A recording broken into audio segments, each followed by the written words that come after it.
So,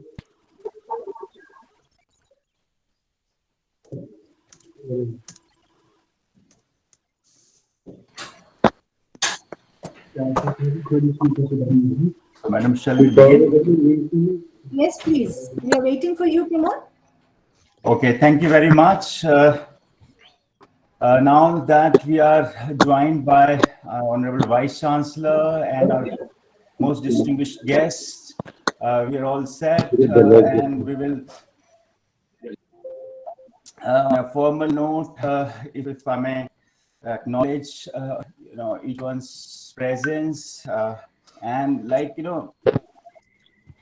in order to carry forward the larger vision and mission of our university, and as a part of diverse academic activities from Center for Modern Indian Languages, School of Humanities has been organizing programs. And today, when we are discussing during this online webinar, the Ghazal in 6 Indian languages, I think this is going to be a very important intervention in that direction as to how we can utilize these scope of language, literature, and culture in enhancing the larger interests of humanities. We'll listen to all the important speakers today, and just like as a part of our tradition, we will start off this program with Ignu Kulgeet. I would request our technical team to play off that Ignu Kulgeet first, please.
I think this is on mute, so we have to.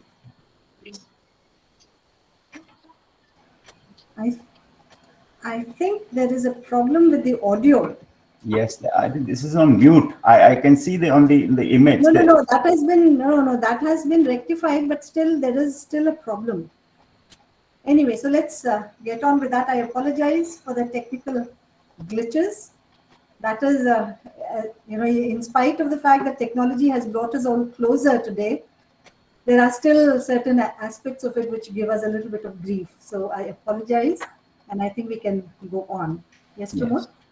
Yeah, thank you very much. This Ignu Kulgeet is all about Jan Jan Ka Vishwavidyalaya, how we are reaching to all regions of the country and even beyond borders, how we are trying to make sure that the most qualitative education is available to everyone in this country, and we can fulfill that responsibility that belongs to us. And Yes. So may I request, as a part of our honor that we have of such distinguished guests, our Vice Chancellor and Vice Chancellors, and our experts, we have to give them a big welcome. And I would request my Honorable Director Malti Mathurji, Professor of English, to do the honors. Ma'am, if you can give us the welcome address. Thank you. Thank you, Pramod, and namaskar, adab to all. I am so happy that I was able to put together this array of experts, and so truly grateful that they all accepted so eagerly and so willingly and so gracefully. So thank you all so much for being here with us today. Now, the ghazal has always occupied our imaginations, and as far as I was concerned, personally, मैं गजल गायकी के जरिए ही मैं गजल की दुनिया में मैंने प्रवेश किया, और पहले तो बेगम अख्तर साहिबा को सुना, लेकिन एक ऐसा दौर आया जब शायद जगजीत और चित्रा सिंह ने इसको जन जन तक लेकर आए। तो जो गजल एक तरह से एक दूरी बनाए हुए थी, वो शायद लोगों के जहन में आने लगी थी उस दौर में, and people started thinking of the ghazal as something that was accessible and not just something that could be that was at a distance from them, that was something which only had to do with classical music or even the words that perhaps they could not understand. So that was one journey for me personally through the world of ghazal. And then, of course, I started reading up on what the ghazal is. And while I was planning this webinar, it was a journey of knowledge for me as well, because I had no idea that the ghazal was being written in so many languages. So it is, and there are so many languages that we have not been able to, adjust within this webinar today. It's being written in Bengali, in Telugu, in Gujarati, Marathi as well. So maybe we have another webinar soon, which will also accommodate these various aspects of various languages of the ghazal. And this attests not only to the popularity of this genre, क्योंकि हम ये तो कहते हैं कि गजल तो हमारे यहाँ का नहीं है, बाहर से आया हुआ है, तो ये हमारी खूबियत, हमारी ये खूबसूरती रही है, हमारी ये एक उपलब्धि रही है कि हम जिस चीज को हम ले लेते हैं, उसे अपना लेते हैं, उसे अपना बना लेते हैं, और उसे फिर हम दुनिया को एक नए सिरे से पेश करते हैं. So I think this is what we have done with the ghazal, especially when we look at it in the various Indian languages. So this has been, like I said, a journey for me of discovery, and I hope that while this webinar is on, all the others who have joined us today will also partake in that journey of discovery, trying to see how, in spite of the fact that it was not an indigenous form for India, we have still adapted it, adopted it, and made it our own. And how we have added our own, जिसको कहते हैं हमारा जो भारतीय जो एक तड़का है, वो भी हमने उसमें लगा दिया है. So the ghazal now is absolutely an Indian form, and no matter which language it is written in, it is even being written in English for that matter. So it is not only, like I said, an attestation to the popularity, but also to the fact that it is a form which lends itself so gracefully to various languages, because after all, universal emotions are the same. We are talking about love, we are talking about separation, we are talking about worship. और जहाँ हम लोग कहते हैं, कईयों के जहन में ये बात है कि गजल is just about love poetry, and it is, there is a lot of love poetry in it, but then it also has a very distinct spiritual aspect to it, that this love that one expresses for one's beloved is also expressed towards a higher being.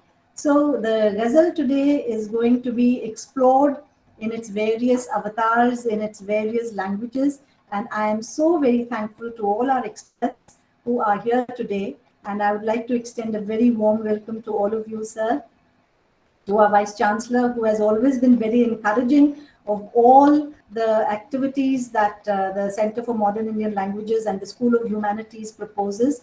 Thank you, sir, for being here with us today. And I would also like to welcome all the heads of divisions and the directors of schools, all our pro-vice chancellors, and all the RCs, the regional directors, and all those who have joined us from the RCs. I have also gone live on our FB page, so there must be quite a few number of students who have joined in as well and are having a look at this live streaming. So thank you all very much, and a very, very warm welcome to you all again. Thank you. Thank you very much, madam, for giving us this idea that how Ghazal is a marvel of magnetic dynamism, of beauty and love, charged with a metaphoric idiom, and welcoming all our guests. Yes, what you said, that it is our own way, and how it has reflected the hopes and aspirations. We will take forward this idea and we'll listen to our experts. But now we will listen to Honorable Vice Chancellor Saab, Professor Nageshwar Rao ji. You have said so much about him, the way he encourages, motivates us.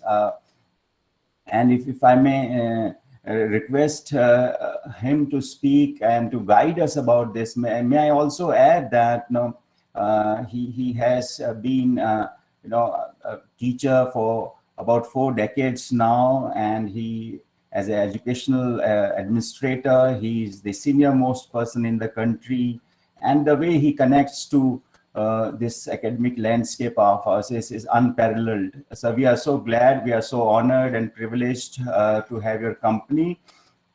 And this the way you link yourself with languages, this is even more special. So we are so keen to listen to you, sir. Please enlighten our understanding on this theme. Thank you very much. Over to you.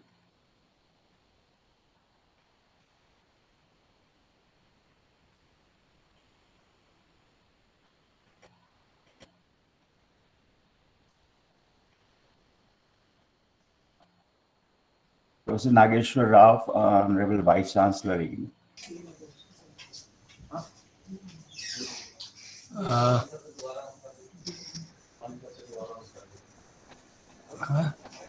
क्या हुआ?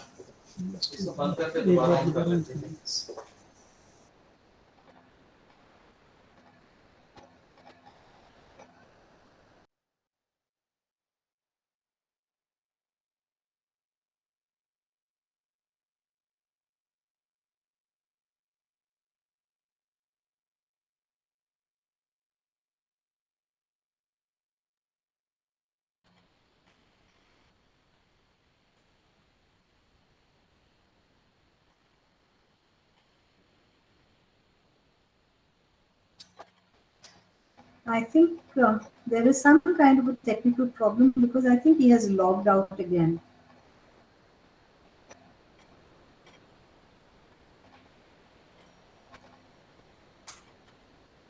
But I heard that he is logging in once again. Yeah, he's here. Yes. He's here.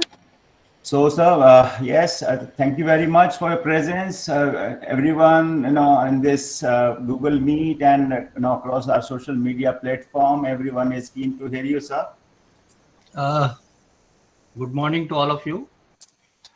My video is not functional right at this point of time, but I think you all can listen to it. Is it audible? Yes, sir, we can hear you. We can hear you, sir. So good morning to all of you. First of all, I welcome all our distinguished guests who are present over here to express their ghazals in different languages. Respected Professor Radha Vallabh Tripathi ji, known figure in the field of Sanskrit. He is going to talk about the Sanskrit Ghazal in the 20th and 21st centuries. Kashmiri Ghazal in Professor Majrooh Rashid. Punjabi Ghazal, Professor Jaswinder Singh Saini. Urdu poetry, Professor Ahmad Mahsoub, Hindi Ghazal, Madhav Kaushik, English Ghazal, Professor Anisur Rahman, all distinguished experts in that field. They are present over here. And it is a great initiative by the School of Humanities and also the Center for Modern Indian Languages. Because when the proposal to set up this Center for Modern Indian Languages, it was being proposed by the director SOH, Professor Malti Mathur, I was just thinking that what they will do in the beginning. But now I could gather the type of initiatives which they are taking. They are quite useful to all of us. Because 6 Indian languages, I never imagined. Normally the Ghazal, it is being linked to Urdu and to a certain extent Arabic also. Kashmiri, yes, we can also link to it, but never thought about the Sanskrit Ghazal. Then English Ghazal also. But now all the Ghazals, they have been put, because maybe Madam is knowing about the English Ghazal also. So that is why she could link. Hindi Ghazal also, she could link it. So that shows the justification of the Center for Modern Indian Languages also.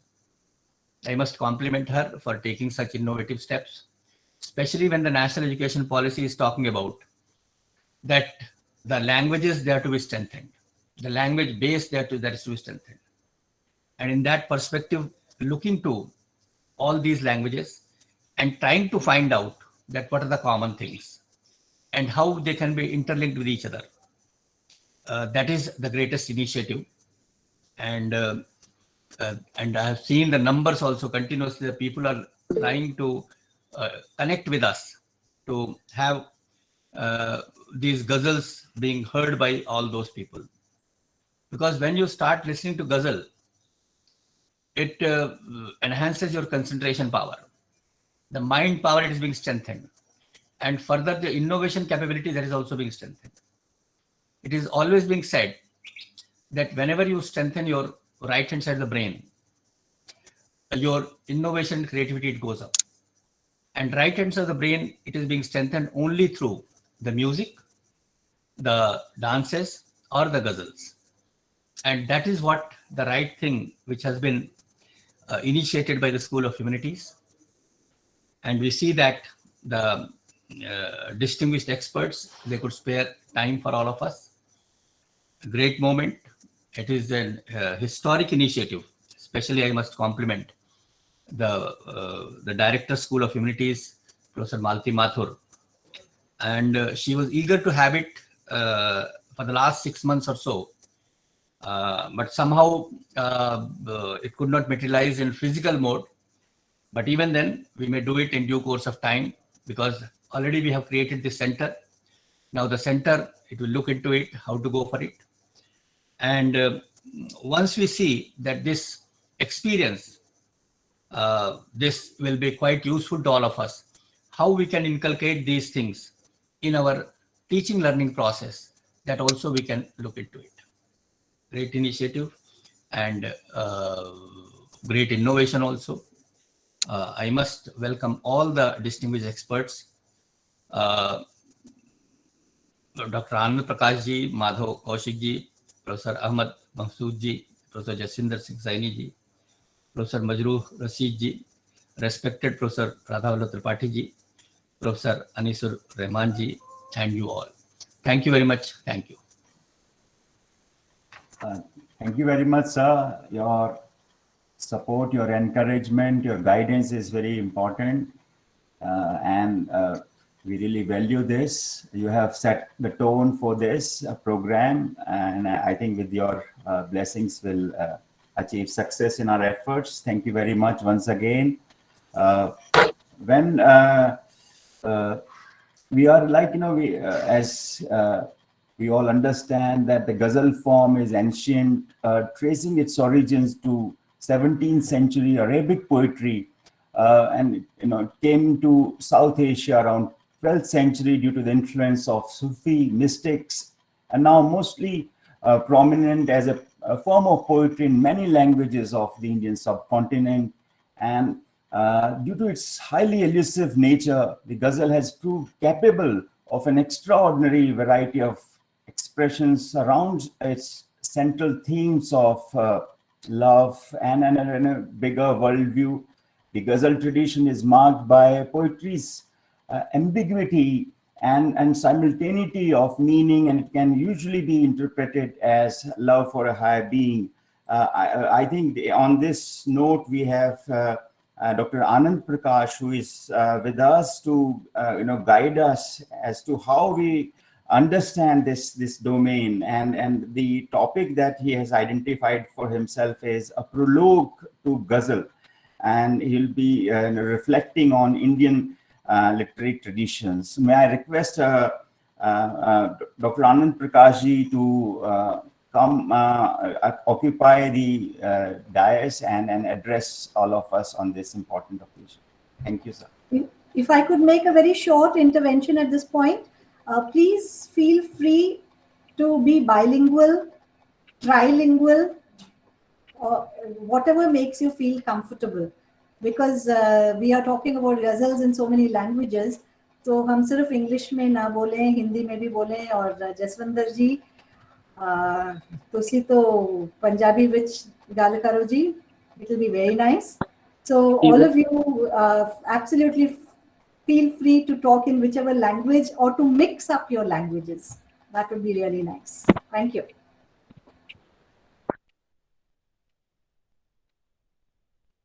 So good morning to all of you. I hope I'm audible. Can you hear me? Yes. Yes.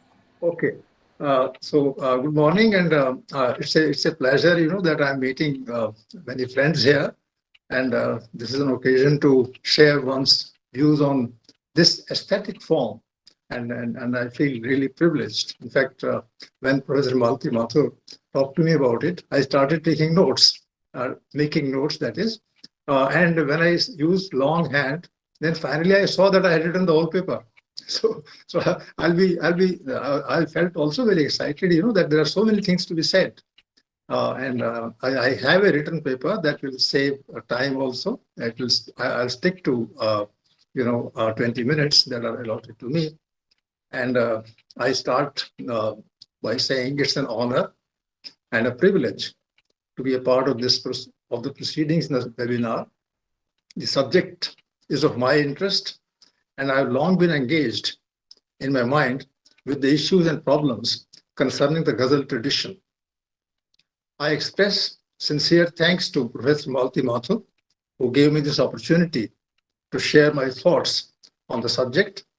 Professor Malti Mathur is herself a poet who stands high in my esteem and is an extremely sensitive and honest poetic voice. I'm also aware of the presence of another poet among the organizers, Professor Nandini Sahu, widely published and discussed.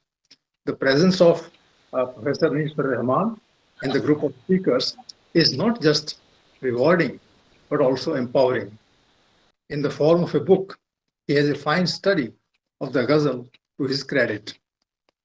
Let me straight away begin with the ghazal and say that it has been one of the most important forms of poetic expression in the world languages in the previous millennium, and continues to hold a place of immense value in our century.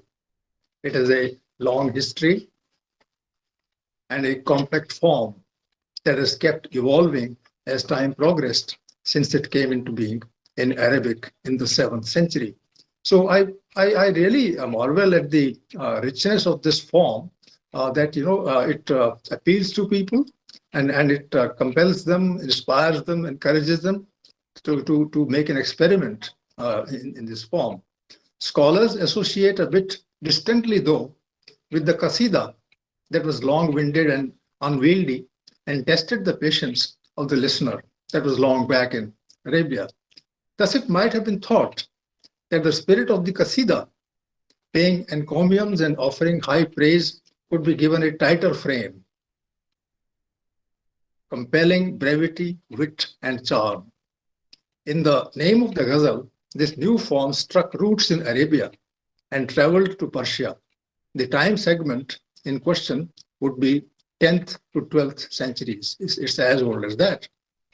The Persian literary route then led the ghazal to India in the 13th century, where it crystallized in its new avatar, the mix of classicism with the folk in the hands of Amir Khusro. It was a thing of beauty, close to the soft, erotic sentiment dwelling in the human heart. Amir Khusro would combine Persian and Braj Bhasha to form the basis of what we know as the Indian ghazal. The chief component of this ghazal was the word music, the rhythmic and patterned sounds keeping company with waves of feelings waiting to emerge before the expectant eye. To it, even the divine being was a source of sensuous association. Later in the Mughal period, ghazal had to contend with genres of doha and lyric that were popular in the period of bhakti poetry. Indeed, the mystical or Sufi influence that came from Persia and prospered in the poetry of Amir Khusro helped the ghazal breathe easy and appeal to the alert emotional audience. True, ghazal was perhaps not of much value to the common masses, but it preserved its newfound aesthetic sense to grow in a favorable climate later.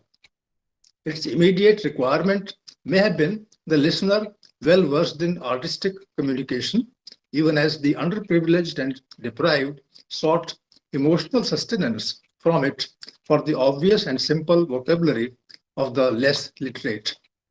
This is to be kept in mind that initially, a ghazal would be available in its artistic form only to the people who were placed high on the social ladder. The 16th century and 17th centuries shaped the ghazal in the environs of a changing India struggling to put away the weight of classicism imposed by Persian and Sanskrit, even as the many dialects of North India vied for acceptance and new norms of versification. I particularly refer to this period between the 16th and 18th centuries because this is when the form of ghazal is actually brewing.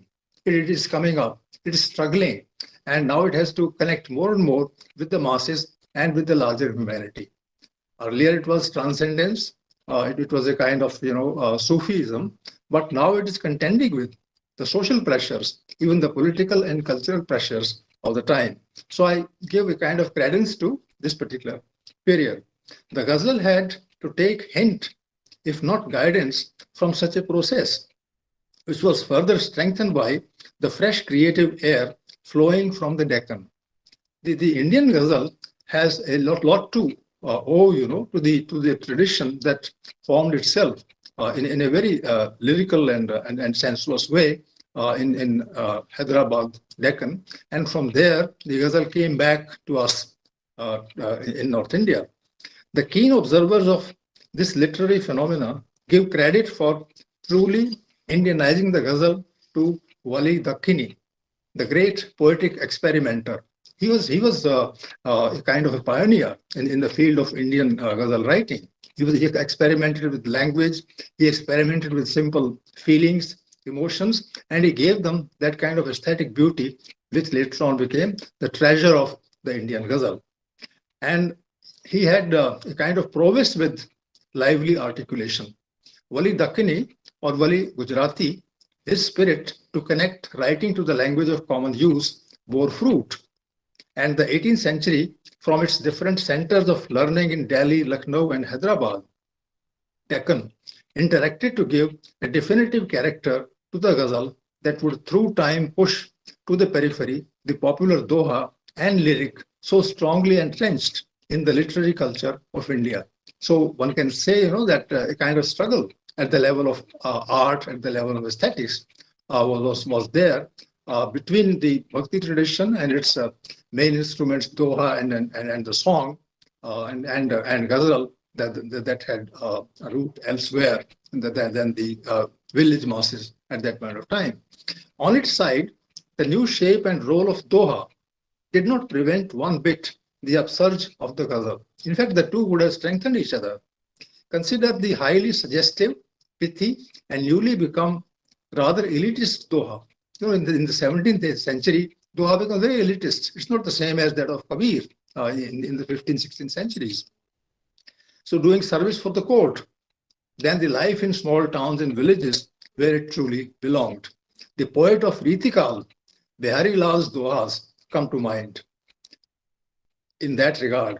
In finesse and polish, Bihari's dohas came to resemble the chiseled shares of the ghazal, but the ghazal had meanwhile begun to seek support from the common masses. So you can see that the kind of thing that Bihari Lal says in his dohas, and he also puts a lot of stress on the brevity of language. That thing might have helped ghazal become directly relevant to the Indian conditions, particularly at the village level. Miraculously thus, doha and lyric made a place for themselves in the heart of the ghazal.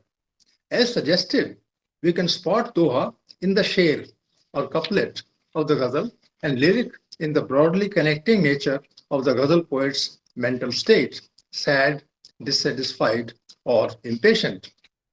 I'm aware that, in the ghazal, every sher has to be different in theme, different in stress, different in interest, and yet, because of the words put together and the meter being there, controlling all the shares, it starts in at least creating the sense of a state of mind, and that state of mind binds one share with another, even within the ghazal. It's a contentious point and requires further exploration. We might note the independence the share as a singular entity enjoys in the ghazal, which is not the case with Bhakti poetry's song. Meanwhile, the ghazal went from strength to strength on the impetus it received from Mir Taqi Mir, which is 18th century, Mirza Ghalib and Nazir Akbar Abadi, which are 19th century, to Hali, Iqbal, and Akbar Allahabadi. They are all within the range of the 19th century. Not to mention Zauq, Dag, and Bahadur Shah Zafar, the last Mughal, who also contributed a lot to the writing and conceptualization of the ghazal. Is there a link, I raise this question, between the ghazal form and feudalism? The latter's affinity with Sufism, alongside a clear engagement with the dialects and the folk notwithstanding. There is a kind of tension that is there even in the ghazal when it contends with the idea of feudalism. So feudalism will go for hierarchy. Ghazal is a leveler. Feudalism will always talk about the elite, but the ghazal would experiment with the common idiom at the same time. That shows tensions as well as alliances with the times when ghazal adapted itself to the surroundings in the existing tastes and choices. Ghazal catered to the high-placed cultural groups fostered by the court and the many centers of power, even as its structure caught the rhythms of contemporary life. One is to keep in mind the day-to-day goings-on that invisibly led to a different set of priorities and traditions and confronted the ghazal with new requirements of culture and thought. We have to keep in mind that medieval India is not a static India. It's an India which is always evolving. There are rulers, they have their policies. Those policies have a close eye on the needs and requirements of the people, and therefore the economy is going from one phase of development to another. At some point of time in medieval India, particularly from 17th century onwards, there is a decline in the economic and the social power, because of which certain problems occur. And all artistic forms, including the ghazal, do not remain untouched by such a difficult process. So I say that ghazals cater to the high-placed cultural groups fostered by the court and the many centers of power, even as structure caught the rhythms of contemporary lives. You can see the dialectic there. One is to keep in mind the day-to-day goings-on that invisibly led to a different set of priorities. Invisibly, the whole thing cannot be proved, by giving references to what actually happened vis-a-vis the ghazal at that time. But then, if you read the ghazal, and if you read the ghazal in sequence, and you see that something is written in the 17th century. For instance, a large number of kayasthas write ghazals very well, and in fact they outnumber, and they are Urdu counterparts at that time. And yet, the ghazal is flowering and prospering all the time, irrespective of who is writing it. Also, how does ghazal relate to modernism? Now, modernism is important. It's with us. We are still modern. Enlightenment and full-scale capitalism setting foot in 19th and 20th centuries. So ghazal doesn't die. Ghazal adapts itself further. It is very tolerant. In fact, not just tolerant. It's a kind of a learning and interested in learning human activity. We might take cognizance of the popularity the world over that ghazal has earned to get at the complexities of imaginative writing and cultural trends, to which reference has been made by our Vice Chancellor and Professor Malti Mathur. In the 18th and 19th centuries, yet more so in the 20th century, ghazal has enthused and inspired, and one can go back to the late 18th or early 19th century. In the earlier part of history, the likes of Goethe, they take interest in the ghazal and also attempt certain ghazals in German language. A large number of German Orientalists, as well as poets in Spanish and English, affecting ways of creativity in the United States and Australia as well. So you can see that the sphere of influence of ghazal has increased the world over with the passage of time. When modernism and the trend of the absurd around the two world wars took away the vitality of European writing, ghazal seems to have infused blood into the contemporary capitalist art in the Western world. So you can see that even though the world is taken up with capitalism, with imperialism, and with so many cynical ways of ideology, even then the ghazal is able to counter all these and keep the listeners and the writers human. Coming to the Indian cultural scene in our own time, where secular and modern imaginative writing is embedded, let us consider how ghazal has responded to the challenges and pressures for spreading its scope and influence. That is the point of interest for us for this seminar, how we came to the kind of ghazal that we have today, and that it has a long history, but then the history finally crystallized itself in the form of modern day writing. No longer is the ghazal confined now to one language or region, on which account its appeal has multiplied manifold. In even as contested an area as one where the Hindi-Urdu debate has squared the pitch, we are struck by the energy ghazal has generated. From Mir, Nazir and Ghalib to Firaq, Faiz, Ahmad Faraz and Dushyant Kumar, not to mention Sahir Ludhianvi, Parveen Shakir and Bashir Badr. Ghazal has flourished in its rich ideological coloring and variety as seldom before. From ghazals of this illustrious group of poets, it has been appropriated by a large number of ghazal poetasters that, to quote Alexander Pope, rave, recite, and madden round the land. Now, ghazal appeals, that's how it should be. Now, ghazal appeals to the writing mediocrity who succumb to its charm and employ it in their verses for interesting wordplay, experimental rhyming, and far-fetched similes. There is much in modern ghazal writing to absorb as well as counter that which occurs in the world unfolding before it. The point I've raised in this kind of overview that Professor Malti Mathur wanted me to give, I said that ghazal has a history. It also has the urge to grow further, to grow out of history and orthodoxy and the established conventions. And the soul of the ghazal is basically experimental or experimentative. So this is the point I tried to make. And I say that ghazal is not an elitist kind of artistic creation. It's not done in a corner, keeping completely shut to the reality around it. And the writer is an aware person, is a conscious person, one who makes mistakes, one who corrects one's mistakes and learns from experience. And all this is reflected very closely in the writing of the ghazal. So this is my general point that I made. And I'll conclude now the discussion with a brief comment on the form of the ghazal. We observe that the ghazal enjoys a unique internality. It has an internal structure. It has a world of its own. It is closed in a way, a structure that binds its components and their viewpoints as well as truths, united inherently by a tight thread of meter and rhyme scheme. So you can imagine that inside itself, the ghazal is very tight.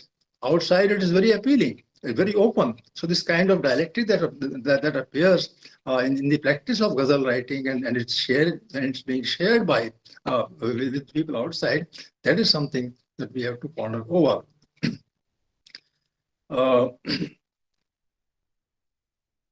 Whereas the meter is uniform, the rhyme scheme has a peculiarity its own. The latter sticks to a pattern under which the second, fourth, sixth, and the rest of the even lines rhyme. This is a kind of thing that in English, I don't have enough knowledge of the European languages, but so far as English is concerned, I say the only close thing that would appear to ghazal would be sonnet form, which is as strict about the number of lines and the rhyme scheme, even though there are lots of dissimilarities. But this point regarding similarities between the sonnet form in Europe and England, maybe also in Italy, because Italy initially was the source of sonneteering, to ghazal. So there is a possibility of trying to understand the strengths of ghazal on one side and the strengths of the meter on the other, sonnet on the other. And thematically too, the two initially were regarding love. The first couplet, however, within the ghazal that I'm talking about, has both of its lines rhyming. In the last couplet, there is a desirable, not compulsory option of mentioning the writer's name. All these are to be rigidly adhered to, except the last part. What purpose does it serve? My hunch is that original practitioners of the verse form called ghazal had a fairly good idea of the art of dancing. A Sufi saint raising hands and dancing around in ecstasy in the middle of singing in a gathering comes to mind. The scheme was arbitrary to give a sense of discipline to the writer and to tell her that she lived in an ordered world with its norms. Ghazal tells us this. No playing with the convention per se. You can't play with the established conventions of ghazal. And maybe the same message is being sent by ghazal to the ordinary people, that so far as the structures of society are concerned, they don't have to be played with too much. At the same time, though, the convention or pattern to be stuck to had at its center the model of home with walls and the ceiling and windows. The lines of living had been drawn, and within them the writer could perform his or her dance.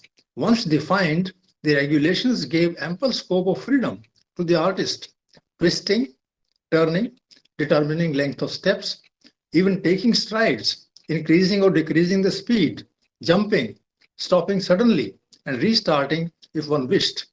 Ghazal preserved to the artist the idea of the play field.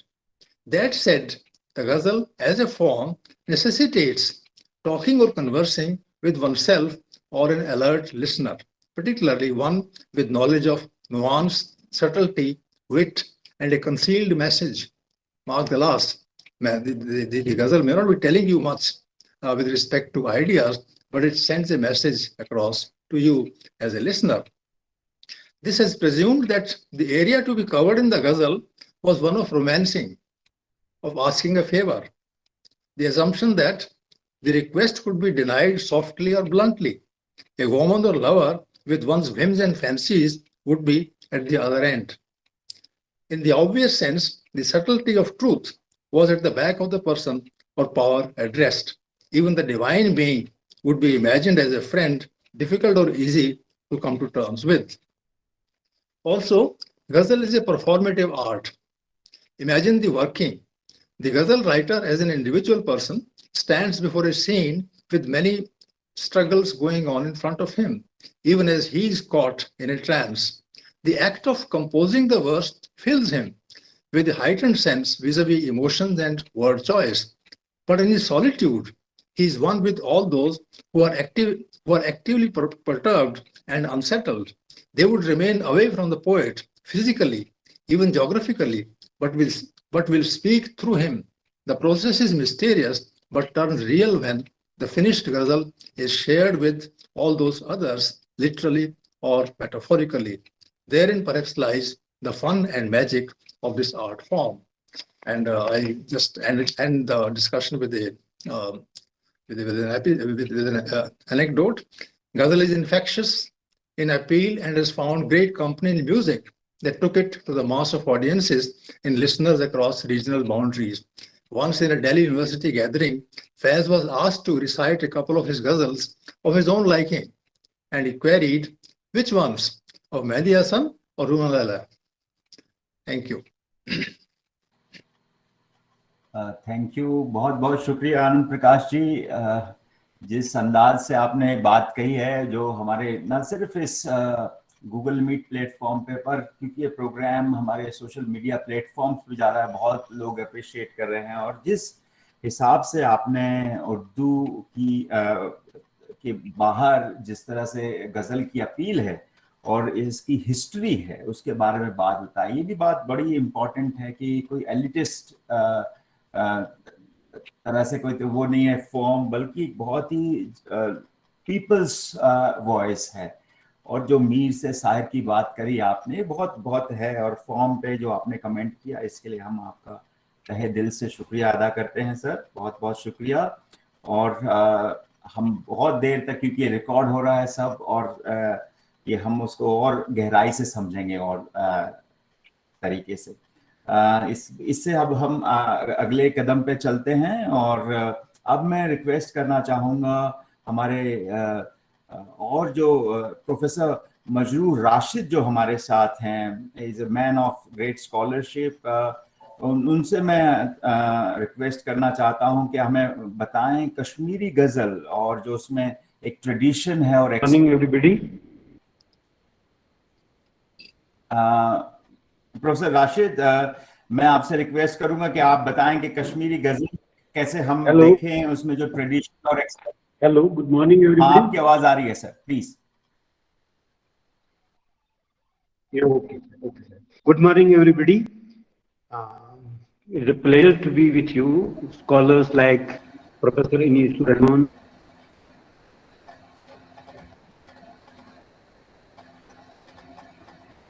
Malti, for having invited me to be a part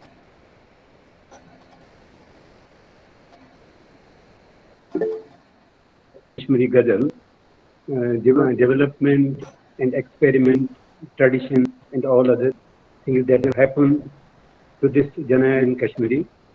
Before I talk about the development and growth,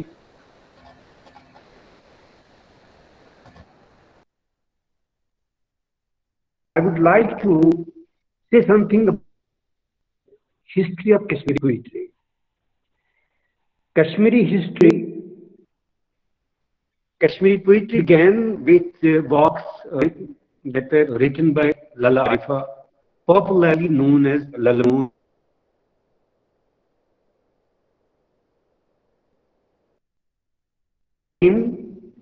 Was Bach, and what she expressed in her works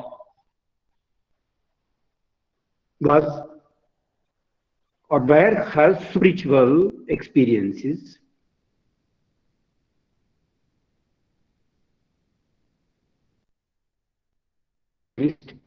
and expressed her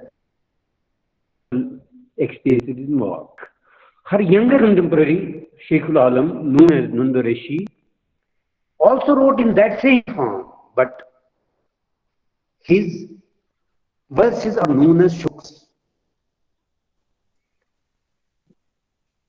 Both of them, both Al-Dad as well as Sheikhul Alam, they relatively ignored the terrestrial aspect of human life and allowed the law only.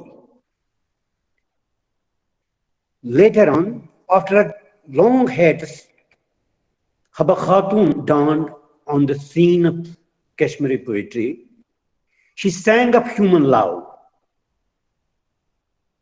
And the form she wrote in is known as Vachan.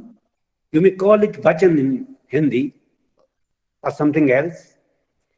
And it is very close to Geet.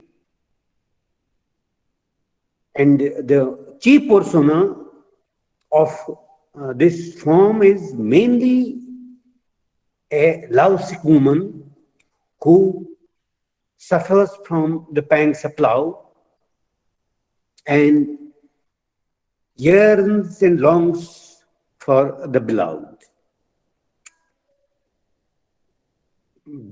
This is the beginning, and this is the era before Ghazal came into Kashmiri language. When we look at the annals of Kashmiri poetry, we see that it was actually in the 18th century when the official language of Jammu and Kashmir, that day it was only Kashmir, it was Persian. And after the advent of Islam, Persian prosody, Persian forms, Persian genres all came to Kashmir. But it was only in the 18th century that Ghazal was introduced as a form and a genre in Kashmiri language.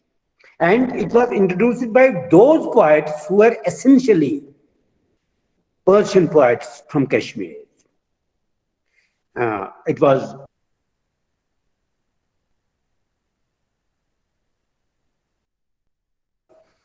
Baba Kamal and Mir Abdullah Bayhaqi, who wanted to get rid of the folk way of expression that was much popular in Kashmir those days.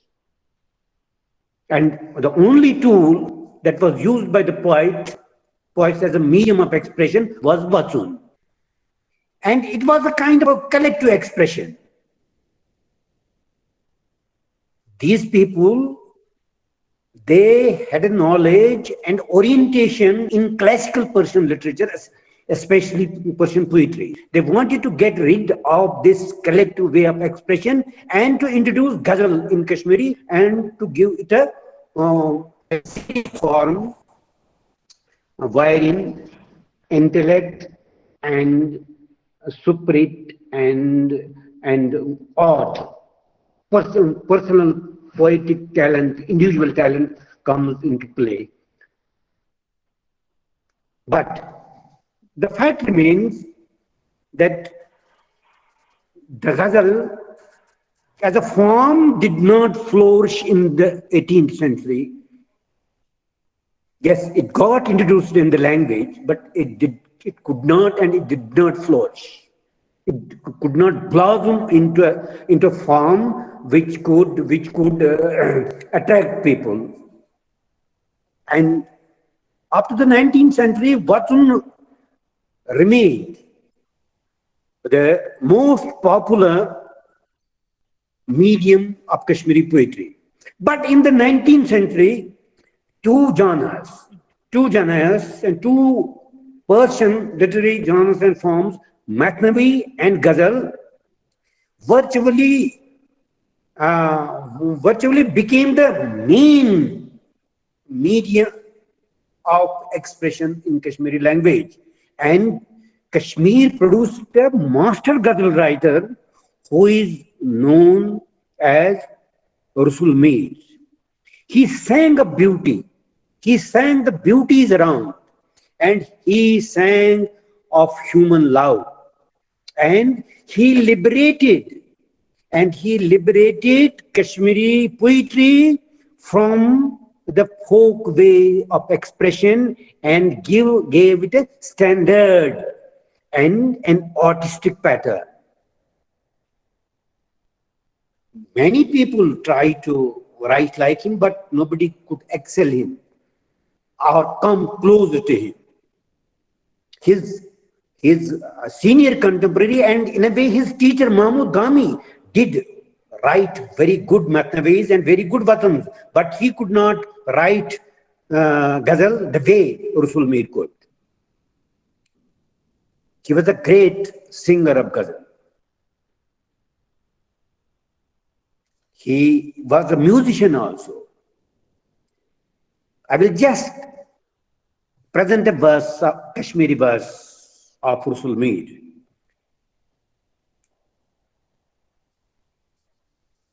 Just give me a minute.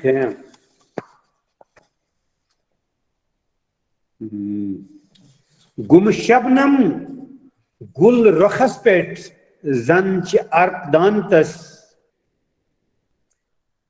Gul Rakhaspet Gum Shabnam Gul Rakhaspet Zanch Arkdantas Zunipet Tarak Pakan Karyu Gogundurdan. What it is very difficult to translate this verse, but somehow I will try to translate it. The poet says, the sweat on the cheeks of the beloved dazzled on the rosy cheeks as if stars were walking over the moon. So you can imagine how Rusul Mir praised beauty, female beauty, and how he gave Kashmiri poetry, Kashmiri Ghazal, a local name and habitation, to quote Shakespeare's words. After Rusul Mir, Mahjur, who is known as Shair-e Kashmir, also, he used this genre, this form, as a medium of his expression. But unlike Rusul Mir,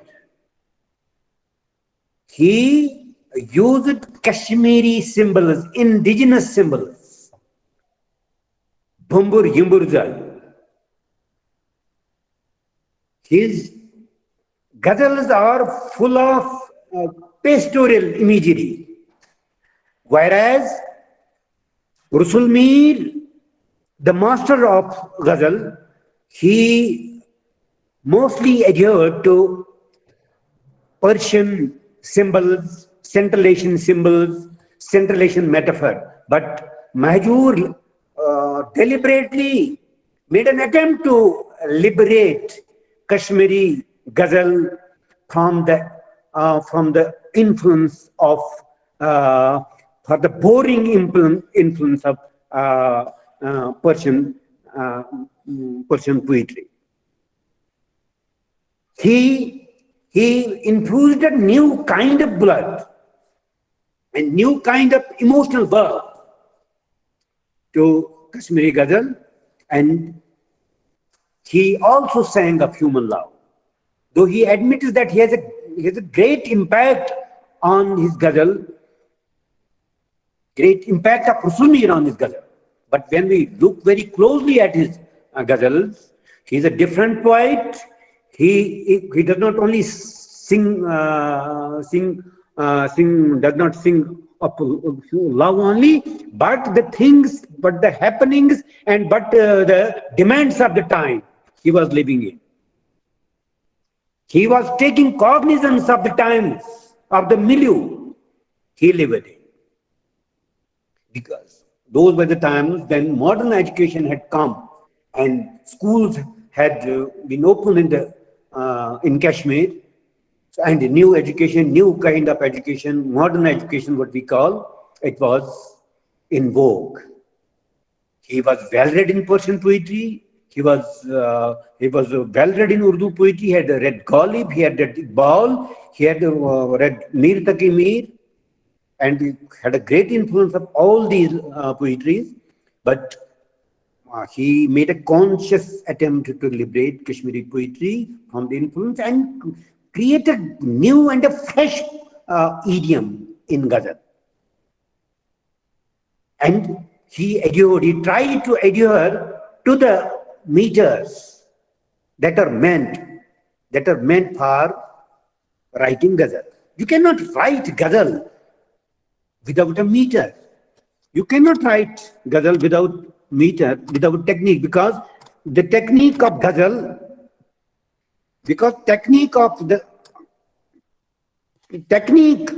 ghazal is essentially it is a meter. There are so many meters, and I don't believe Professor Inisur Rahman would disagree with me. I know he will disagree with me, but I don't think that ghazal can be written in English language. It is impossible. It cannot be written, as we cannot write blank verse in Urdu or in Kashmiri, because blank verse has a meter, iambic pentameter, we can't write. But to write free verse and other things, that is a different thing. But ghazal to be written in English, for me, it is impossible. But in Eastern languages, it is possible. In Urdu, in Punjabi, in Kashmiri, it is possible. But for English, it is impossible. It can't be written, because there are certain meters, and if you don't adhere to those meters, you can't write ghazal. Anyway, this was a digression. After Mahjoor, his younger contemporary Abdul Azad, who was essentially a leftist, had leftist leanings, he used ghazal as a tool to propagate and to express his feelings against the against feudalism, against the exploitation that was done to masses. And he created a new poetic idiom, different from his senior contemporary Mahjoor. Totally a different medium. एक ऐसा medium जिसमें एक मर्दाना, क्या कहते हैं उसको उर्दू में, एक मर्दाना लब लहजा था उसमें, और उसने कश्मीरी गजल को गरीबों की और अवाम की जो इस्तेसाल हो रहा था, उसको एक्सप्रेस करने के लिए उसका इस्तेमाल किया. And when we look at his ghazals, we come across a great man, a strong man, and a courageous human being who confronts life with all power at his command. And I will just refer to one verse of his. Tulmeen panan sari samyug bor kalaspet. Tulmeen panan sari samyug bor kalaspet. Malkan ta falkan lardtao dishiti jigarmyo. I carried the burden of times on my shoulders. Angels in heavens got frightened and stunned.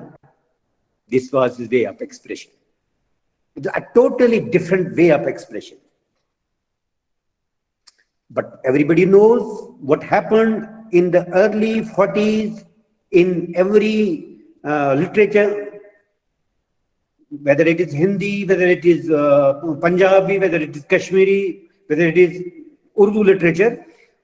Progressive movement was in vogue, and every intellectual poet was influenced by Marxian point of view and was writing under the influence of Marxism or progressive movement. Kashmiri poets also were influenced, greatly impacted by this progressive movement. Urdu did create a Faiz Ahmad Faiz.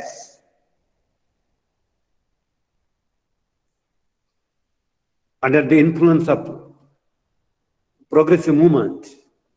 But I'm sorry to say that we could not create a Faiz-like poet in that era when progressive movement was in vogue in Kashmir and everybody was adhering to its principles and to its demands.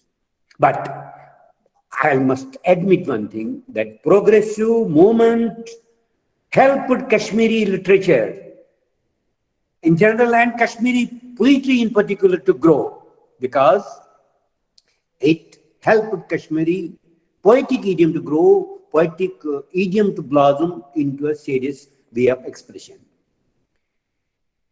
The ghazal that can represent Kashmiri ghazal was actually written after the 60s of the last century, when poets like Dinanath Nadim,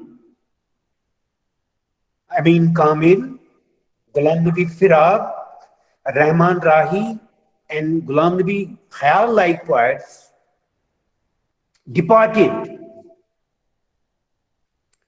from the progressive movement and understood what was happening around, what was happening in Soviet Russia those days, what Stalin had done, and what was its impact on them.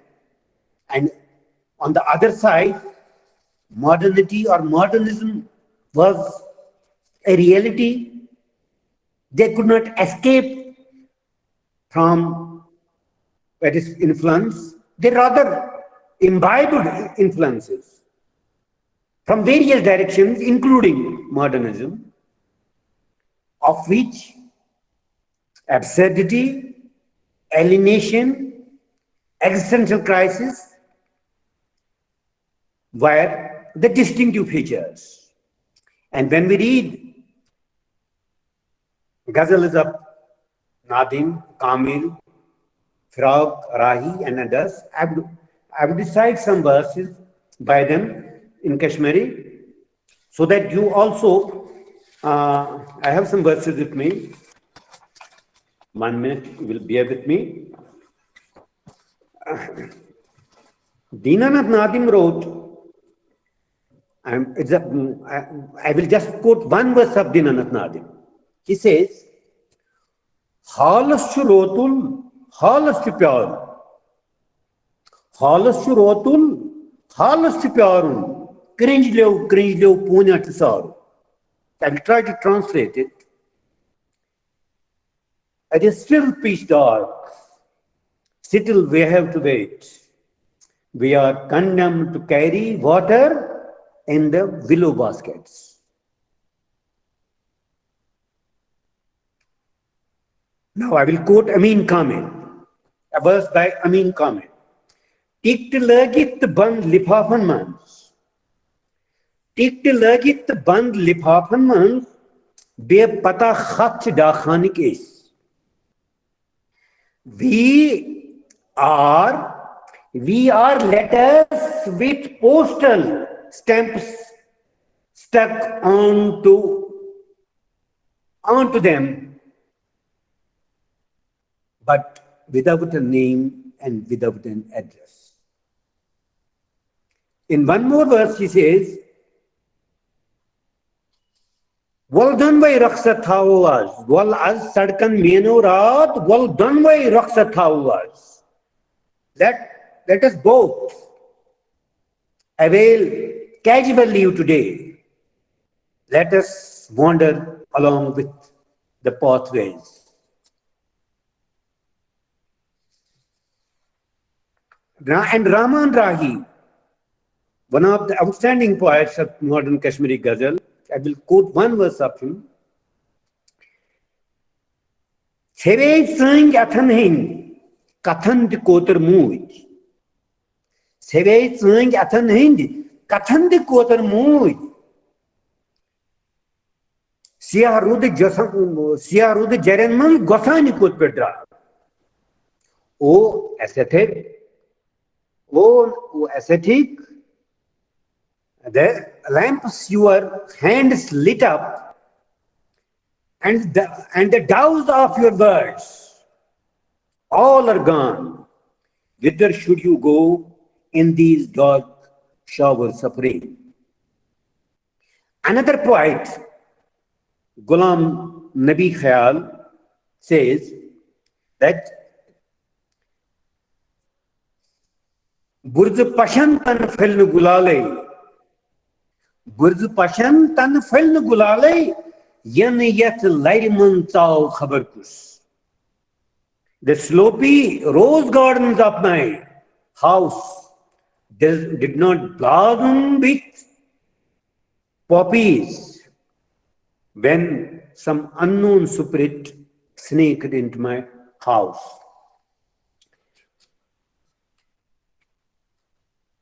After this great galaxy of poets, some new faces came in the 80s. In the 70s and the 80s, they include Rafiq Raz, Shafi Shok, Naseem Shafai, Munibur Rahman, Shahnaz Rashid, M.H. Zafar, Ali Shaida, Shabir Ahmad Shabir, Nazir Azad, Shafaq Sopori, Farooq Fayyaz, Mahfuza Jan, Rukhsana Jabin, and Nighat Sahiba. Rafiq Raz among them is a poet who shares his poetic world with the English romantics. I know that he has not been a student of English literature, but he shares the spiritual world with them. And he has been able to face the absurdity and the alienation that modern poets are confronted with, because he has his own spiritual world and he has mystic and Sufi leanings. But as compared to him, Shafi Shok and Munibur Rahman are two different people. They look into the reality, into the eyes of reality, and face and confess that the life, the situation they are in, they are confronted with, is hostile, is not friendly. So we see a kind of alienation in these poets. May I A request feminist trend also. May I request you, sir, to Yeah. conclude, please? But give me 2 minutes. One of the most important aspects of Kashmiri Ghazal is the Ghazal that was written and is being written and has been written by Kashmiri women poets. And Naseem Shafai is a leading poet in that case. She has feminist leanings, as has Rukhsana Jabin, Mahfuza Jan, and Nighat Sahiba. They deal with the issues that feminists have been dealing with. When I read Naseem Shafai, I am reminded of Kamala Das, I am reminded of Judith Wright, I am reminded of Parveen Shakir. I'm reminded of every feminist poet that has come into being. So there is no time. So I must conclude. I must say that Ghazal is one of the most prominent forms of Kashmiri poetry, and it still attracts poets. And people do write very good poems. Even new boys have started writing ghazals in Kashmiri. And this river, this is flowing. It is going on. More people are coming, and very good ghazals are being written nowadays. And I hope this trend will stay there, and Kashmiri poetry will be enriched by the ghazals that are being written nowadays. Thank you very much. Thank you professor Rashid. आपने जिस अंदाज में, जितनी गहराई से जो कश्मीरी गज़ल है, Kashmiri poetry की बात करी, उसके ट्रेडिशन की, उसमें टाइम टू टाइम जो एक्सपेरिमेंट हुए हैं, रसूल मीर की बात, और महजूर साहब और जो एक जितने सारे पक्ष जो शायद हमें मालूम नहीं थे उनकी आज बहुत हम मुझे लगता है एनलाइटनमेंट हुई है हमारी। हम बहुत शुक्रिया अदा करना चाहते हैं आपका। हमसे बहुत सारे लोग जुड़ रहे हैं और मुझे लगता है लाहौर से भी अमार अजीज साहब अपना सलाम भेज रहे हैं हमें, और वो खास तौर पर अनुसर रहमान साहब को सलाम कर रहे हैं। उसके साथ हमारे कोलीग जो हैं वो कह रहे हैं अहमद अली साहब के दिल से जो बात निकलती है असर रखती है, दिल से जो बात निकलती है असर रखती है, पर नहीं ताकते परवाज जगती है। Yes. So this is, I think, so powerful. Yes. और अब हम इस अपनी अगली मंजिल पर चलते हैं और हमारे साथ जो हैं और हमारे जो डिस्टिंग्विश्ड एक्सपर्ट हैं प्रोफेसर अहमद महफूज साहब, उनका टॉपिक जो है उर्दू लव पोइट्री का है। महफूज साहब आपका बहुत बहुत स्वागत है, बहुत बहुत शुक्रिया है। जब भी हम बात करते हैं कि किसी से के दिल को छूना है, किसी से कोई प्यार की बात कहनी है, तो लोग कहते हैं कि कुछ गजल तो कहो। हाँ, तो आप सर आप थोड़ा सा ज्ञान को बढ़ाइए इस मामले में। आपका बहुत बहुत स्वागत है सर महफूज साहब। I am audible? आप ऑडिबल है sir. Thank you so much. मैं सबसे पहले इग्नू और इग्नू के वाइस चांसलर साहब, ख़ास तौर से ह्यूमैनिटीज़ फैकल्टी ऑफ ह्यूमैनिटीज़ और उसकी डायरेक्टर साहिबा प्रोफेसर मालती माथुर साहिबा का और सेंटर फॉर इंडियन लैंग्वेजेस का शुक्रिया अदा करता हूँ कि इतने बड़े इवेंट में उन्होंने मुझ एक मामूली तालिब इल्म को ज़बान और अदब के इनवाइट किया। I am very thankful for this. यहाँ जो टाइम लिमिटेशन है, जाहिर है कि गज़ल इतना बड़ा मैदान है और इसमें इतने एक्सपर्ट्स यहाँ मौजूद हैं अलग अलग ज़बानों के, और इतने एस्पेक्ट्स हैं इस जान में कि अगर उस पर बहुत डिटेल में बात की जाए तो शायद 2-3 दिन भी कम पड़ जाएंगे। लेकिन जाहिर है कि यहाँ ये मल्टीलिंगुअल एक तरह का इवेंट है और ये भी गज़ल की पॉपुलैरिटी को साबित करता है। तो मैं यहाँ अपनी जो गुफ्तगू है उसको मैं बस 1-2 पॉइंट्स पर ही कन्फाइन रखूँगा। ख़ास तौर से जैसा कि मेरा जो टॉपिक था कि उर्दू लव पोइट्री, और ये हम सब जानते हैं कि जो हमारे हिंदुस्तान में दूसरी ज़बानों में जो गज़ल पॉपुलर हुई है तो उसमें मेरा ख़्याल ये है कि उर्दू गज़ल का बहुत बड़ा रोल है, बल्कि सबसे बड़ा रोल जो है वो उर्दू गज़ल का है, क्योंकि गज़ल की जो शायरी है वो हिंदुस्तान में फ़ारसी से उर्दू ही में आई पहले। हालांकि अभी कश्मीरी गज़ल के बारे में मजरूर आशी साहब ने बताया कि 18वीं सेंचुरी में वहाँ गज़ल शुरू हुई। आई एम नॉट श्योर कि वो किस तरह शुरू हुई, ज़ाहिर फ़ारसी से ही आई होगी, लेकिन हम लोग ये मानते हैं कि फ़ारसी से गज़ल जो है वो हमारे यहाँ उर्दू में आई और उर्दू में इसकी पॉपुलैरिटी जो हुई, और ये शायरी मतलब शायरी के और भी जान्स हैं उर्दू और फ़ारसी में, और दूसरी जान्स भी उर्दू में आई फ़ारसी से, मसलन कसीदा और मसनवी और रुबाई, देयर आर अदर ऑल्सो। लेकिन गज़ल की शायरी को जो शोहरत मिली, जो इसका फैलाव हुआ और इसने जिस तरह लोगों के साथ कनेक्ट किया, वो तो बिल्कुल अनपैरेलल्ड है। अभी जो गुफ्तगू जनाब आनंद प्रकाश साहब ने की, बहुत अच्छी गुफ्तगू की इन्होंने, और एक तरह से पूरी गज़ल का जो हिस्ट्री है उसकी इवोल्यूशन है उसको उन्होंने बहुत ही प्रिसाइजली बयान कर दिया। लेकिन उसमें एक बात मैं ज़रा सा ओनली फॉर क्लियरिफिकेशन मैं ज़रा कहना चाहता हूँ कि ये जो कहा जाता है कि गज़ल जो है वो अरबी से शुरू हुई, इट इज़ नॉट ट्रू। उसकी वजह यह है कि अरबी में, ये बिल्कुल सही कि अरबी में जो सबसे बड़ी जान थी वो कसीदा और कता कसीदा थी।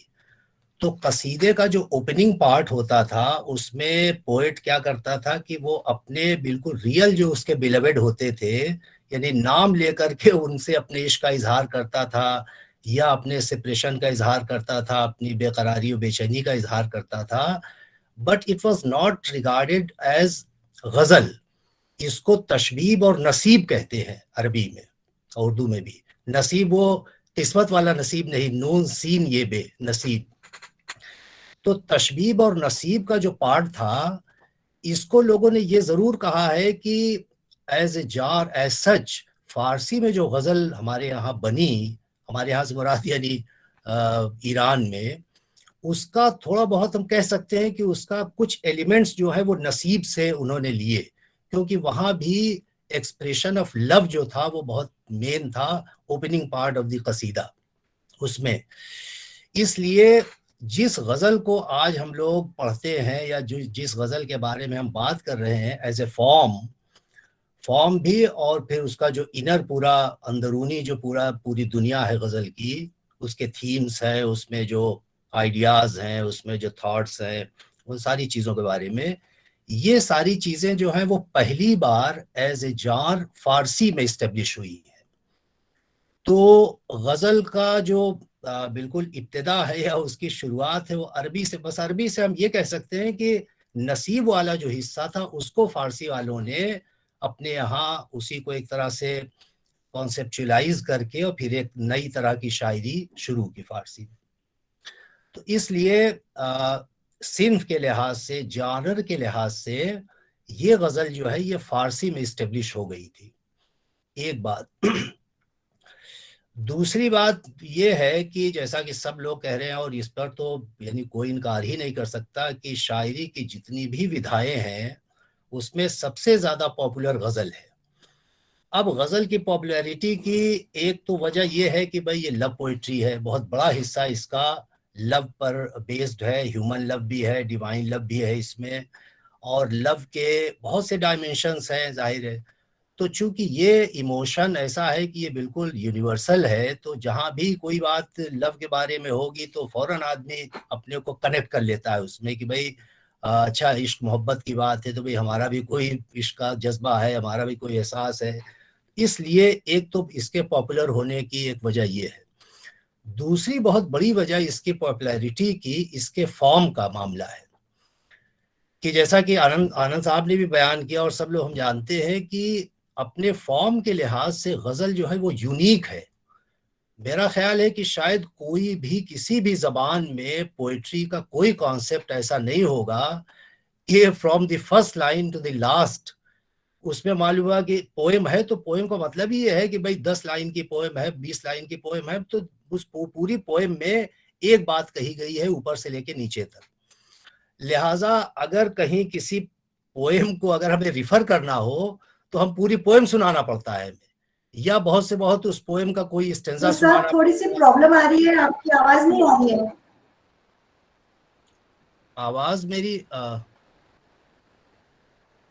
मेरी क्या बीच में कट गई थी, अब आ रही है, अब आ रही अच्छा, है। बहुत साफ है आवाज, बहुत साफ है आवाज। शायद वो आपके उसमें वो होगा। खैर, तो मैं ये कह रहा हूँ कि गजल की जो फॉर्म है उसका जो बहुत बड़ा, इसको हालांकि कुछ लोगों ने इसको गजल की डिमेरिट कहा है, हमारे यहाँ ही उर्दू में बहुत बड़े क्रिटिक हैं, उन्होंने कहा कि साहब गजल में हर शेर अलग अलग मानी का हामिल होता है, बिल्कुल एक दूसरे से अलग, तो ये गजल की खामी है। ये गजल की खामी नहीं, ये गजल की डिमेरिट नहीं, बल्कि ये गजल की बहुत बड़ी पावर है, क्योंकि ये गजल ही ऐसी शायरी है कि उसमें कहीं भी आपको रिफर करना होता तो पूरी गजल नहीं सुनाते आप, सिर्फ एक शेर सुनाते हैं, सिर्फ 2 लाइन्स, क्योंकि एक ही शेर में सारी बात मुकम्मल हो जाती है। इसीलिए गजल के शेर जो है वो, मेरा ख्याल ये है कि जितनी भी शायरी है उसमें सबसे ज्यादा पोर्टेबिलिटी जो है वो गजल को है, क्योंकि एक शेर आपने कहीं भी कोई ऐसा वाकया हुआ, कोई ऐसी सिचुएशन है, तो आपने गजल का कोई भी शेर सुना दिया, गालिब का, मीर का, अब तो घबरा के ये कहते हैं कि मर जाएंगे, मर के भी चैन ना पाया तो किधर जाएंगे। अब ये ज़ौक़ की पूरी गजल है, उस गजल का ये सिर्फ एक शेर है, पहला शेर मतला, तो बात पूरी हो गई। या दिले नादा तुझे हुआ क्या है, आखिर इस दर्द की दवा क्या है, गालिब की गजल तो कई शेरों की है, उसमें से एक शेर आपने सुना दिया जहाँ। तो मेरा ख्याल ये है कि गजल की पॉपुलैरिटी में उसका जो ये फॉर्म वाला मामला है कि हर शेर बिल्कुल अपना अलग मानी रखता है और अपने आप में बिल्कुल कंप्लीट होता है मानी के लिहाज से। बात पूरी हो गई, हमें दूसरा शेर या पूरी गजल सुनाने की जरूरत ही नहीं पड़ती। तो एक तो ये बात मुझे कहनी थी कि पॉपुलैरिटी वाली बात। अब जो मेन बात मैं जरा आप लोगों से शेयर करना चाहता हूँ, अब मेरा ख्याल है कि सब मुझसे बहुत सीनियर लोग हैं यहाँ, कि गजल के बारे में एक तो ये है उसका जो पूरा उसकी जो हिस्ट्री है उसकी तरफ बहुत अच्छा इशारा किया आनंद साहब ने।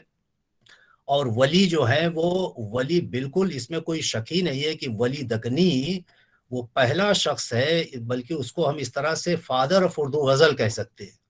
और बिल्कुल वो पायनियर है, इसमें कोई शक नहीं, क्योंकि वली ने ही एक तरह से उर्दू गजल को इस तरह से यानी डेवलप कर दिया, इस्टेब्लिश कर दिया कि उर्दू गजल जो है वो फारसी गजल के मुकाबले में बिल्कुल कायम हो गई, इस्टेब्लिश हो गई। और वली ने अपनी गजलों में, अपने कई शेरों में इस बात का इजहार किया है कि हम फारसी शायरों से कम नहीं है। वरना वली के ज़माने तक, बल्कि वली के थोड़ा बाद तक, फारसी शायरी और फारसी गज़ल का इतना बड़ा पूरा माहौल था हमारे हिंदुस्तान में कि लोग यही समझते थे कि शायरी का मतलब है फारसी शायरी। अगर कोई शख्स अपने को शायर कहता था तो इसका मतलब ये होता था कि he is a poet of Persian यानी फारसी का शायर है वो। और बहुत इंटरेस्टिंग एक मिसाल आपको दूं कि मीर तकी मीर के कंटेम्प्रेरी वेरी फेमस पोएट कायम चांदपुरी, 18th सेंचुरी पोएट कायम चांदपुरी ने एक शेर कहा जिसमें यह है कि कायम में गजल तौर किया रेख्ता वरना एक बात लचर सी बज़बाने दकनी थी। इंटरेस्टिंग पॉइंट ये है कि अर्ली 18th सेंचुरी तक गजल वर्ड से फारसी गजल मुराद लेते थे। जब गजल कहते थे तो गजल का मतलब होता है कि फारसी गजल, और उर्दू गजल को या उर्दू शायरी को रेख्ता कहते थे। कायम के इस शेर में यही कायम कह रहे हैं कि मैंने अपनी रेख्ता की शायरी को हमने क्या किया है कि गजल के बराबर कर दिया, यानी फारसी गजल के बराबर कर दिया है।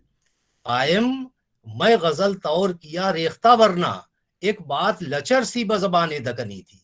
यानी अभी तक तो हमारी उर्दू शायरी, रेख्ता की शायरी वो बिल्कुल एब्सर्ड अटरेंस की चीज थी, बिल्कुल लचर, बिल्कुल मामूली चीज।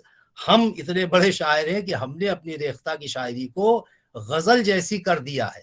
गजल जैसी यानी फारसी गजल जैसी। ये मेन पॉइंट में जो बताना चाहिए ये है।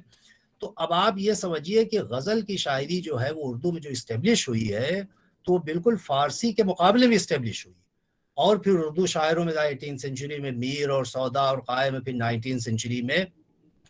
आनंद साहब ने जरा नज़ीर अकबर आबादी को 19th सेंचुरी कहा। नज़ीर जो है actually he is in 18th century, वो मीर और सौदा की कंटेम्प्रेरी है। तो अब जो बात बताने की है, मुझे कहने की है, वो ये है कि वही होता है कि कभी कभी कोई चीज़ इतनी मशहूर, इतनी पॉपुलर हो जाती है कि उसके बारे में हम ये सोचते हैं कि अब तो इसके बारे में कुछ सोचने समझने की ज़रूरत ही नहीं है। जब हर आदमी इसको जान रहा है और अपना उससे लुत्फ ले रहा है और मज़ा ले रहा है, गा रहा है और सुन रहा है और लुत्फ, उसको बहुत लुत्फ आ रहा है। लेकिन गज़ल का जो मामला है उसमें एकेडमिक पहलू भी बहुत अहम है। और एकेडमिक पहलू ये है कि एक तो जैसा कि हमारे अभी आनंद प्रकाश साहब ने कहा कि गज़ल में जो फॉर्म है उसकी वो बिल्कुल कन्वेंशनल है और उसमें वायलेशन हम कर ही नहीं सकते।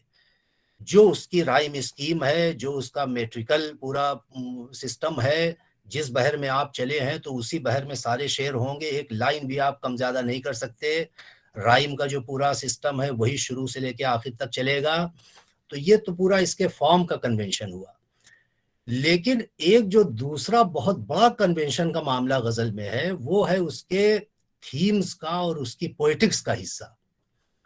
और वो ये है, और ये भी अपने आप में मेरा ख्याल ये है कि दुनिया की जाहिर सारी लव पोइट्री के बारे में तो हम लोग नहीं कह सकते, लेकिन अंदाज़ा ये है कि जहाँ भी दुनिया में लव पोइट्री होगी उस लव पोइट्री में ये जो फैक्टर गज़ल वाला है ये शायद और कहीं नहीं होगा।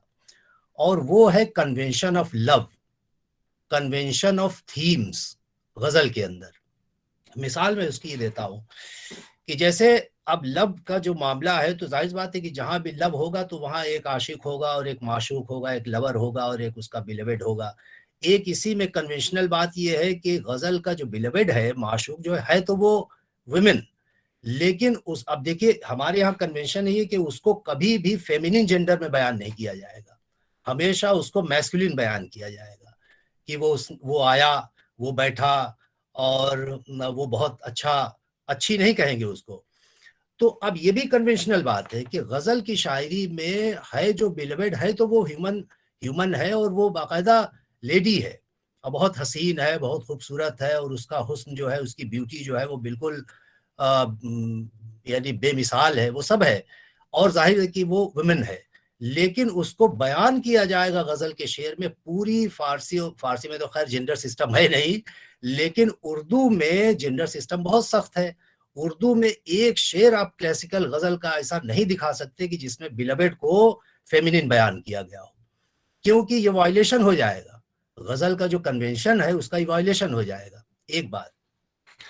दूसरी बात मैं ये अर्ज करना चाहता हूं कि जो बेसिक जो मेन कैरेक्टर है लव के मामले में गजल में, आशिक और माशूक का, इन कैरेक्टर्स के भी कुछ खास इनकी कुछ सिफात हैं, कुछ इनकी मतलब विशेषताएं इनके साथ लगी हुई, और वो जो सिफात हैं उनमें भी वायलेशन नहीं हो सकता।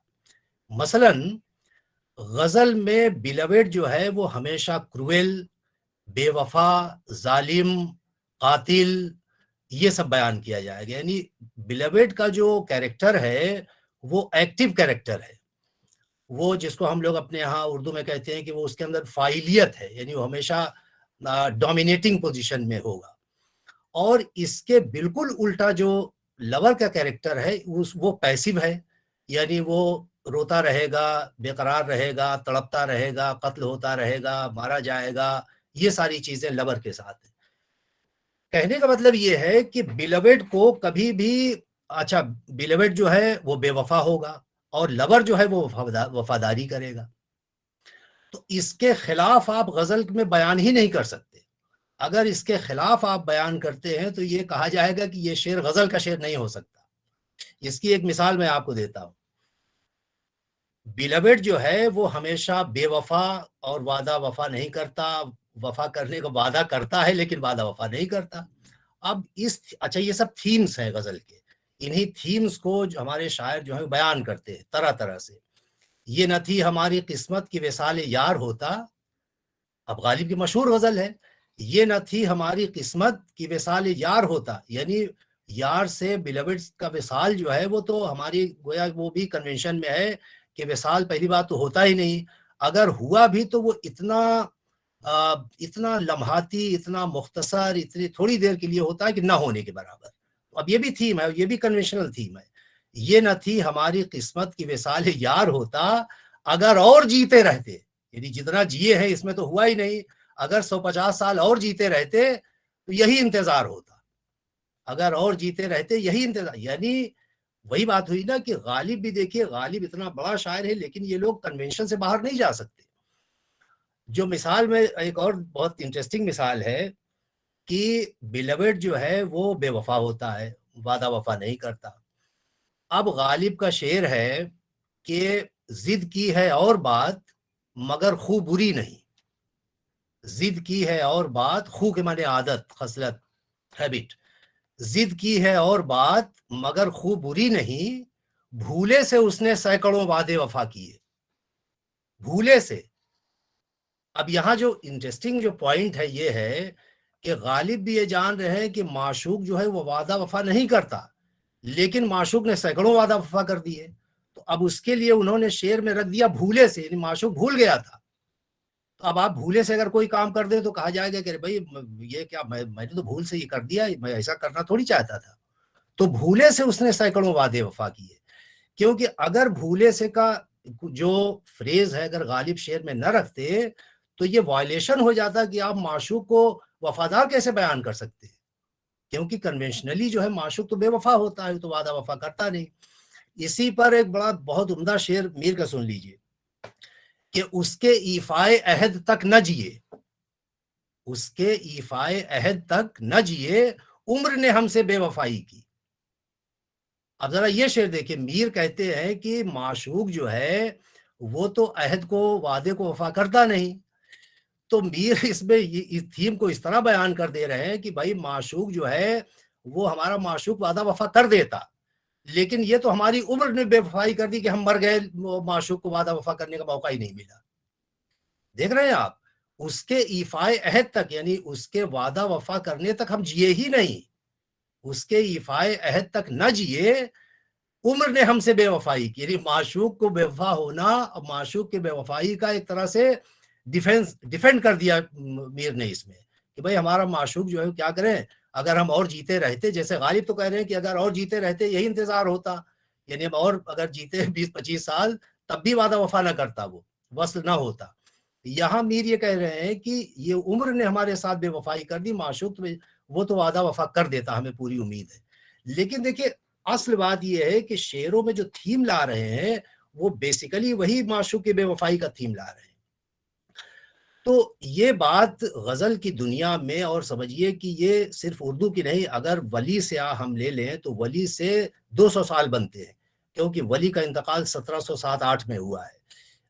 लेट 17th सेंचुरी यानी 1665-66 में वली की पैदाइश मानी जाती है, बहुत लंबी उम्र नहीं हुई, और 1707-8 में उनका इंतकाल हुआ है।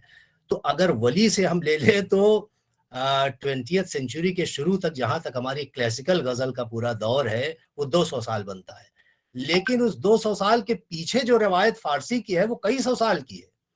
तो कई सौ साल की फारसी की रवायत तो फिर अपनी 200 साल की उर्दू की रवायत मिला लीजिए, तो उसमें एक शेर भी आपको कन्वेंशन के खिलाफ नहीं मिलेगा। लाखों करोड़ों गजलें कही गई हैं फारसी उर्दू में मिलाकर के। क्यों? क्योंकि जैसा मैंने कहा कि गजल जो है वो बेसिकली कन्वेंशनल पोइट्री है, खास तौर से लव के मामले में। गजल में जो लव है वो रियल लव नहीं है, कन्वेंशनल लव है। जैसा मैंने कहा, अब देखिए एक बात और मैं कि गजल के शेर में जो फर्स्ट पर्सन होता है वो हमेशा लव बेस्ड, अगर वो थीम है शेर में तो फर्स्ट पर्सन हमेशा आशिक होगा। पूरी फारसी उर्दू की गजल की शायरी में एक शेर कोई दिखा दे कि जिसमें बिलवेड फर्स्ट पर्सन के तौर पर आया हो, क्योंकि बिलवेड बोल ही नहीं सकता, बिलवेड नहीं बोलता। गजल की कन्वेंशन के ये खिलाफ है कि उसमें माशूक जो है बोलेगा ही नहीं, माशूक के बारे में बात होगी, माशूक को हम एड्रेस करेंगे, माशूक सेकंड पर्सन के तौर पे आएगा, लेकिन माशूक फर्स्ट पर्सन के तौर पे नहीं आ सकता। अब गालिब का शेर आप देखिए कि कहते हो न देंगे हम, दिल अगर पड़ा पाया। यहां जो बोल रहा है, जो फर्स्ट पर्सन है, मुतकल्लिम जिसको हम लोग उर्दू में कहते हैं, वो आशिक है। आशिक अपने माशूक से कह रहा है कि तुम कहते हो कि अगर मेरा दिल कहीं पड़ा हुआ तुमको मिल गया तो तुम मुझे नहीं दोगे। कहते हो न देंगे हम, दिल अगर पड़ा पाया, दिल कहाँ के गुम कीजिए, हमने मुद्दा पाया। आशिक कहता है कि हम तो पहले ही अपना दिल खो चुके हैं कि हमारा दिल कहीं कहीं गुम हो गया है। अब तुम ये जो बात कह रहे हो कि तुम्हारा दिल अगर कहीं हमें पड़ा हुआ मिल गया तो हम वापस नहीं देंगे, इसका मतलब मैं समझ गया कि दिल तुम्हारे पास है। तो यहां भी देखिए कि जो माशूक का जो अल्फाज हैं वो आशिक अपनी तरफ से बयान कर रहा है कि कहते हो न देंगे हम, दिल अगर पड़ा पाया, न देंगे हम, दिल अगर पड़ा पाया।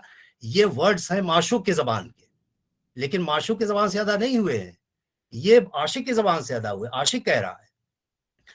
तो अब इसी तरह से जैसे ये भी कन्वेंशन है कि जैसे गजल की दुनिया में कुछ और कैरेक्टर्स हैं, यानी रकीब हैं, राइवल्स हैं। अब राइवल्स जो हैं वो हमेशा नेगेटिव कैरेक्टर के तौर पे गजल में बयान होते हैं। क्यों? क्योंकि राइवल्स जो हैं उनको माशूक जो है अपने करीब रखता है, और करीब इसलिए रखता है ताकि जो सच्चा आशिक है उसको तकलीफ पहुंचे। माशूक जो है वो गजल की दुनिया में ये है थीम कि माशूक अपने आशिक को तड़पाता है, परेशान रखता है, बेकरार रखता है, और इसमें उसको लज्जत मिलती है।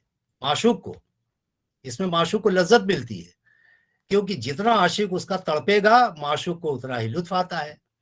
तो माशूक जो है वो रकीबों को, राइवल्स को अपने पास इसलिए रखता है क्योंकि राइवल्स सच्चे आशिक नहीं है, वो तो उनके अंदर लस्ट है, वो तो बिल्कुल जैसे उस तरह के लोग होते हैं कि अपना सिर्फ ऊपर से दिल लगाया और लुत्फ लिया, उसके बाद गायब हो गए, वो जान वान देने वाले आशिक नहीं है। जान देने वाला आशिक तो सच्चा वही लवर है। तो माशूक जो है वो रकीबों को इसलिए करीब रखता है ताकि आशिक को जब ये पता चले, ये देखे कि अरे साहब ये तो झूठे आशिक लोग हैं, इसके ये माशूक के पास है और हमको माशूक दूर रखता है। क्योंकि ये भी कन्वेंशन है कि माशूक जो है वो आशिक से दूर रहेगा। सेपरेशन का जो थीम है गजल में, ये बहुत बड़ा थीम है कि हिज्र की रात जो है बहुत तवील होगी और वस्ल का दिन जो है वो वस्ल का जो टाइम है वो बहुत थोड़ा सा होगा, और गम की मुद्दत बहुत तवील होगी, खुशी की मुद्दत बहुत कम होगी। शादियों गम में जहां की 1 से 10 का है फर्क, मीर का शेर है। शादियों गम में जहां की, शादी खुशी और गम, शादियों गम में जहां की 1 से 10 का है फर्क, 110 का है दोनों में। ईद के दिन हंसिए तो 10 दिन मुहर्रम रोइए। अब आप देखिए, ईद जो है खुशी का दिन है और खुशी का दिन, ईद का दिन सिर्फ 1 दिन का होता है, और मुहर्रम जो है वो पहली से लेकर के 10 तारीख तक, तो मुहर्रम का गम की चीज है वो 10 दिन होती है। तो देखिए कैसे मीर ने उसको साबित किया है कि दुनिया में खुशी और गम का जो तनासुब है वो 1 और 10 का है, कि अगर खुशी 1 हिस्सा है तो गम जो है 10 गुना है उसके। और फिर उसको साबित किया कि ईद का दिन 1 और गम का दिन मुहर्रम 10 दिन। ईद के दिन हंसिए तो 10 दिन मुहर्रम रोइए। तो ये भी जाहिर थीम है। हमारी रियल दुनिया में, जिस दुनिया में हम रहते हैं, वहां तो ये भी हो सकता है कि भाई किसी के यहाँ वस्ल ही वस्ल हो, हिज्र हो ही ना। बहुत से आशिक माशूक ऐसे हो सकते हैं कि उनके यहाँ कोई हिज्र नहीं है, वस्ल ही वस्ल है। लेकिन गजल की दुनिया में जो कन्वेंशन है वहां यही है कि हिज्र जो है हिज्र ही होगा और वस्ल अव्वल तो होगा नहीं। अगर होगा तो बहुत मामूली, बहुत थोड़े वक्त के लिए, जो ना के बराबर। तो अब अच्छा, अब जैसे एक बात और इसी सिलसिले की, कि गजल में जैसा मैंने कहा कि आशिक जो है वो बहुत ही यानी पैसिव कैरेक्टर है, बिल्कुल नाकाम, नामुराद। उसको कोई किसी चीज की वो नहीं है, ना खाने को है ना पीने को है, क्योंकि हर वक्त वो अपने माशूक के हिज्र में तड़प रहा है, मर रहा है, कोई पूछने वाला नहीं। और माशूक जो है वो आशिक का कत्ल भी कर देता है, बल्कि आशिक जो है माशूक के हाथों मारे जाने को अपनी जिंदगी का सबसे बड़ा अचीवमेंट समझता है। गोया वही उसकी मेराज है कि उसका माशूक उसको कत्ल कर दे। अब इससे बढ़ के क्या चाहिए कि अपनी जान दे दे उसमें। तो आशिक का जो कत्ल है या आशिक का मरना जो है, ये तो गजल के थीम्स में, गजल की दुनिया में बहुत बड़ा थीम है, बहुत कॉमन थीम है। लेकिन माशूक का कत्ल होना, फिर वही बात, पूरी गजल की रवायत में एक शेर ऐसा नहीं दिखाया जा सकता कि जिसमें माशूक या बिलवेड का कत्ल हुआ हो। क्यों? क्योंकि ये भी कन्वेंशन के खिलाफ है।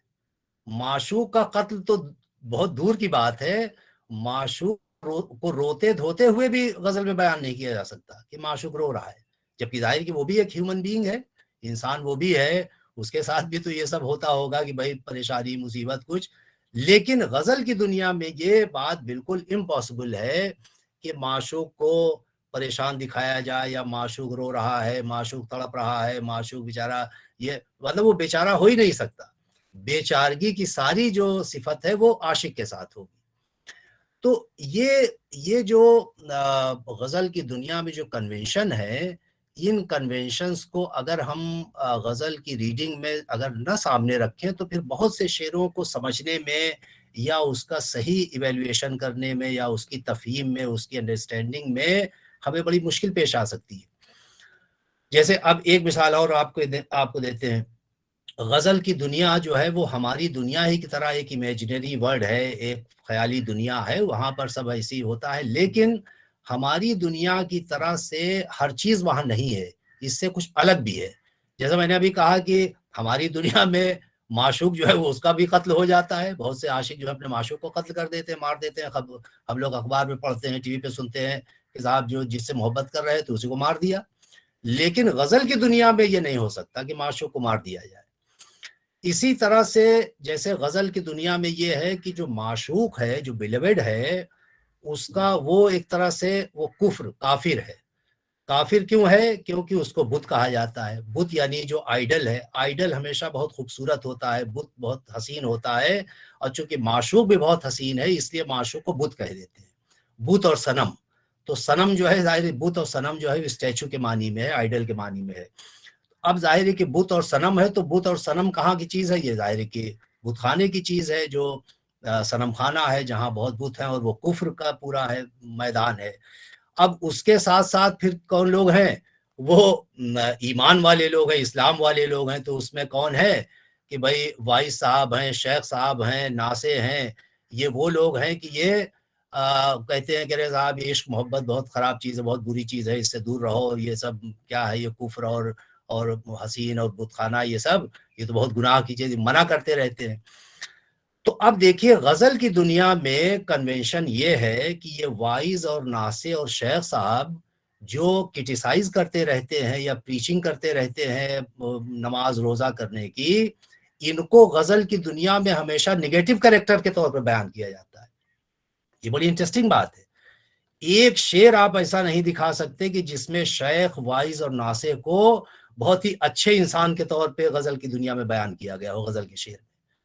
जबकि जैसा कि हम कहते हैं कि भाई हमारी दुनिया में ठीक है, बहुत से वाइज नासे बड़े दुनियादार लोग होते हैं, ऊपर से बड़े नमाज रोजा करते हैं, लेकिन अंदर से बड़े दुनियादार लोग होते हैं। बहुत से लोग कहते हैं कि अरे भाई बहुत ही धोखेबाज ये मौलाना साहब है। लेकिन हमारी रियल दुनिया में ऐसा थोड़ी है कि सारे वाइज जो है वो सब ऐसे धोखेबाज होते हो, सारे शेख साहब। लेकिन गजल की दुनिया में जो कैरेक्टर है शेख का या वाइज का या नासे का, वो हमेशा इसी तरह बयान किया जाता है कि साहब वो दिखावे में, देखने में, दिखाने में तो बहुत अपने को बड़े दाढ़ी और ये और नमाज और रोजा और अल्लाह रसूल करते रहते हैं, लेकिन उनके दिल में सारी दुनिया की बुराइयां भरी हुई है। वो बहुत ही यानी दुनियादार लोग। अब गालिब या किसी भी शायर के यहाँ जिस शेर में भी आपको शेख और वाइज और नासे का जिक्र मिलेगा, हमेशा निगेटिव मिलेगा। कहाँ मैखाने का दरवाजा गालिब और कहाँ वाइज, कहाँ मैखाने का दरवाजा गालिब और कहाँ वाइज, पर इतना जानते हैं कल वो जाता था कि हम निकले। अभी मैखाने में तो हम तो जाते हैं, यहाँ जो आशिक है वो कह रहा है कि हम तो खुले हुए मैखाने वाले आदमी, हम तो शराब पीते हैं, माशूक के साथ बैठ के शराब पीते हैं, साकी माशूक शराब पिलाता है और हम उसके साथ पी रहे हैं, हमको क्या है, हम तो सारी दुनिया में, हम चाहे बदनाम हो चाहे जो भी हो, लेकिन हमारे बारे में सब जानते हैं कि भाई हम मैखाने के आदमी हैं। लेकिन ये वाइस साहब जो है तो सारी दुनिया में कहते फिरते हैं कि अरे भाई मैखाने से दूर रहो, शराब मत पियो, लेकिन साहब कल मैंने देखा कि कल तो हम मैखाने से निकल रहे थे और ये मैखाने में जा रहे थे। तो ये जरा देखिए इनकी दुनियादारी। बड़ा बड़ा दिलचस्प शेर है कि महफिले वाज तो तादेर रहेगी कायम। अनीसुर रहमान साहब कायम चांदपुरी का शेर है, महफिले वाज तो तादेर रहेगी कायम, ये है मैखाना अभी पी के चले आते हैं, ये है मैखाना अभी पी के चले आते हैं। अरे भाई यहाँ सब चलिए अल्लाह रसूल की बातें हो रही है, वाज की बातें हो रही हैं सब, लेकिन ये मैखाना करीबी है, चलिए भाई साहब उठ के चल के पी के आ जाते हैं इतनी देर में। तो कहने का मतलब ये है कि ये सारी चीजें जो हैं वो गजल में इस्टेब्लिश्ड कन्वेंशन के तौर पर हैं। जैसा कि मैंने शुरू में अर्ज किया कि आनंद प्रकाश साहब ने बिल्कुल सही कहा कि गजल की फॉर्म जो है वो तो इस्टेब्लिश्ड है ही है, उसमें भी कोई वायलेशन हम नहीं कर सकते। हमारे यहाँ नए जमाने में अभी 20th सेंचुरी में अभी 30-40 साल पहले आजाद गजल के नाम पर एक एक्सपेरिमेंट किया गया, कुछ लोगों ने किया, बल्कि हमारे उर्दू के बड़े मशहूर शायर मजहर इमाम साहब, उन्होंने आजाद गजल में उन्होंने ये किया कि एक लाइन छोटी, दूसरी लाइन बड़ी, फिर तीसरी लाइन फिर छोटी, फिर चौथी लाइन बड़ी, और राइम स्कीम वही रखी। लेकिन वो नहीं चल पाई, क्योंकि गजल जो है जिस तरह की शायरी है वो इस तरह का वायलेशन बर्दाश्त ही नहीं कर सकती। तो एक तो फॉर्म का जो इस्टेब्लिश्ड पूरा कन्वेंशन है कि आप बिल्कुल वही रहेगा, उसमें आप जर्रा बराबर फर्क नहीं कर सकते। शायर जो है वो एक्सपेरिमेंट करता किसमें है? मेटाफर्स में, जो डिक्शन है, जो सिमिलीज है, जो इमेजरीज है, इनमें वो नई नई चीजें लाता है, नए नए मेटाफर्स लाता है, नई नए तशबीहें लाता है, इमेजेस लाता है, लेकिन जो उसका पूरा फॉर्म। और दूसरी चीज जो मैंने अर्ज किया, भाई वक्त अगर हो गया हो तो मैं थोड़ा सा कंक्लूड करेगा सर। जी बस आखिरी बात। तो आखिरी बात वही है कि जो गजल के अंदर की जो दुनिया है, वो दुनिया भी अपने आप में बिल्कुल यूनिक दुनिया है, और उसका मेरा ख्याल है कि शायद दुनिया की और तरह की लव पोएट्री में शायद इस तरह का कन्वेंशन नहीं होगा कि हर चीज जो है वो बिल्कुल इस्टेब्लिश्ड है, आप उससे आप इधर उधर नहीं हो सकते, आप उससे इनहराफ नहीं कर सकते। You can't violate these established conventional things in ghazal. That's all what I wanted to make. Thank Thank you you. so much. शुक्रिया महफूज साहब, बहुत आपने एक गजल की बात कहते हुए थोड़ा आपका अंदाज और आपकी बातें बहुत गजल जैसी लग रही थी। बहुत आपने जो पॉपुलैरिटी की बात करी है और गजल की यूनिकनेस की बात करी है, कंप्लीटनेस की बात करी है, ये बड़ी हमारे जहन में और हमारे तसव्वुर में रहेंगी बहुत दिनों तक। तो ये बहुत इम्पोर्टेंट बात है सर। हम आपका जो गजल की रिवायत के बारे में हम इसको आपका बहुत बहुत शुक्रिया अदा कर रहे हैं sir. Thank you very much. और अब ये जो दास्तान है वो आगे चलती रहेगी। हमारे जो अगले स्पीकर हैं वो भी पंजाबी लैंग्वेज, लिटरेचर, कल्चर की बहुत सेवा करते हैं, बहुत बड़े विद्वान हैं, और वो पंजाबी गजल की बात करेंगे आज हमसे। प्रोफेसर जसविंदर सिंह सैनी साहब। जसविंदर जी, हम आपको जी आया नू कहना चाहते हैंगे ते तुसी आओ ते जो बेसिक नेचर और डेवलपमेंट की बात है गजल के दुनिया में, उसकी आप हमें थोड़ा सा ज्ञान दीजिए sir please. Professor Jaswinder Singh Saini please. Thank you sir. आप मेरी हेलो मुझे थोड़ी आवाज कम आ रही है सर।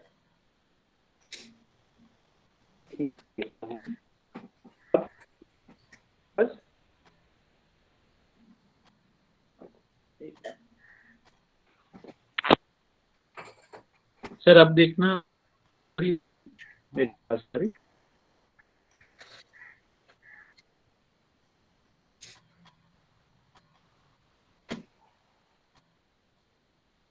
हेलो अभी है सर, थोड़ा सा एक सर प्लीज कंटिन्यू। अब बेहतर है सर, अब बेहतर। जसविंदर जी कुछ बोलिए। आप जी बोलिए प्लीज।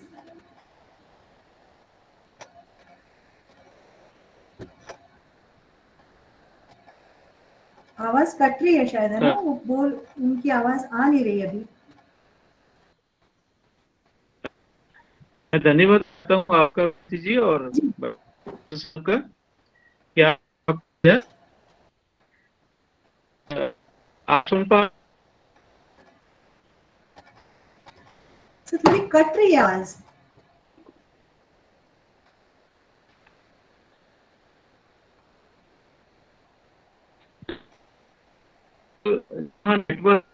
नेटवर्क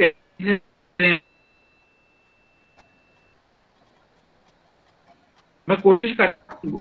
बाकी सबको क्लियर सुनाई दे रहा है क्या जसविंदर जी का? नहीं, इधर भी इश्यूज है मैडम, इधर भी नहीं आ रही है, आवाज बिल्कुल नहीं आ रही है। अच्छा, ये जसविंदर जी शायद वापस जुड़ेंगे, वापस जुड़ रहे हैं शायद।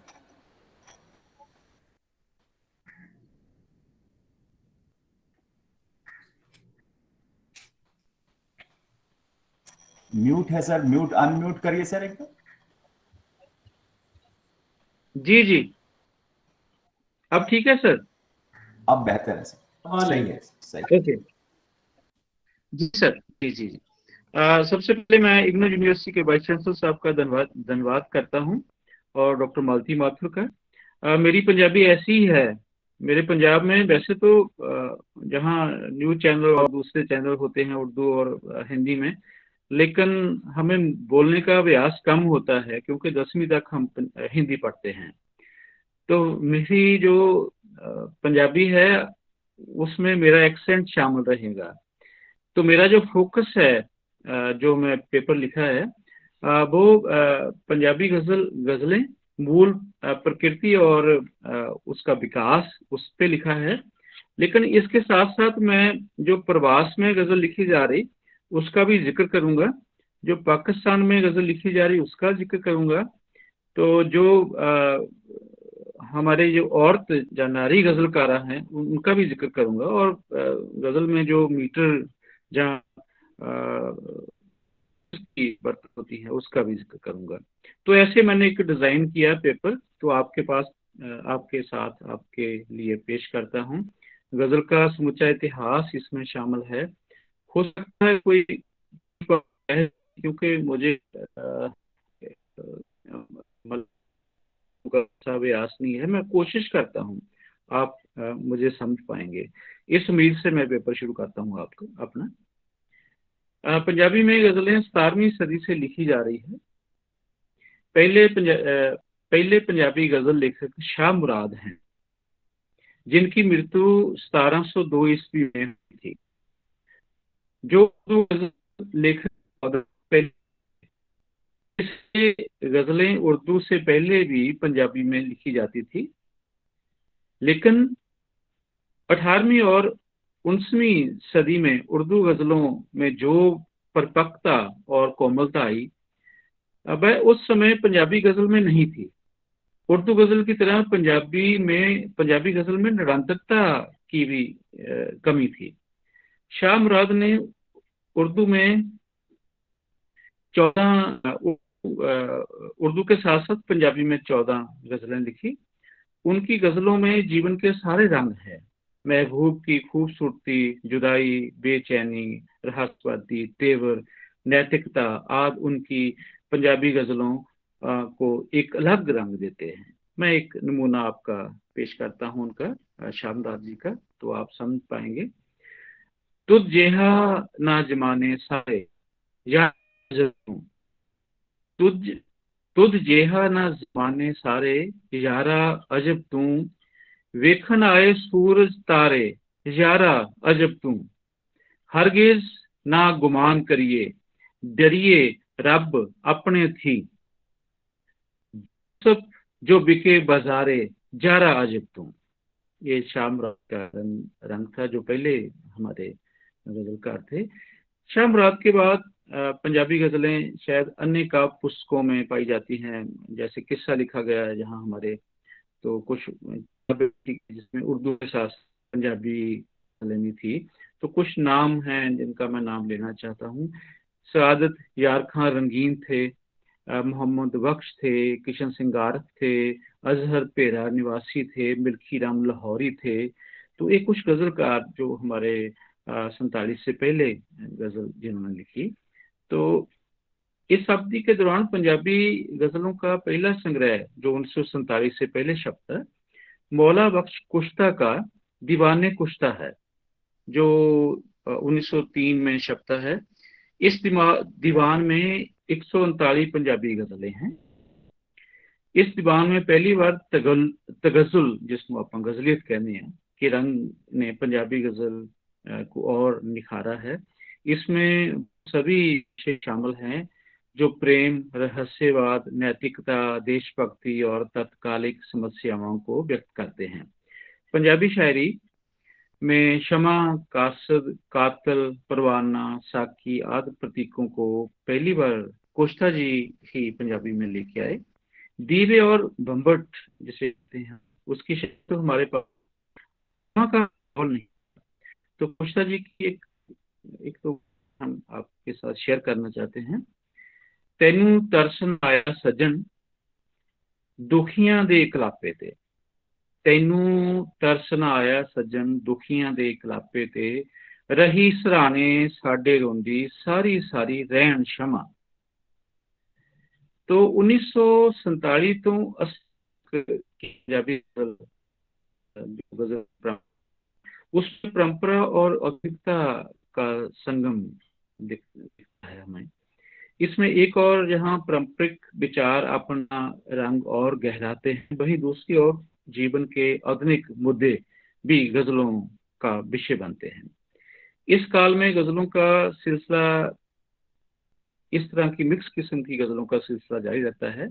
इस काल में पुस्तकों के साथ 60 से अधिक गजल लिखे गए इस काल में, उन 60 के बीच शरीर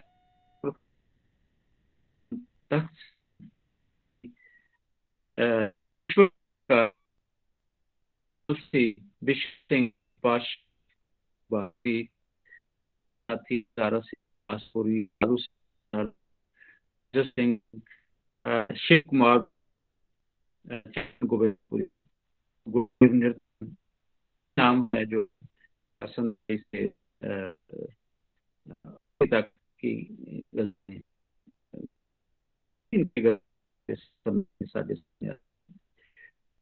पंजाबी भाषा में गजल कही जा सकती है या नहीं, इस मुद्दे पर बहस छिड़ती है। पंजाबी गजल के अस्तित्व पर बड़ा संकट खड़ा हो जाता है। इस तनावपूर्ण माहौल में पंजाब में गजल आंदोलन चल पड़ता है। पंजाबी में कई गजल मास्टर्स गजल स्कूल खोलते हैं जिसमें बाकायदा उस्ताद और शागिर्दी की परंपरा शुरू करते हैं। गजल आंदोलन अरूज की बंदिश में पंजाबी में गजल लिखने की परंपरा स्थापित करते हैं। इसके विपरीत अधिकांश गजलकार जो इस परंपरा से बेरुख भी होते हैं, वो अपने आप में स्वतंत्र रूप में गजल लिखते हैं। तो ये मेरे प्रभाव गजल में आते हैं। इसके साथ ही गजल में प्रगतिशील, सौंदर्यिक और नक्सली आंदोलन से प्रभावित पंजाबी गजल भी लिखी जाती है। कुछ एग्जाम्पल मैं आपको बताऊंगा। कोई डालियां गया हवा बन के, कोई डालियां चो लंघिया हवा बन के, असी रह गए बिरख वाली हाँ बन के हाँ। इसी तरह डॉक्टर जगतार दी गजल है, हर मोड़ ते सलीबा हर मोड़ ते हनेरा, हर मोड़ ते सलीबा हर मोड़ ते हनेरा, असी रुके ना साडा भी देख जेरा।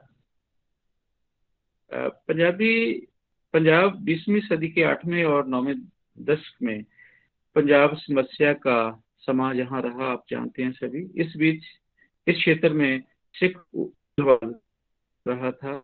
पंजाब के लोग एक तरफ अलगाववादियों की गोलियों और दूसरी तरफ सीआरपीएफ और पुलिस की ज्यादतियों का शिकार हो जाते हैं। पंजाब में सरकारी मशीनरी थम कर रह जाती है।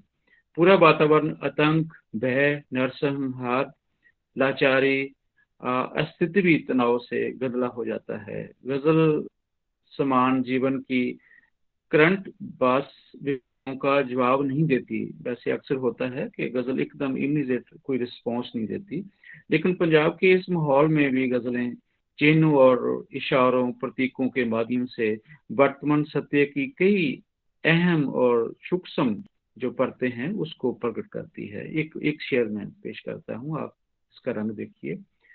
कोई दस्तार रत लिबड़ी कोई तलवार आई है, कोई दस्तार रत लिबड़ी कोई तलवार आई है, लियाओ तो चुप अखबार आई है। ये माहौल था तब जब पंजाब एक बड़े अजीब किस्म के दौर से गुजर रहा था। 1991 से अब तक पंजाबी गजल वैश्वीकरण के दौर में प्रवेश करती है।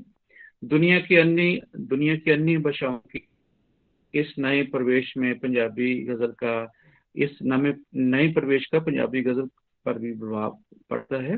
निजीकरण, वैश्वीकरण की ये नीतियां नव पूंजीवादी व्यवस्था की पहचान है, जिसका प्रभाव पंजाबी गजल के साथ साथ साहित्य की अन्य विधाओं पड़ रहा है, जिसमें राज्य और व्यक्ति के बीच तनाव है। ये सबसे बड़ा मसला है। राज्य, स्टेट और व्यक्ति के बीच में जो तनाव है वो गजल का भी हासिल बनता है। दिल्ली की सीमा पर किसान मोर्चा इसका प्रमाण है या था।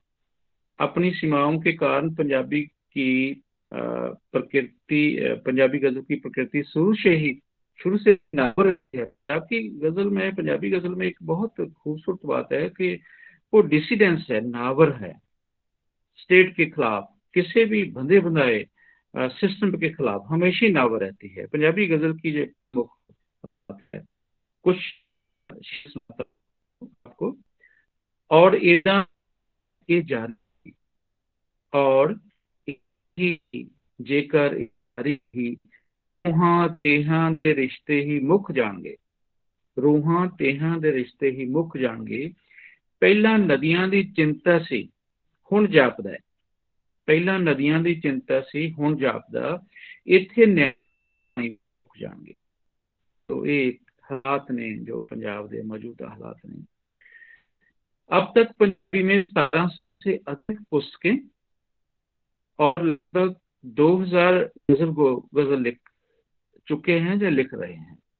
इसके अलावा पाकिस्तानी पंजाबी और प्रवासी पंजाब में भी गजल लिखी जा रही है। 250 से करीब पश्चिमी पंजाब और इतने ही प्रवासी पंजाब में गजल की सिर्जना कर रहे हैं। पंजाब के विभाजन के बाद, अब मैं पाकिस्तानी पंजाबी गजल की बात करता हूँ पहले, वो भी हमारा हिस्सा बड़ा क्षेत्र है जो बन के बाद पाकिस्तान गया, लेकिन हम कभी उस पंजाब अपने आप को महसूस करते, उनकी गजल को हम अपने एक संयुक्त गजलकार में शामिल करते हैं, हमेशा ही शामिल करते हैं। तो पंजाब के विभाजन के बाद पश्चिमी पंजाब और पूर्वी पंजाब अस्तित्व में आए। दोनों पंजाबों में विभाजन की त्रासदी, निराशा, आबादी का विस्थापन, सपनों का टूटना, दुख दर्द, उदासी आदि दोनों पंजाबों ने समान रूप में सहन किया है। पश्चिमी पंजाब में गजलें अभी सीमित हद तक लिखी गई हैं। अन्य लिखी जा रही अधिकांश गजलें परंपरागत रंग की है। पश्चिमी पंजाब ने अपना अधिकांश समय खाकी वर्दी के साये में बिताया है, इसलिए इस क्षेत्र की गजल में इसका प्रभाव देखा जा सकता है। पाकिस्तानी गजल की पहचान का आधार लुक में बिंब प्रतीकों की बरतों है, भाषा का स्थानक प्रयोग है, छोटी बहर है, देसी छंदों की बरतों है, माहौल में भी इस गजल का हासिल है।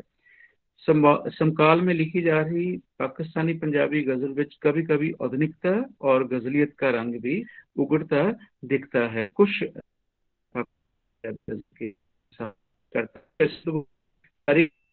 में लिखी जाती है, बहुत ज्यादा गजल शाहमुखी से पंजाबी में अनुवाद होके हमारे पास पहुंच रही है। तो हम अपनी क्लासों में भी शाहमुखी स्क्रिप्ट पढ़ाते हैं बच्चों को, ताकि वो पाकिस्तान के लिटरेचर को और वहाँ के साहित्य को समझ सकें। तो कुछ शेर पेश है पाकिस्तानी पंजाबी गजल के।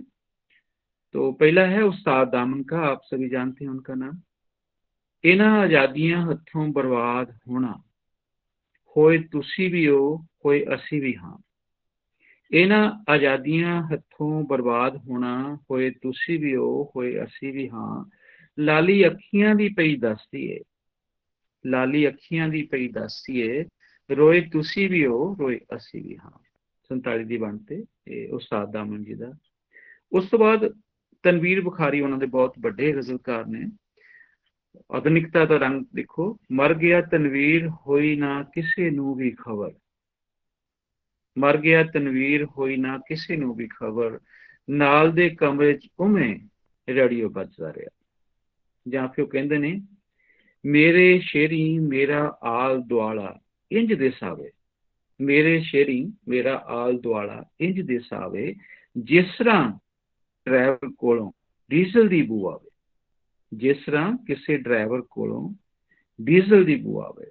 ਜਾਂ ਜਫਰ ਇਕਬਾਲ ਲਿਖਦੇ ਕਲਮ ਕਲਾ ਮੈਂ ਕੰਡੇ ਉੱਤੇ ਖੜਾ ਸਾਂ, कलम कला जफर मैं कंडे उत्ते खड़ा सा, मेरी झोली बिच ने दुख दरियाओं पार दे।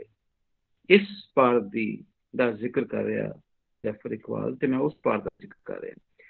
साबर अली साबर उन्होंने बहुत अजकल दे बड़े और मशहूर शायर ने। वो कहंदे ने गंगा ए जा मक्का है, खूबसूरत है सर, सुनना जरूर। गंगा ए जा मक्का है, सीधा धक्का है, गंगा है ਜਾਂ मक्का है, सीधा सीधा धक्का है। रब नू लभदे फिरदे हो, रब किसे दा सक्का है, रब नू लभदे फिरदे हो, रब किसे दा सक्का है। तो ये पाकिस्तानी गजल का एक रंग सिगा जो मैं आपके सामने पेश किया। तो एक पंजाब प्रवास में भी बसता है हमारा पंजाब। तो 150 मुल्क हैं और 150 मुल्कों में पंजाबी मिल जाते हैं, लेकिन ज्यादा प्रवास में जो गजल लिखी जा रही है वो इंग्लैंड में है, अमेरिका में, उत्तरी अमेरिका जिसे हम कनाडा और अमेरिका कहते हैं, इटली में है ना, न्यूजीलैंड में, ऑस्ट्रेलिया में गजल लिखी जा रही है। लेकिन जो वहां लिखी जा रही गजल इस समय जो पंजाब में गजल लिखी जा रही है उसका ही प्रभाव है उस पर। लेकिन कहीं कहीं वहां की मज़हकशी, वहां के दृश्य, वहां के तनाव उस गजल में कभी कभी पेश होते हैं। तो हमें वहां की गजल से ये तवक्को तो नहीं करनी चाहिए कि वो वहां का खेल है उसके बारे में हमें बताएं, या जरूरी ऐसा लिखें कुछ। लेकिन जो पंजाबी हैं उनका वहां के भाईचारे से कोई इतना रिश्ता नहीं है, तो इसलिए की जाए पंजाब में जो लिखी जाए, पूर्वी पंजाब जहाँ पश्चिमी पंजाब जी है, लेकिन कभी कभी वहाँ देश की हमें मैं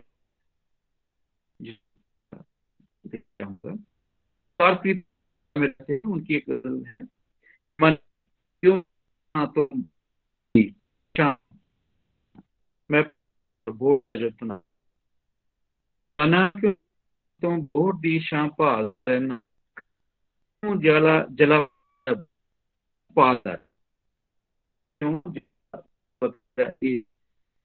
पालदा ਜਾਂ ਗੁਰੂ ਨਾਨਕ ਕਹਿੰਦਾ ਠਰਦੀਆਂ ਨੇ रूह इंदा रंग इस्लामिया वा ठर मेरा लिखा गया मौसम रात तन्हा दिन उदास, जर्द चेहरे खुश्क मौसम रात तन्हा दिन उदास, किए बस्ती तेरियां तेरियां हरफन आ सके कि रस। तो पंजाबी में नारी गजल तीनों पंजाबों में लिखी जाती है। लगभग 100 महिलाएं पंजाबी में गजल लिख रही है। गजल का अर्थ है महिला के है पंजाबी गजल में कहीं भी महिलाओं के साथ है, इस महिलाओं के महिलाओं ने कम गजल की है। गजल में के बाद ही महिलाओं जिसमें एक महिला के जीवन के मुद्दे के पेश।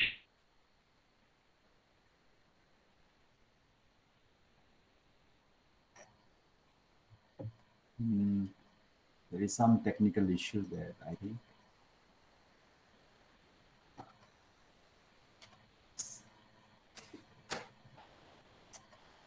Professor Seni, are you there with us?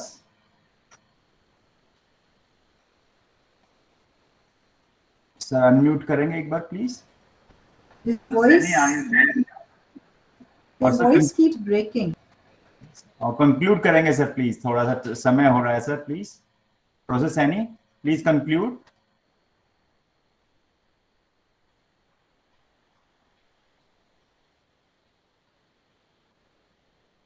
Please unmute कर लें, सैनी साहब अनम्यूट कर लीजिए, अनम्यूट कर लीजिए।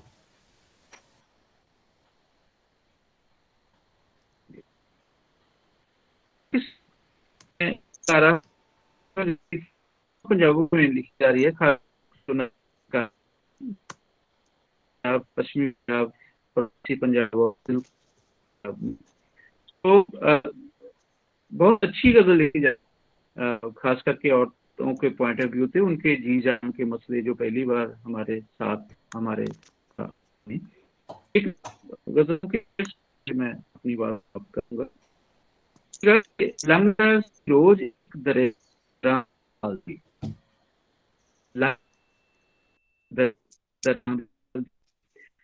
कल को तो वो मैं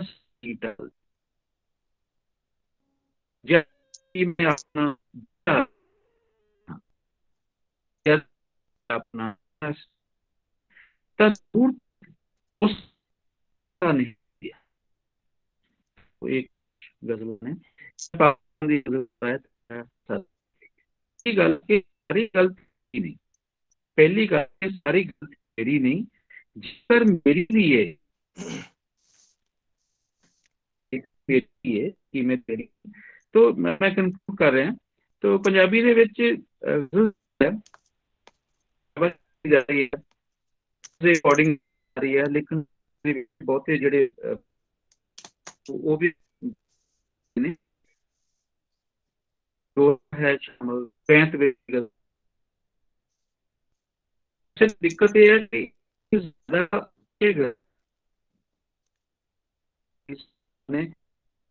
पंजाबी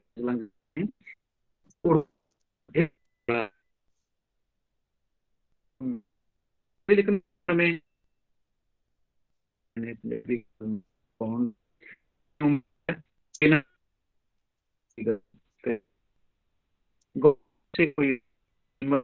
गजल अपने आप खूब, लेकिन अगर रह जाए तो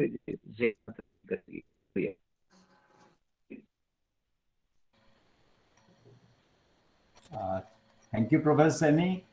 आपकी बात बीच में कट रही थी, पर एक बात बिल्कुल साफ है कि आपने जिस बहुत ही सिलसिलेवार तरीके से जो पंजाबी गज़ल की जो एक हिस्टोरिकल ट्रेडिशन है और उसकी जो कंट्रीब्यूशन है उसके बारे में जो पक्ष बताए हैं वो हम में से बहुत सारे लोगों को नहीं पता थे, तो इसके लिए बहुत बहुत आपका धन्यवाद, शुक्रिया। हम आपसे ऐसे ही कोलैबोरेट करेंगे आगे। तो centre for modern Indian languages है वो आप जैसे एक्सपर्ट के कारण ही अपनी जो है जो अपने सारे एम्स एंड ऑब्जेक्टिव्स पूरा करेगा। सर आपका बहुत बहुत धन्यवाद। सॉरी जो टेक्निकल प्रॉब्लम्स आते हैं बीच बीच में, हमारे बहुत सारे जो है लोग जुड़े हुए हैं हमारे ऑनलाइन प्लेटफॉर्म से भी, उनको भी बहुत अच्छा लग रहा है। मैं अब जो है हमारे नेक्स्ट जो स्पीकर हैं उनको इनवाइट करना चाहता हूं बहुत लव एंड रिस्पेक्ट के साथ। प्रोफेसर राधा वल्लभ त्रिपाठी जी हैं, उन्होंने संस्कृत की जो है जो भाषा साहित्य और संस्कृति की बहुत सेवा करी है। तो sir Tripathi, we are so honoured to have you for this programme. आप जो बात करेंगे वो होगी Sanskrit ghazal in 20th and 21st century। Professor Tripathi, over to you please. Thank you. बहुत बहुत धन्यवाद। मेरी आवाज आ रही है? आ रही है सर, प्लीज आ रही है। जी सर, बहुत जी बिल्कुल आ रही है। हाँ, मैं सबसे पहले तो धन्यवाद देता हूँ centre for study of modern Indian languages IGNOU के लिए, और ऑर्गेनाइजर्स हैं प्रोफेसर मालती माथुर, उनके लिए कि मुझे मौका दिया आपने संस्कृत में गज़ल पर बात करने का। नागेश्वर राव जी हमारे बहुत पुराने साथी रहे हैं और उनकी लीडरशिप में बहुत सी अच्छी बातें हुई इग्नू में, उनकी भी मैं सराहना करता हूँ। संस्कृत में गज़ल लिखी जा रही है, उसके बारे में बात करने के पहले मैं 2-3 बातें बता देना चाहता, साफ कर देना चाहता हूँ। पहली बात तो ये है कि संस्कृत में 19th, 20th और 21st सेंचुरीज में बहुत साहित्य लिखा गया है, लिखा जा रहा है लगातार, और बहुत सारे लोग हमारे इवन जो साहित्य के विभागों में, लैंग्वेजेस के विभागों में हैं, उनको जानकारी उसकी नहीं है।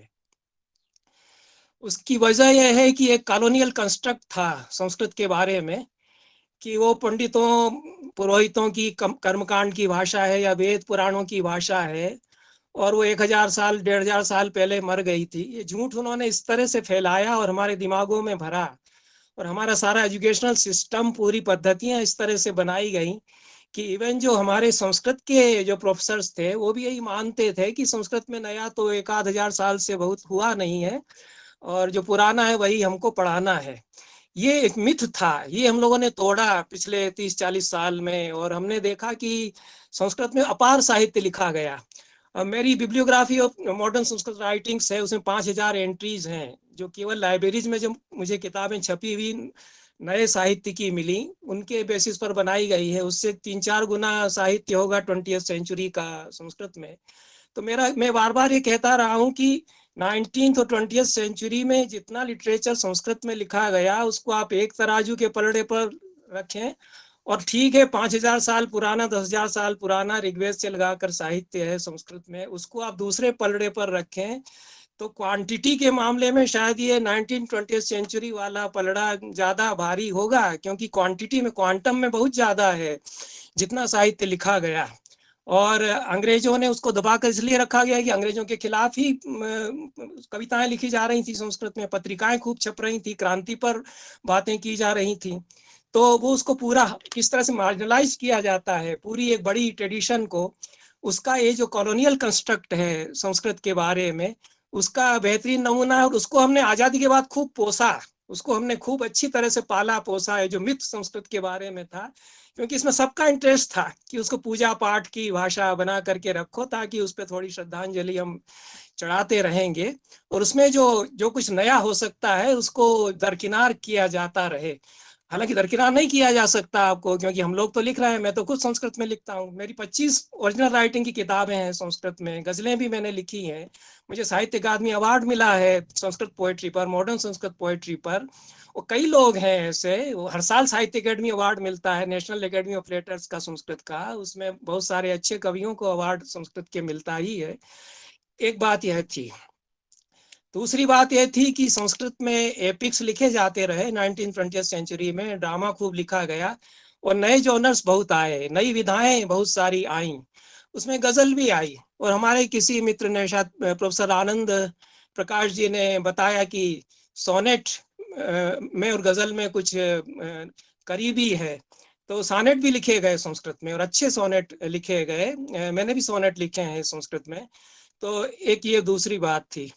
और तीसरी बात, शायद आप उससे एग्री ना करें, करें तो अच्छा है, ना करें तो मैं तो ये उछालूंगा ही कि जितनी भी भारतीय भाषाएं हैं, इंडियन लैंग्वेजेस हैं, उनमें शायद 2-1 अपवादों को छोड़ करके, हो सकता है कश्मीरी और उर्दू और भी हो सकता है पंजाबी, इनको छोड़ दें तो बढ़िया मुकम्मल गजल अगर किसी भाषा में बनती है, बनी है और बन सकती है तो वो संस्कृत है।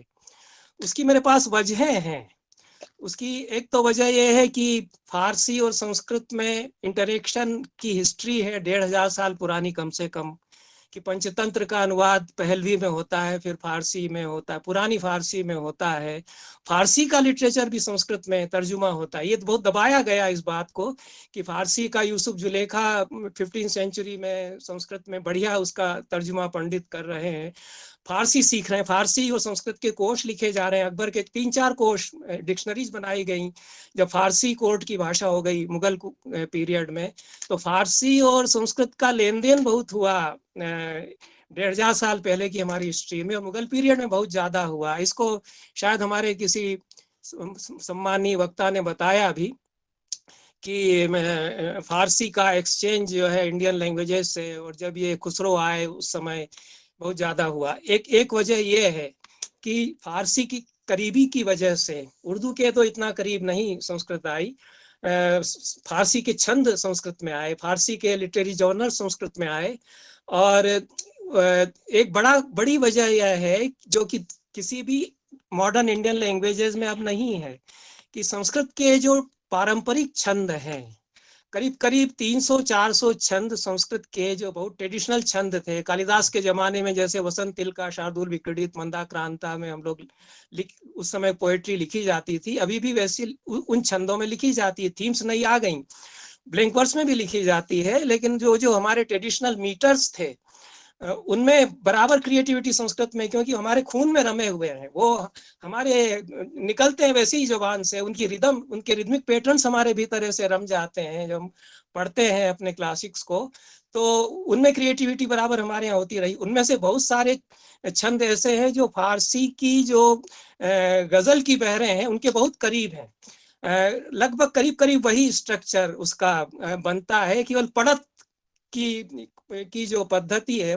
जो पढ़त का तरीका है थोड़ा अलग हो जाता है, क्योंकि फारसी में, उर्दू में जो गजल पढ़ी जाती है उसमें जिसको हम दीर्घ कहते हैं, उसको हर बार आप दीर्घ की तरह से नहीं प्रोनाउंस करते, उसको छोटे अक्षर की तरह प्रोनाउंस करते हैं। ये उदाहरण देने का मेरे पास वक्त नहीं है, लेकिन संस्कृत में तो जो लिखा जाएगा वही पढ़ा जाएगा, और दीर्घ या गुरु जिसको कहते हैं छंद में, तो उसका प्रोनाउंसिएशन गुरु ही होगा।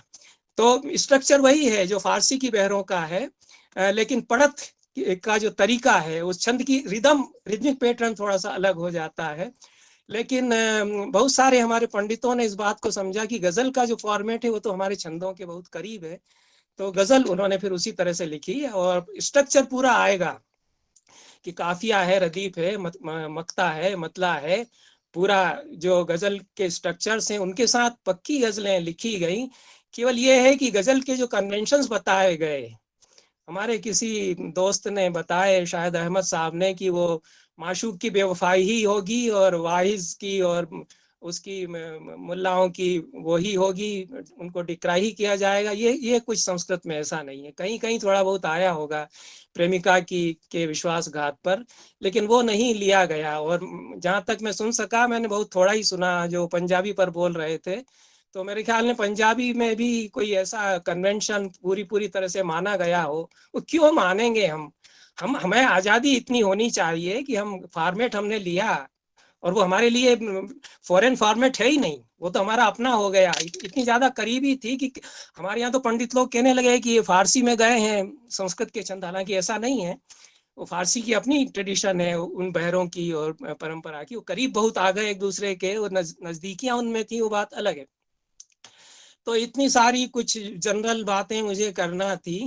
उसके बाद में कुछ संस्कृत गजल के बारे में कहूँगा, और बहुत बड़ा है, इस पर 1.5-2 घंटे इत्मीनान से बात की जा सकती है। और कल मैं इत्तेफाक से, चूंकि ऑनलाइन लेक्चर बहुत ज़्यादा हो रहे हैं और मुझसे एक लेक्चर कल देने के लिए बोला गया है दूसरी यूनिवर्सिटी में, उन्होंने विषय पूछा कि मॉडर्न संस्कृत राइटिंग पर कुछ बता दीजिए। तो इसकी तैयारी में कुछ नोट्स बना ही रहा था, तो मैंने उनको यही सब्जेक्ट बता दिया है। तो अगर किसी साहबान को बहुत दिलचस्पी हो, सुनना चाहते हो, तो कल मैं बोलूँगा, मैं संस्कृत में बोलूँगा, वो संस्कृत यूनिवर्सिटी के लिए है, और संस्कृत में गज़ल पर ही बोलूँगा। यहाँ टाइम बहुत कम है। मेरे पास करीब 30 नाम है संस्कृत में जिन्होंने गज़ल लिखी है, और ये 19वीं सेंचुरी के लास्ट क्वार्टर से करीब शुरू हो जाती है संस्कृत में गज़ल। उसके पहले अगर लिखी गई है तो हमें जानकारी नहीं है, हो सकता है कि लिखी गई हो, क्योंकि फारसी पोएट्री का कुछ असर संस्कृत की नई पोएट्री पर आ रहा था शाहजहां के ज़माने में, खास तौर से कि पंडित राज जगन्नाथ बहुत बड़े पोएट थे, वो अपनी सेंचुरी के सबसे बड़े पोएट हैं संस्कृत के। उनको तो जो लोग मानते हैं कि संस्कृत मर गई थी, वो भी मानते हैं कि पंडित राज जगन्नाथ तो he is the last great stalwart. वो हमारे स्टेल्टन पोलक भी लिखते हैं as a poet and as a thinker, उनको मानना पड़ता है, इतना बड़ा थिंकर, इतना प्रतिभाशाली कवि हुआ। तो वो चूंकि मुगल शाहजहां की कोर्ट में हैं, शाहजहां उनकी बहुत कद्र करते थे, दारा शुकोह को पढ़ाते, शुकोह को वो पढ़ाते थे, वेदांत वगैरह खूब पढ़ा दारा शुकोह ने पंडितों से, तो इनमें इंटरेक्शन तो हुआ। तो उनकी पोएट्री पर कहीं कहीं जो नज़ाकत है, और शाहजादे कबूतरों को पकड़ रहे हैं, इसका उन्होंने अपने बढ़िया मुक्तक में वर्णन किया है। तो फारसी पोएट्री की नज़ाकत और कुछ उसका एनवायरनमेंट आया संस्कृत में, तो हो सकता है कि लिखी भी गई हो गज़ल, लेकिन वो बची नहीं है। और जो 19वीं सेंचुरी के लास्ट क्वार्टर से गज़लें हमको कुछ मिलने लगती हैं, उसमें 2 लोगों ने गज़ल लिखी थी, वो हिंदी के लॉरिएट्स रहे हैं बेसिकली। एक तो प्रताप नारायण मिश्र थे, तो हिंदी के कोई हैं यहाँ प्रोफेसर तो जानते होंगे, प्रताप नारायण मिश्र 19वीं सेंचुरी के हिंदी वर्ल्ड में एक अच्छा बड़ा नाम है। उन्होंने संस्कृत में गज़ल लिखी थी, वो एक ही गज़ल उनकी मिलती है। और दूसरे भारतेंदु, जो कि बड़े युग प्रवर्तक साहित्यकार हैं हिंदी के, उन्होंने संस्कृत में कविताएं लिखी हैं, और बहुत सारे हिंदी के बड़े बड़े साहित्यकारों ने संस्कृत में कविताएं लिखी हैं, ये भी बात बताई नहीं जाती है, और अच्छी कविताएं लिखी हैं 19वीं सेंचुरी में खास तौर से। तो ये भारतेंदु ने भी गज़लें लिखी, लेकिन वो इक्की दुक्की गज़लें हैं, तो उनको मैं गिनता नहीं हूँ संस्कृत के गज़लकारों में। वो उनका मन हुआ, तबीयत हुई, तो उन्होंने एक आध संस्कृत में भी लिख दी। पंडित अच्छे थे संस्कृत के, प्रताप नारायण मिश्र भी और भारतेंदु भी। जो बढ़िया गज़ल की शुरुआत हुई, जिसका नमूना हमको मिलने लगता है, वो भट्ट मथुरानाथ शास्त्री से मिलता है। भट्ट मथुरानाथ शास्त्री जयपुर में रहते थे, वहीं पर संस्कृत कॉलेज में प्रोफेसर थे। ये बहुत बड़ा नाम है, जो मॉडर्न संस्कृत लिटरेचर की हिस्ट्री हम लोग पढ़ाते हैं, मैंने खुद लिखी है। मेरा 4 वॉल्यूम्स में बहुत मोटा संस्कृत साहित्य का इतिहास है। उसमें चौथा जो आखिरी वॉल्यूम है वो मॉडर्न संस्कृत लिटरेचर पर है। तो उसमें हम लोग एक इरा पूरा मानते हैं, एक पूरा युग जो है 20th सेंचुरी के शुरू का, वो भट्ट मथुरानाथ शास्त्री का इरा है। तो उन्होंने गजल भी लिखी संस्कृत में। उन्होंने बहुत सारे नए जॉनर्स इंट्रोड्यूस किए, रेडियो प्ले उन्होंने लिखे, 5 ऐसे उन्होंने लिखे। बड़े आथर थे ये, और बड़ी रिच इनकी पोएट्री भी है। एक्सपेरिमेंट भी इन्होंने खूब किए, और ट्रेडिशनलिस्ट भी उतने ही हैं, कन्वेंशनलिस्ट भी उतने ही हैं, लेकिन उसमें थीम्स नहीं लाते हैं और नए जमाने के बारे में लिखते हैं। तो इन्होंने जो गजलें लिखी थी उनका संकलन 1929 में छपा था, गीति वाणी, लेकिन वो बदकिस्मती से वो किताब मिलती नहीं है। और मैं वाइस चांसलर था, दिल्ली में ही आपके यूनिवर्सिटी है, वो राष्ट्रीय संस्कृत संस्थान कहलाती थी उस समय, और अब सेंट्रल संस्कृत यूनिवर्सिटी कहलाती है। तो उसमें 5 साल में वाइस चांसलर रहा। तो मैंने कोशिश की कि जो हमारे बड़े स्टलवार्ट्स हैं 1920th सेंचुरी के, उनकी हम लोग कंप्लीट राइटिंग्स छापेंगे। तो 4 बड़े बड़े वॉल्यूम्स में हमने भट्ट मथुरानाथ शास्त्री की संस्कृत राइटिंग्स छापी हैं। वो आपको अभी भी मिल सकती हूँ। तो 1911-12 में छपे हैं चारों वॉल्यूम्स। तो उसका जो सेकंड वॉल्यूम है वो इनकी ज़्यादातर लिरिक पोएट्री, लिरिक तो नहीं हम लोग कहते हैं उसको, और मुक्तक और खंड काव्य और जो भी छोटी छोटी कविताएं हैं वो उनके सेकंड वॉल्यूम में है। सेकंड वॉल्यूम भी 450 पेज का करीब है। इसमें पूरा सेक्शन उर्दू के फॉर्मेट को लेकर के जो गजलें लिखी गई हैं उसका है। लेकिन ये गीति वाणी जो इनकी गजलों का संग्रह था 1929 में भट्ट मथुरानाथ शास्त्री का, वो उसमें उसकी सारी गजलें नहीं आ पाई इसमें। और इसमें शायद 19 गजलें कुल हैं जो ये किताब हम लोगों ने छापी उसमें। और उससे हमको नमूना कम से कम चलता है पता कि अर्ली 20th सेंचुरी में 1905 के आसपास भट्ट मथुरानाथ शास्त्री किस तरह का संस्कृत में लिख रहे थे। एक बात ये जरूर है कि जितने भी आथर्स के नाम मैं ले रहा हूँ, अधिकांश तो एकेडमी अवार्ड ही हैं उनमें, और बड़े आथर्स हैं। उनमें से कोई एक्सक्लूसिवली गजलकार नहीं है संस्कृत का। ऐसा कोई आथर नहीं हुआ जिसने कि सिर्फ गजलें ही लिखी हों, और ऐसा हो भी नहीं सकता था। तो गजल जो है संस्कृत में प्रोमिनेंट फॉर्म नहीं हो सकता था, जैसा कि हमारे शायद कश्मीरी के बारे में बताया, और उर्दू और फारसी में हो सकता है कि वो it is one of the major forms. Sanskrit में नहीं हुआ और नहीं हो सकता था। लेकिन हम लोगों की दिलचस्पी हुई और तबीयत हुई और मजा उसमें आया, तो हम लोगों ने गजलें भी लिखी और रुबाइयाँ भी लिखी संस्कृत में। और वो करीबी है भाषाओं की, और संस्कृत के पंडितों में ट्रेडिशन रही है, फारसी उर्दू भी जानते हैं, तो उसकी जो ट्रेडिशन रही है उसकी वजह से ये संभव हो सका। तो अब मैं कुछ 2-4 उदाहरण पढ़ूंगा, बहुत सारे उदाहरण हैं। और कुछ गजलें जो भट्ट मथुरानाथ शास्त्री की हैं वो तो ईश्वर के लिए हैं, कुछ अपने आप को संबोधित करते हुए हैं, कुछ माशूक जिसको प्रेमिका है उसके लिए भी हैं। तो वैरायटी उनमें है, और ऐसा कोई कन्वेंशन तो वो नहीं मानते हैं कि माशूक की बेवफाई पर ही गजल होनी चाहिए। तो एक ये जो बहर फारसी की, उन्होंने कितनी अच्छी तरह से समझा था फारसी की गजल को। तो जब गजल वो लिखते हैं तो फारसी में जो बहर है उसका स्ट्रक्चर भी बताते हैं, फिर संस्कृत में जो उसकी वजन का छंद है उसको बताते हैं, और कैसे संस्कृत के छंद में उतरती है। तो ये बहर जो फारसी में शायद है वो हजज मुसद्दस महफूज मफाइलुन फौलून ऐसा कुछ है। और इस पर उन्होंने गजल लिखी है। संस्कृत के का जो उसका करीबी छंद है उसकी पढ़त अलग हो जाएगी। आप जो उस बहर को जैसा आप पढ़ते हैं वैसा हम नहीं पढ़ेंगे उसको।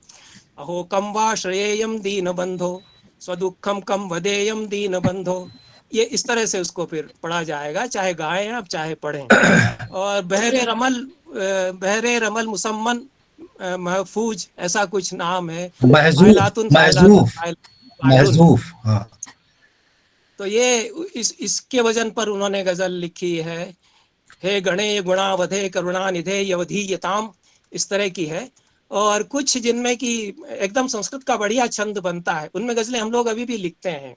जैसे पंचचामर छंद बहुत प्रसिद्ध है, जो संस्कृत से थोड़े करीब रहे वो जानते होंगे। रावण का शिव तांडव स्तोत्र उस छंद में है। कि बहरे हजज मुसम्मन मकफूज, ये छंद इसमें फारसी में बनता है उससे, उसी वजन का। मफाइलुन मफाइलुन मफाइलुन मफाइलुन, ये जो है, जो जटा कटा संभ्रम भ्रमण निलिम्प निर्झरी, ये इस तरह से पढ़ा जाता है उसको। तो दया तवेह मामये मुकुंद नंद ये नकिम पदारविंद मेत कन मनो मिलिंद ये नकिम, इस तरह से इसको पेश किया जाएगा। तो ये बहरे अजज मुसम्मन मकबूज के वजन पर उन्होंने गजलें इस तरह की कुछ लिखी हैं। एक बढ़िया छंद हमारे यहाँ तोटक छंद कहलाता है, उसमें अच्छी क्लासिकल पोएट्री भी लिखी गई है। वो गजल में अच्छा रमता है वो जो छंद है, तो उसको बहरे तवील कहते हैं शायद। वो मैं गलत भी हो सकता हूँ, मेरी फारसी की ऐसी कोई जानकारी नहीं है। बहरे मुतारिक मखबून मुजाइफ उसको कहा गया। और फैलुन फैलुन फैलुन फैलुन, ऐसा कुछ उसका हर बंद का स्ट्रक्चर चलता है। तो ये इस पर उन्होंने अच्छी गजलें, इस पर गजलें और भी लोगों ने लिखी हैं। तो ऐ चित्त चिरेण विचिन्तयतोपि चंचलता न गता, इस तरह से ये चलेगा। और अपने मन को एड्रेस करते हुए कहते हैं कि तू कितना शरीर है, तू कितना शातिर है, तू नहीं बंध पाया, तेरी चंचलता न गई। अपि नाम निरंतर यत्न शतैस्तव निष्ठुरता न गता। मैं बहुत कोशिश तेरे को बांधने की करता रहा, लेकिन तेरी निठुराई न गई। इस तरह से ये चलती है। तो ये भट्ट मथुरा नाथ शास्त्री ने प्रेमिका के लिए भी कुछ गजलें लिखी हैं। हर तरह की थीम्स पर उन्होंने गजलें लिखी हैं। आपको न मानना हो तो न मत मानिए कि गजल वो हुई कि ना हुई, लेकिन हमारे हिसाब से बढ़िया गजल हुई। हम लोग खुश हैं कि संस्कृत में गजल खूब फल फूल रही है। और दूसरे बड़े गजलकार, बहुत बड़े गजलकार जो संस्कृत में हुए, वो 20वीं सेंचुरी के सबसे बड़े पंडितों में भी माने जाते हैं और बड़े कवियों में। वो साहित्य अकादमी अवार्ड भी उनको संस्कृत पोएट्री के लिए मिला। बहुत बाद में उनको जाना गया असल में, तो बाद में उनकी रचनाएं छप करके आई। 2005 में उनको साहित्य अकादमी अवार्ड उनकी जो एंथोलॉजी थी संस्कृत कविता की, उस पर मिला। उन्होंने बढ़िया गजलें लिखी हैं। और भट्ट मथुरा नाथ शास्त्री के बाद कैसे आप देखिए कि जो सेंटिमेंटलिटीज हैं, जो संवेदनाएं हैं और जो भावबोध है, वो बदलता है संस्कृत पोएट्री में भी और संस्कृत गजल में। तो ये स्रग्विणी छंद इसको हम लोग कहते हैं। इसमें कविताएं खूब लिखी जाती हैं संस्कृत में। राजभा राजभा राजभा, इस तरह से इसका स्ट्रक्चर चलता है। तो फारसी में भी इस तरह का है। तो ये स्रग्विणी में उनकी गजल, जैसे मैं कुछ लाइनें पढ़ रहा हूँ। प्रेम गीतम बलात् गीयते करहिचित रुद्ध कंठेन वाष्पार्ध द्रग पक्ष्मणा, प्रेम गीतम बलात् गीयते करहिचित। इश्क का गाना, प्रेम गीत इश्क का गाना जबरदस्ती गवाया जा रहा है, गला रुंध रहा है, आंखों में आंसू भर आ रहे हैं, फिर भी प्रेम गीत जबरदस्ती गवाया जा रहा है। क्षिप्त वाचा स्मितापेक्ष काव्यम रधा वज्र सारेण निर्मीयते करहिचित। तो इसमें करहिचित ये चलेगा, इसका काफिया। और गीयते निर्मीयते इस तरह से चलेगा, रदीफ या जो भी होता हो। तो ये अद्भुत इसका बंध है पूरा। और जो पूरा एक मॉडर्न आथर का अनुभव है कि इश्क करना, अब वो जमाना नहीं रहा इश्क मजाजी वगैरह वगैरह का। और ये जो इन्वायरमेंट है इसमें हम किस तरह से जी रहे हैं, तो कलेजे पर पत्थर रख करके फिर भी हम कह रहे हैं बात इसको। आगे बढ़िया इमेजेस है, जो कहा गया कि इमेजरी नई बनाती है गजल जो है। तो कौसुमोद्यान संभार संभ्राजिते भूमि भागे निदागे न शोषम गते, कंटकई राचितम नागफण्यावनम प्राप्य सौंदर्य द्रग दीयते करहिचित। कैक्टस के जंगल में मुझे छोड़ दिया गया और उसमें मैं अपने एस्थेटिक्स की से भरी हुई नजर कुछ डाल रहा हूँ, ऐसा कुछ वो कहते हैं। तो जटिल जो पूरी कॉम्प्लेक्सिटी है मॉडर्न लाइफ की, उसके साथ गजल हमारे कुछ कवियों ने लिखी। उसमें बच्चूलाल अवस्थी बड़े कवि हैं। और ऐसा नहीं है कि जो क्लासिक्स हैं उनसे इमेजरी नहीं ली हो, कालिदास से बहुत सारी बढ़िया इमेजरी वो बुनते हैं। पिका मौनम भजेरन मासी वासंते कथंकारम शरह शाकुंतला सिद्धे न दुष्यंते कथंकारम। तो इसमें वासंते कथंकारम दुष्यंते कथंकारम, इस तरह से तो रदीफ काफिया चलता है। ये मतला है। और आप देखेंगे कि वसंत में कोयल न कूजे ऐसा कैसे हो सकेगा, दुष्यंत सामने आ जाए और शकुंतला उस पर अपने आंखों के बाण न छोड़े ऐसा कैसे हो सकेगा। इस तरह से गजल फिर चलती है। और जो गजल में होता है कि हर उसका जो बंद है वो इंडिपेंडेंट होता है, तो क्लासिक्स से इमेजरी ले ली है कुछ, और कुछ एकदम मॉडर्न इन्वायरमेंट से इमेजरी ली है। तो इस तरह से इसके बंद, ये लंबी उनकी बहर है, ये चलती है। और जो पूरे कॉन्ट्रडिक्शंस हैं हमारी एज के, उसको अवस्थी जी उतारते हैं अपनी गजलों में। मनुष्यस्यांतरो व्याधिर बहिर्भेषज विज्ञानम पटः किम तंतुभिः सिद्धेन इतस्तानस्ततो वानम। तो इसमें वो कहते हैं कि बीमारी भीतर है और इलाज खोजा जा रहा है बाहर। कपड़ा कैसे बुना जाएगा धागों से, जबकि इधर ताना हो उधर बाना हो। तो इतस्तानस ततो वानम, इसमें ये वानम से जो बनता है वो चलता है पूरा उसमें। बिना रागम बिना तालम हतम वाद्यम दुतम गानम, राग नहीं, कोई बहर नहीं, छंद नहीं, ताल नहीं, तो फिर भी गाना जो है उसमें मरता जा रहा है, ऐसा कुछ वो कहते हैं। और कहीं कहीं बहुत सरकास्टिक होते हैं, बहुत कटु होकर के वो लिखते हैं। तो बिलम गलस्य गर्दभस्य गर्दनेन वर्धते, गधा जो है उसका जो गला है वो रेखने से साफ होता है। जरद गवस्य विक्रमो अति नर्दनेन वर्धते, जो बूढ़ा बैल है वो जितनी जोर से डकारता है उसकी ताकत उससे बढ़ती है। इससे ये एक व्यंग्य में पूरी गजल वर्धते वर्धते के द्वारा चलती है। दूसरा बहुत बड़ा अगला नाम जो है, जब बंद करना हो तो बता दीजिएगा, क्योंकि 25 एक नाम है, एक एक के बारे में दो चार बात कहूंगा। प्लीज कंक्लूड आप करिएगा जब बोलेंगे तो मैं बंद कर दूंगा। हाँ सर, हाँ कह दीजिएगा आप प्रमोद जी। 2 मिनट और सर प्लीज, और आप कंक्लूड कर दीजिए सर। परेशान होने की बात नहीं है, आप लोग भी ज्यादा परेशान मत होइए। और जब टाइम होगा तो मैं बंद कर ही दूंगा। मेरे ख्याल में अभी 15 मिनट हुए होंगे। तो ये दूसरा बड़ा नाम जगन्नाथ पाठक का है।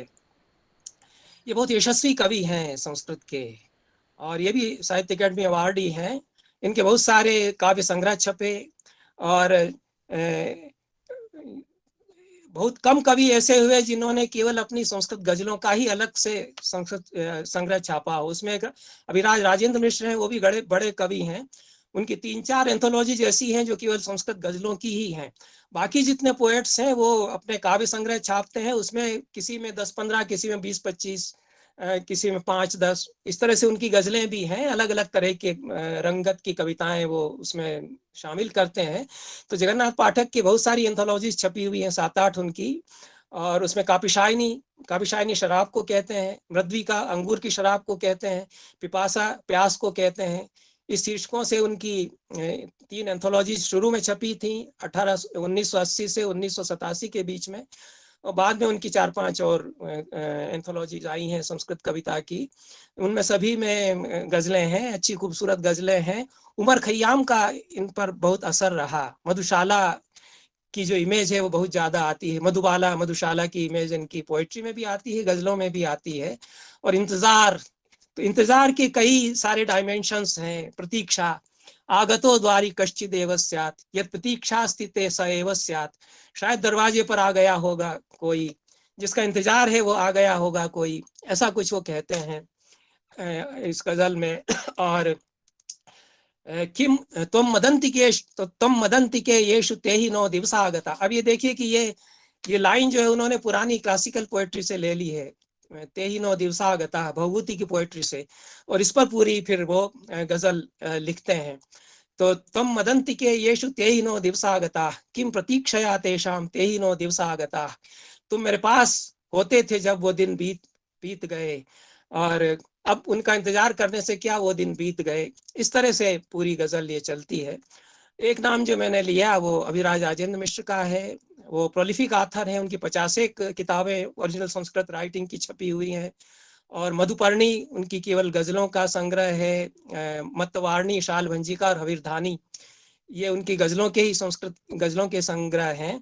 और बहुत बड़ी संख्या में उन्होंने गजलें लिखी हैं, और बहुत ज्यादा इंडिविजुअलिस्टिक भी वो होते हैं। बहुत गहरी वेदना, यंत्रणा, अपना टॉर्मेंट जिसको कहते हैं, टॉर्मेंटेड सोल एक तरह से उनकी सामने आती है अपनी गजलों में। और जो इंटरनल लैंडस्केप है और जो एक्सटर्नल लैंडस्केप है, अंतर यात्रा और बहिर यात्रा, दोनों के वे कवि हैं। भीतर की जो वेदना है उसको भी वो दिखाते हैं, बाहर जो हो रहा है पॉलिटिकल बहुत सारे उनके मायने उनकी गजलों में आते हैं, कटाक्ष वो करते हैं जो इस समय जो पूरा सिनारियो है उस पर। तो ये बड़ा एक तरह से लैंडस्केप खुलता है संस्कृत गजल का राजेंद्र मिश्र की गजलों में। तो मणिकर्णिका घट्टे दिष्ट्या स्थितोहम सत्यादृते सर्वै स्निग्धैश्च्युतोहम।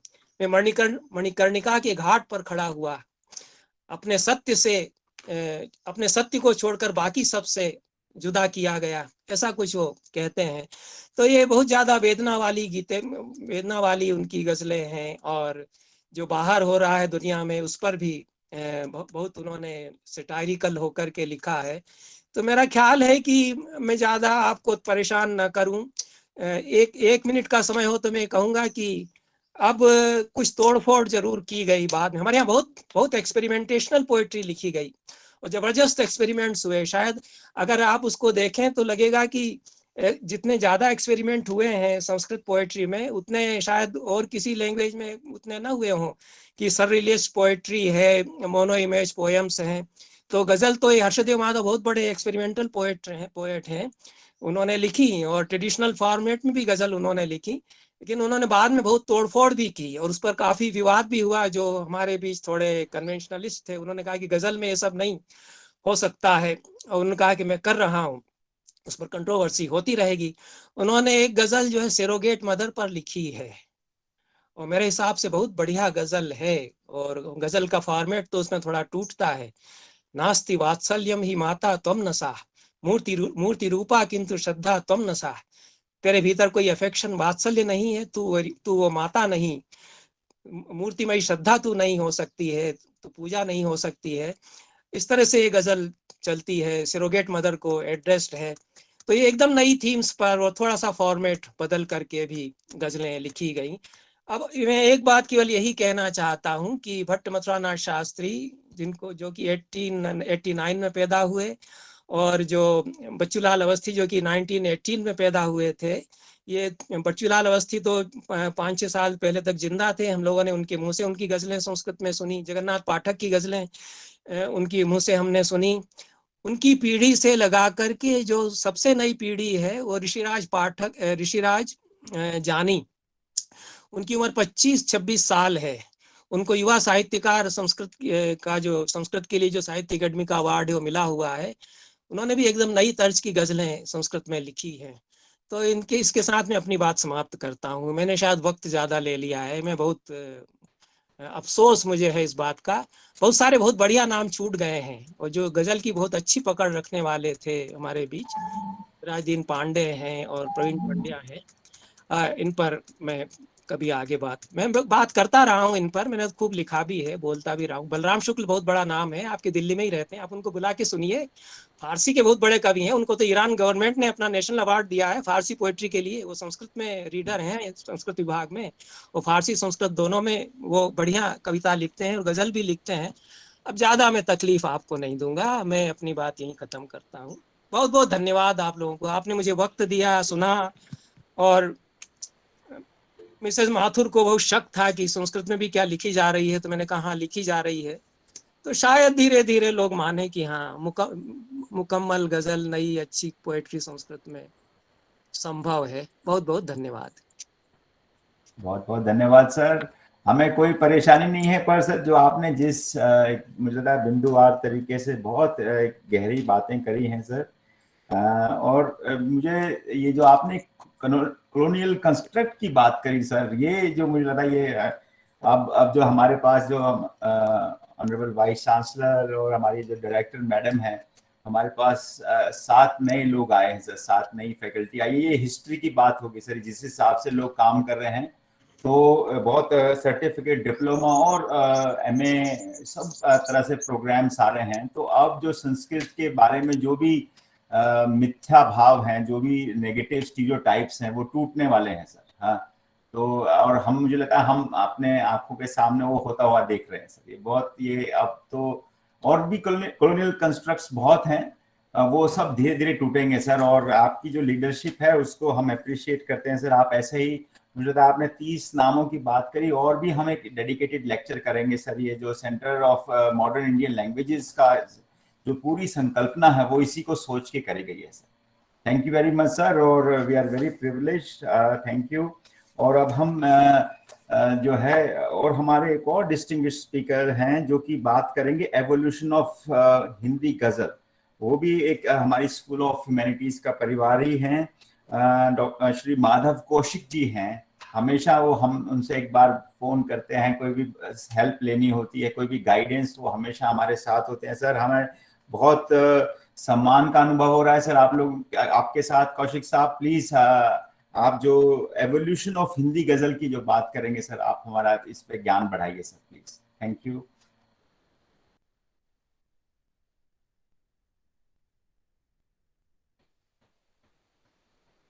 माधव जी एक बार अनम्यूट करेंगे प्लीज। अभी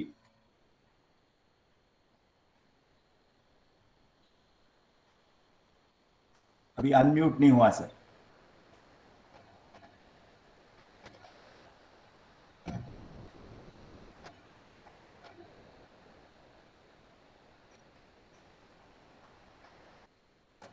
माधव जी आपका अनम्यूट नहीं हुआ अभी, आप म्यूटेड ही हैं। हेलो, आवाज आई अब? जी जी बिल्कुल आवाज आ रही है सर। मैं दरअसल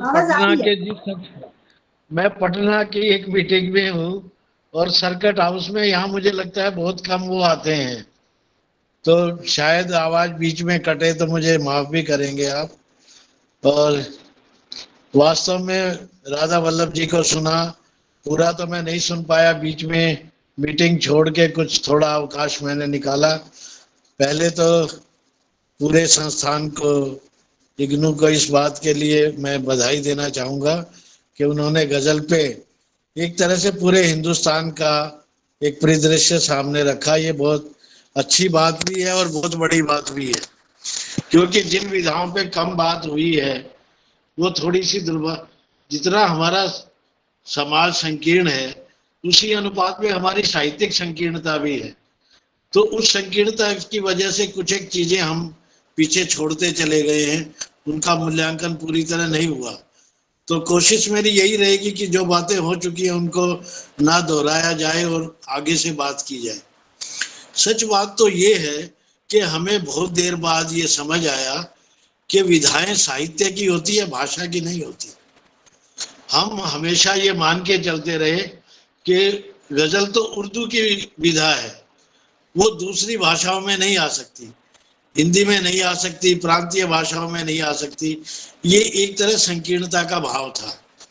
अब वो संकीर्णता के भाव धीरे धीरे समय ने समाप्त कर दिए हैं, और अब पूरे साहित्यिक समाज को भी ये समझ आ गया कि विधाएं एक तरह से पूरी दुनिया की होती हैं, यूनिवर्सल होती हैं।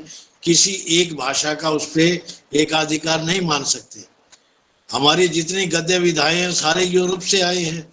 हमारे पास उपन्यास भी नहीं था, कहानी भी नहीं थी, निबंध भी नहीं था। तो इस गजल के साथ बड़ी अजीब सी स्थितियां हुई है। यहाँ तक कि उर्दू वालों ने भी एक तरह से, एक ऐसा वक्त था जब गजल को हाशिए पे धकेलने की कोशिश की। जब प्रगतिशील मूवमेंट आया तो उन्होंने कहना शुरू किया, भाई ये तो सामंतवाद से जुड़ी हुई है, इसमें आप पूरी बात नहीं कह सकते, समाज का पूरा सत्य नहीं आ सकता, समाज की जो संवेदनाएं हैं, जो उसके सरोकार हैं, उसके लिए ये विधा नहीं है। लेकिन ये धीरे धीरे वक्त ने इन सब बातों को निर्मूल साबित कर दिया। और अंशुर रहमान साहब जैसे बैठे हैं, बात करने को मन भी कर रहा है, अभिवादन भी करने को दिल करता है। तो अगर हिंदी की विकास यात्रा हम देखें, बहुत सारे विद्वान, बहुत सारे पाठक, पूरे समाज में एक तरह की ये धारणा है कि हिंदी में गजलें बिल्कुल नई विधा है, ये अभी आई है, दुष्यंत कुमार के बाद ही ज्यादा आई है। लेकिन जब हम इसका शोध करते हैं, पीछे पृष्ठभूमि में जाते हैं, तो बड़े चौंकाने वाले आपको अनुभव होते हैं। हिंदी गजल की शुरुआत अमीर खुसरो से मानी जाती है। लेकिन अब कुछ लोगों ने इस पे जो शोध किया तो उन्होंने एक नई जानकारी और मुहैया करवाई। वो कहते हैं कि महमूद गजनवी का जो परपौत्र था मसूद, उसके 3 संग्रह थे, 2 संग्रह फारसी में थे, 1 हिंदी में था। तो अब तो उस बात के लिए भी जिक्र होने लगा कि अमीर खुसरो से पहले भी हिंदी में गजलें कही जाती थी, मसूद ने कही। लेकिन हम देखते हैं कि अमीर खुसरो साहब के बाद तो जैसे उन्होंने प्रयोग किया, एक मिसरा हिंदी में था, दूसरा फारसी में था, उस समय की जो हिंदी थी ब्रज भाषा मिसरे। तो एक तरह से हम देखते हैं कि वो खड़ी बोली का एक तरह का विकास था। दूसरी बात, मैं इसके शास्त्रीय पक्ष की ओर नहीं जाना चाहता, दूसरे मित्रों ने बहुत सारी बातें कर दी। जब ये विधा अरबी फारसी से होती हुई उर्दू में आई और उर्दू से हिंदी में आई, तो आज का जो भाषा वैज्ञानिक है वो हिंदी और उर्दू के बीच कोई ज्यादा सीमांकन रेखा नहीं खींचता। अगर उसके रस्मुल खत को हम हटा देते हैं, अगर उसकी लिपि का अंतर ना हो, तो 80% क्या 90% हम देखते हैं कि वो हिंदी और उर्दू में कोई खास अंतर नहीं है। तो उर्दू से हिंदी में जब स्थानांतरित हुई ये गजल, तो कोई ज्यादा उसको मेहनत नहीं करनी पड़ी, सिर्फ एक मेहनत करनी पड़ी कि उसके जो सरोकार उर्दू में थे वो हिंदी में आके बदल गए। उर्दू की जो गजल थी उसमें रोमानी भाव सबसे अधिक था। उसकी जो गजल का तो अर्थ ही ये है कि महबूबा से बात करना, या हिरण की चीख है, कोई कातना बुनना कहता है।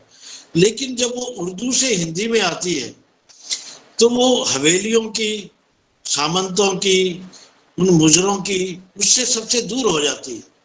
उसके सामाजिक सरोकार इतने पुख्ता हो जाते हैं कि वो जीवन से जुड़ने लगती है। और जीवन की कड़वी सच्चाइयां जब आएंगी, जब आपका कथ्य बदलेगा तो आपका डिक्शन भी बदलेगा। तो वो डिक्शन बदलना शुरू होता है।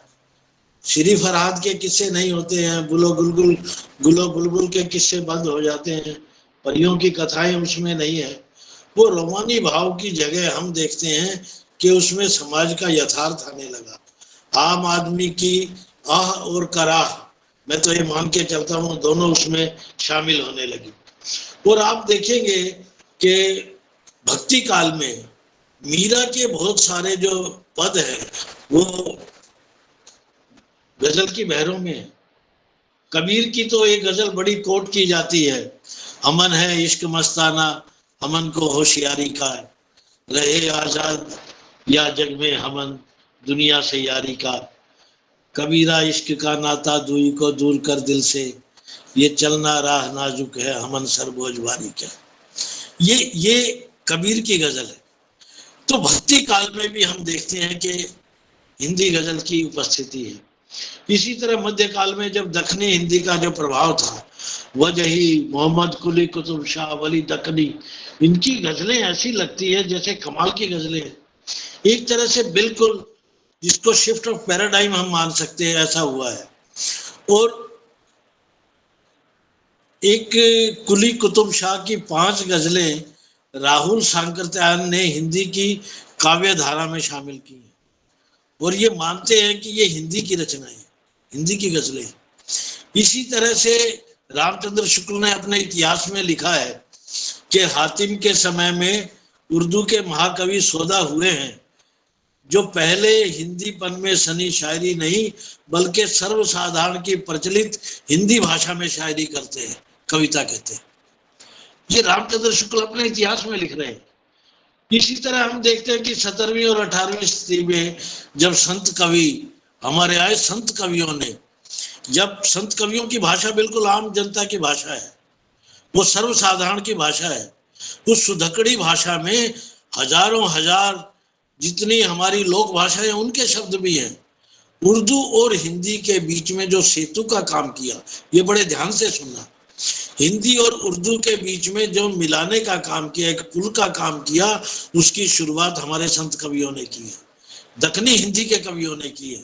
तो हम देखते हैं कि उस समय की जो चरणदास हैं, तालिब शाह है, कुंवर शाह, गंगादास, प्रेम सागर, इनकी जो भक्ति की रचनाएं हैं वो सारी की सारी गजलों के मीटर में है। और इसी तरह से जैसे अभी राधा वल्लभ जी बता रहे थे कि भारतेंदु ने संस्कृत में गजलें कही, उन्होंने हिंदी में गजलें कही और रसा उपनाम से उन्होंने कही।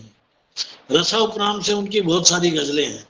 उन्हीं दिनों गोपाल लाल गुल का एक संग्रह छपा 1872 में, उसको हिंदी का पहला मुकम्मल गजल संग्रह लोग मानते हैं और उसमें 30 गजलें हैं। हालांकि उसका इतना लंबा चौड़ा महत्व नहीं है, गुलबहार नाम है उसका, लेकिन एक तरह से हिंदी गजल की शुरुआत जो अमीर खुसरो से हुई, पहला गजल संग्रह वो गुलबहार मानते हैं, उसका बड़ा ऐतिहासिक महत्व है। अब द्विवेदी युग में जब आते हैं हम, श्रीधर पाठक है, लाला भगवान दीन है, मैथिली शरण गुप्त की एक कविता जिसको हम रोज पढ़ते हैं, वो गजल के छंद में है। इस देश को हे दीन बंधो आप फिर अपनाइए, भगवान भारतवर्ष को फिर पुण्य भूमि बनाइए, ये गजल का छंद है। अच्छा, 20वीं सदी में त्रिशूल उपनाम के कवियों ने जो लिखी, जगदम्बा प्रसाद हितैषी, राम प्रसाद बिस्मिल की गजलों का तो क्या मुकाबला है, जिसको सुन के अब ये बात मैं जब वो कहते हैं कि सरफरोशी की तमन्ना अब हमारे दिल में है, देखना है जोर कितना बाजुए कातिल में है, वक्त आने दे दिखा देंगे तुझे आसमां, हम अभी से क्या बताएं क्या हमारे दिल में है। अब इस शेर की भाषा देखिए, हमारे दुष्यंत कुमार कहते हैं कि कहाँ तो तय था चरागा हर एक घर के लिए, कहाँ चराग मयसर नहीं शहर के लिए। ये थोड़ी सी मुश्किल है, लेकिन बिस्मिल का वो शेर के वक्त आने दे बता देंगे तुझे आसमां, हम अभी से क्या बताएं क्या हमारे दिल में। ये भाषा का संस्कार सर्वसाधारण तक पहुंचाने का काम हिंदी गजल ने किया है।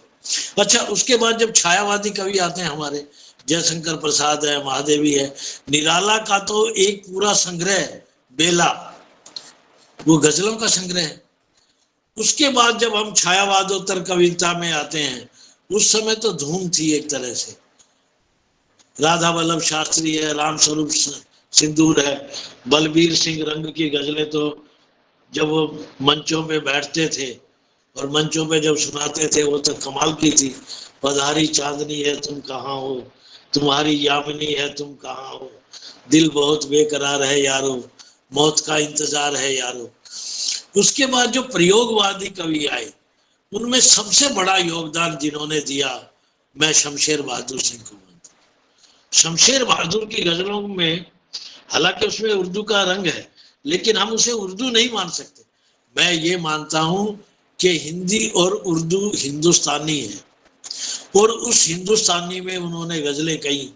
और उसके बाद शंभुनाथ, नीरज, बाल स्वरूप राय, रामावतार त्यागी, सूर्यभानी गुप्त, इन लोगों ने गजलों के तेवर में जो किया, जब हिंदी में गजल। अच्छा, एक बात मैं खास तौर पे रेखांकित करना चाहूंगा, और रहमान साहब बैठे हैं, उनकी उपस्थिति में ये कहना चाहूंगा, एक बहुत बड़ी निर्णायक भूमिका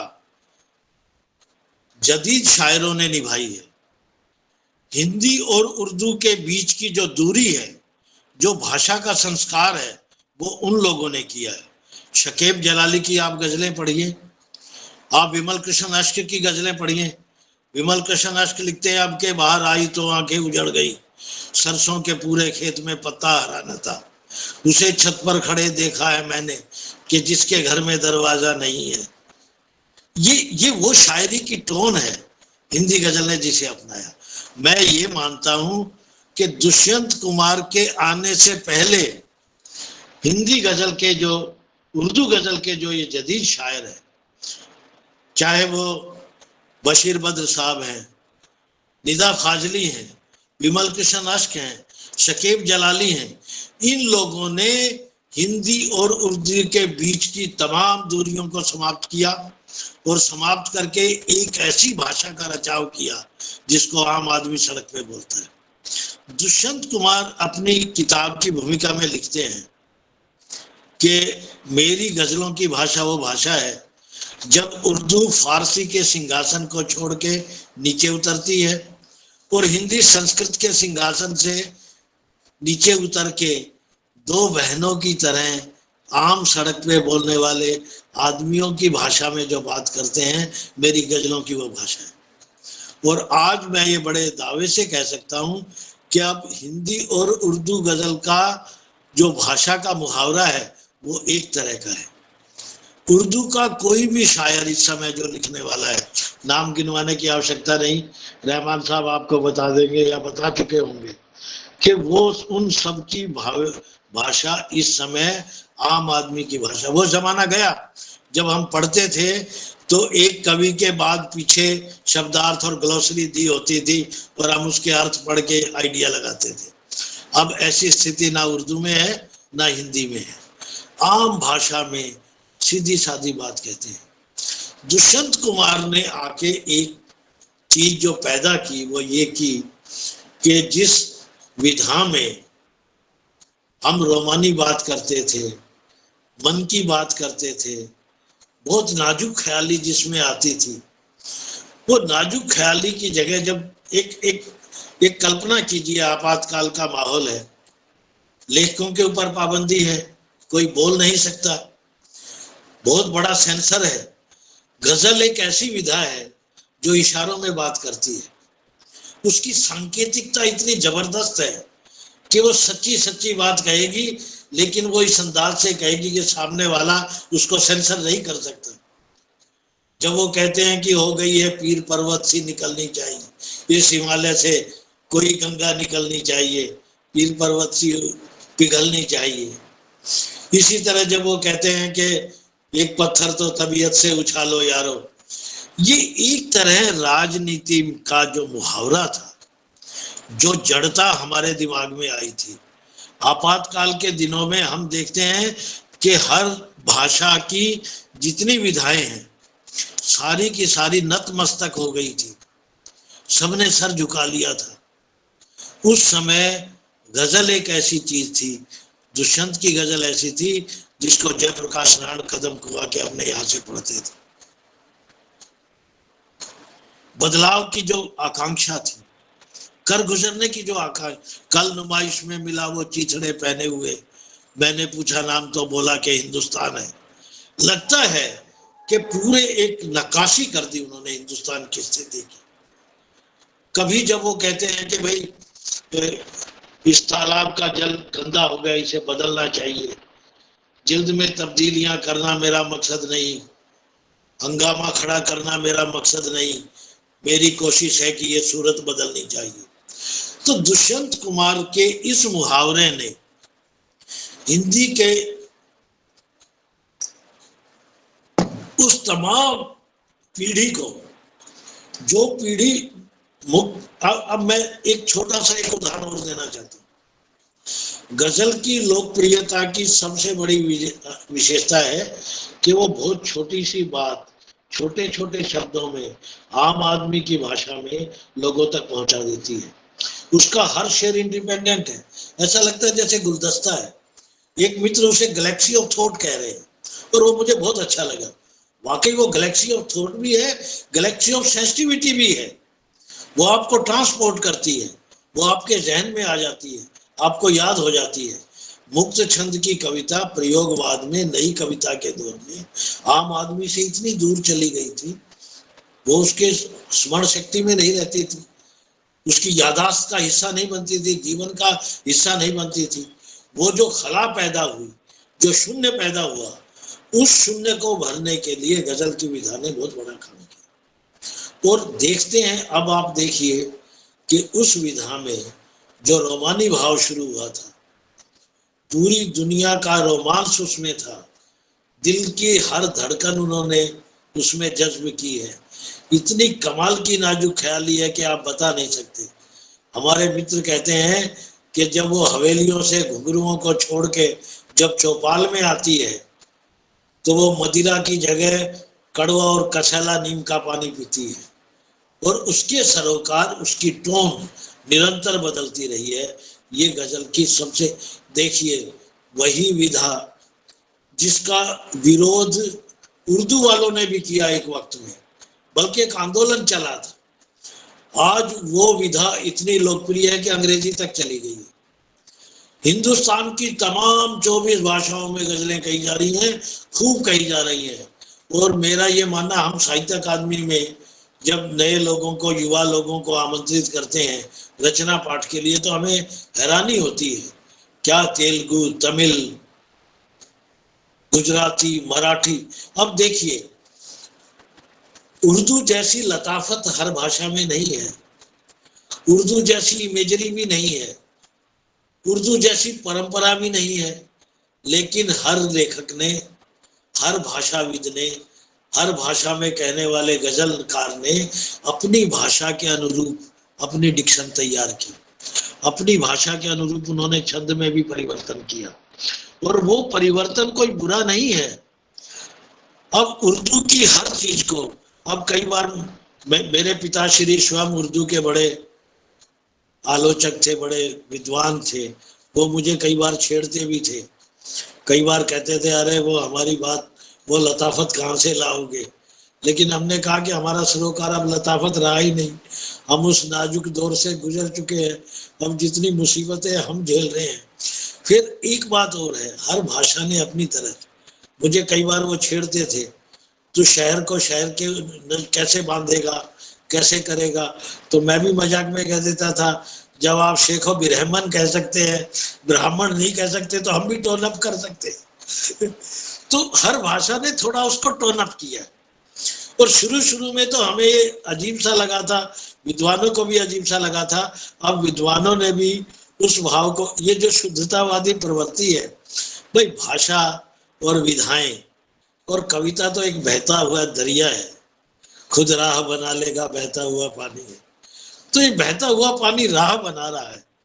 शुरू में इसमें कोई तो नहीं, बहुत सारे लोगों ने गलत तरह के प्रयोग भी किए हैं, लेकिन ये सारी चीजें छट जाती हैं। अब मैं ये बड़े दावे से कह सकता हूं कि 24 की 24 भाषाओं में अब परिपक्वता आ गई है। 24 की 24 भाषाओं में उन्होंने अपनी भाषा के अनुरूप अब उन छंदों को ढाल लिया है। दक्षिण की भाषा बड़ी हमारी भाषा से कुछ ज्यादा लचकदार होती हैं, उन्होंने उसको भी अपने फोनेटिक्स के हिसाब से ठीक किया है। तो मैं ये बड़े गर्व से कह सकता हूँ कि उर्दू तो हमारे यहाँ पैदा हुई है, हमारी अपनी जबान है, हमारे पंजाब में हुई है। तो गजल का सबसे बड़ा उपादेयता भी मानता हूँ, महत्व भी मानता हूँ, और गजल के प्रति मैं अपना आदर भाव व्यक्त करता हूँ। इस मुल्क की जो मिश्रित संस्कृति है, जो कंपोजिट कल्चर है, अगर उस कंपोजिट कल्चर को किसी ने वाणी दी है तो वो साहित्य में केवल गजल की विधा है।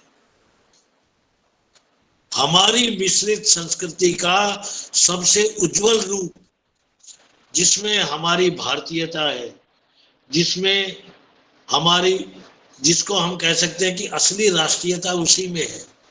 शम्मे हरम हो या के दिया सोमनाथ का, वो हमारी गजल में रोशन हुआ है। हमारी गजल की उस रोशनी में हमारे आम आदमी ने अपनी जिंदगी को देखा परखा है। तो इस समय मैं ये बड़े गर्व से कह सकता हूँ कि हिंदी गजल की अब जो सरोकार है वो यथार्थ से अनुपूर्णित है। आज की समस्याओं पे बात करते हैं, हिंसा पे बात करते हैं, अलगाव की भावनाओं से बात करते हैं, और गजल का ये रूप सबसे खूबसूरत। गुलाम रब्बानी ताबा साहब का एक शेर मुझे याद आया, वो कहते हैं कि बेरब्त भी नहीं है बारब्त भी नहीं, जालिम की हर अदा में अंदाज है गजल के। गजल का ये जो डिटैचमेंट है, अटैच होते हुए भी, वो बेरब्त होते हुए भी बारब्त है समाज से, इशारों इशारों में गहरी से गहरी बात कह देता है। और कई बार तो ऐसा होता है कि गजलकार चपत तो अपने गाल पे लगाता है, लेकिन निशान पूरे समाज के बदन पे उभरते हैं। ये गजल की सांकेतिकता है। वो इशारों में सबका पर्दाफाश कर देता है, कलई खोल के चलता है। ये सरोकार सबसे बड़े हैं। जो हमारा भ्रष्ट आचरण है, नारी का शोषण है, उत्तराधुनिकता का काल है, उसके सारे सरोकार हैं। हिंदी गजल में हजारों हजार लेखक लोग निकले, अब मैं अगर उसको सुनाने लगूं, उनके नाम गिनाने लगूं, तो दुष्यंत कुमार के बाद की जो पीढ़ी है, अदम गोंडवी साहब है हमारे, उदय नारायण प्रताप है, ज्ञान प्रकाश पुनिक है, बाल स्वरूप राय है, अनूप जी हैं, और बहुत सारे इतने ज्यादा लोग हैं, Zaheer sir Qureshi, please conclude करिएगा सर कौशिक साहब। चांद शेरी हैं। मित्रों, मैं भी बहुत बहुत आभारी हूं आपका। हालांकि मेरी मीटिंग का शुरू हो गया है, बेल भी बज गई है, बहुत सारी बातें जो रह गई हैं, एक बार फिर राधा वल्लभ जी को, मालती जी को, प्रमोद और अंशुर रहमान साहब को, सबको सादर प्रणाम। गजल की ये जय यात्रा हिंदुस्तान के साहित्य में अगले दशक में नए कीर्तिमान स्थापित करेगी, मेरा यकीन है। धन्यवाद। जय हिंद। बहुत बहुत धन्यवाद सर कौशिक साहब, आपको इतने आपने बिजी टाइम में से निकाला है, और अपनी बात में सर जो आपने हिंदी गजल से संबंधित जितने भी मिथक हैं, मुझे आज उसमें से बहुत सारे जो तोड़ा है, आपने जो दुष्यंत जी के संदर्भ में जो बात कही ना कि सिंहासन से उतरने वाली, तो उस सेंस से मुझे लगता है कि आपने हमारी जो एक इमेजिनेशन को एक नए सिंहासन पे बिठा दिया है। तो हम आपके बहुत बहुत आभारी हैं, बहुत शुक्रिया अदा करते हैं। और टाइम की लिमिटेशन है, नहीं तो हम सारे स्पीकर्स ने मिलना है, अगर हमारे जो है ना रिसर्च स्कॉलर्स बहुत सुन रहे हैं, तो उनको तो बहुत सारा एक मटेरियल इंपॉर्टेंट मिल गया है आज। मैं भी आपका बहुत बहुत आभारी हूँ, मालती जी का, प्रमोद जी का। अब तो हालत ये है कि हिंदी में जो मुक्त छंद के जितने लेखक थे, वो सब, हमारे केदारनाथ सिंह जी ने अंतिम दिनों में गजलें कहनी शुरू की थी, और उनके जो आखिरी जो संग्रह है मतदान में झपकी, उसमें भी शामिल है। आपके हमारे जितेंद्र प्रसाद जी जो इतने बड़े आपके कवि हैं, रचनाकार हैं, मित्र हैं, वो आजकल बहुत खूबसूरत गजलें कह रही हैं, और कोई बड़ी बात नहीं, बहुत जल्दी उनका गजल संग्रह भी आएगा। तो मैं आप सबका बहुत बहुत आभार। मैं मीटिंग में जा रहा हूँ, इसलिए मैं ज्यादा नहीं जुड़ सकूंगा। नमस्कार, जय हिंद। Thank you sir. बहुत बहुत धन्यवाद माधव जी। नमस्कार जी। Now I think I have the honor to invite a very distinguished person who will do justice to the theme assigned, Professor Anisur Rahman Saab, always support for us, for always guiding us, a true scholar, a true public intellectual who have served the domain of language, literature, culture for the last 4 decades now. So Professor Rahman, we are truly honored, truly privileged to have you. So please take over and enlighten, your this presentation is called the epilogue to Ghazal tradition and a critique on the English Ghazal. Sir, over to you, sir. Thank you doctor Pramod Kumar. हमारी train तो सुबह 11 बजे सही वक्त पे चली थी, लेकिन ऐसा हुआ कि सफ़र ज़रा लंबा हो गया है और हम कोई 15 या 20 मिनट देर से चल रहे हैं हमारी गाड़ी। गज़ल के इस सफ़र में देर होना ही है, आप जल्दी कर नहीं सकते। और जब प्रोफेसर मालती माथुर से हमारी बात हुई कि ऐसा प्रोग्राम होना चाहिए, तो मैंने कहा ज़रूर होना चाहिए, लेकिन मैंने ये भी कहा कि अगर हम 3-4 घंटों में गज़ल को समेटें तो शायद समेट नहीं पाएंगे, लेकिन ये करना ज़रूरी इसलिए है कि अगर हमने शुरुआत कर दी तो इतनी भाषाएं हैं खुद हमारे यहाँ इंडियन सब कॉन्टिनेंट में जिसमें गज़लें लिखी जा रही हैं और बहुत कुछ स्कोप है बात करने का। Therefore, it's a very welcome step and I greatly appreciate the effort that IGNU has done. IGNU से तो हमारा वैसे भी पुराना रिश्ता है, आप सब लोगों से जो फैकल्टी मेंबर्स हैं, दहाइयों का मैं कह सकता हूँ। तो मुझे तो ख़ास तौर पे खुशी है कि एक बहुत ही सक्सेसफुल सेशन आपने आज किया, and I really wish you all the very best for the next programs that you wish to do in the Indian languages, especially with reference to this poetic form that has been so popular.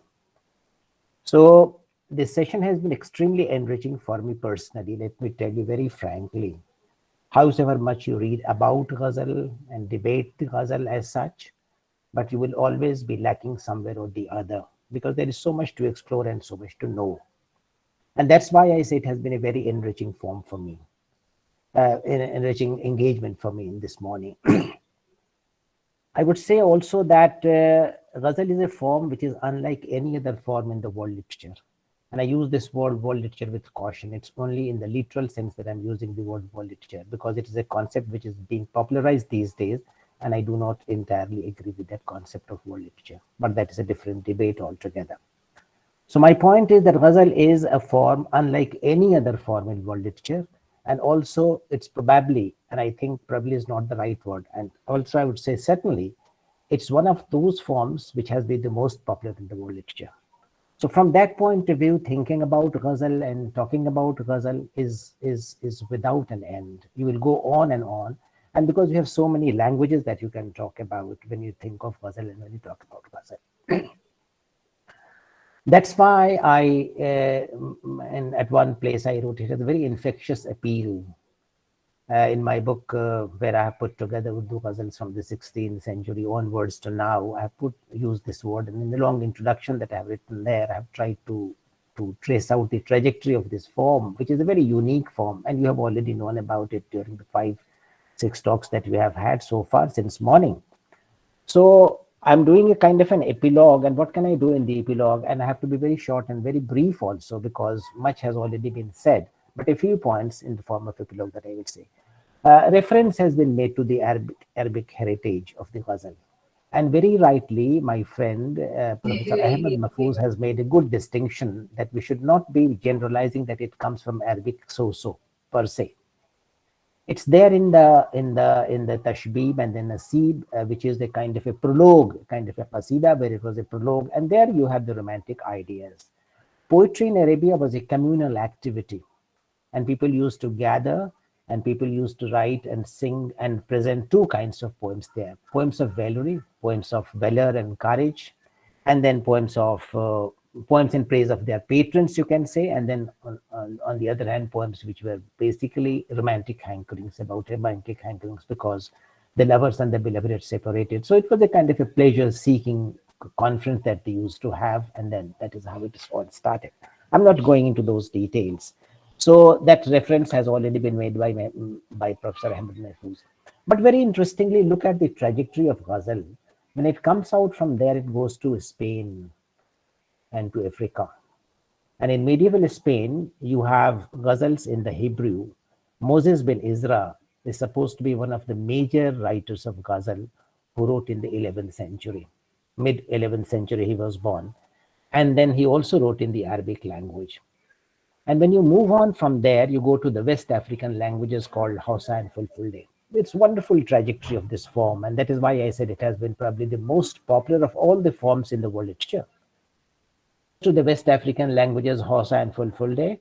And of course, they use the Arabic meters, which they borrowed from there, but they wrote their own, their imagery and developed their own metaphors and developed their own symbolic configurations. Then it comes to Persia, which ultimately proves to be the finest ground for Ghazal, and after that India, of course. But Persia, it began in the imitation of the Arabic form in the Persian language, and that was in the mid-8th century.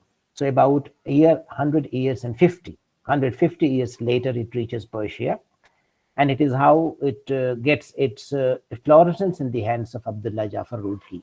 Abdullah Jafar Rudhi was a poet of the late 19th century, you could say, and 10th century he passed away, mid-10th century he passed away. So most important Ghazal writers, Abdullah Jafar Rudhi, and then you have Rumi, and you have Hafiz in the 13th and the 14th century. I'm just giving you dropping names so that you can have the idea of the trajectory that it has had.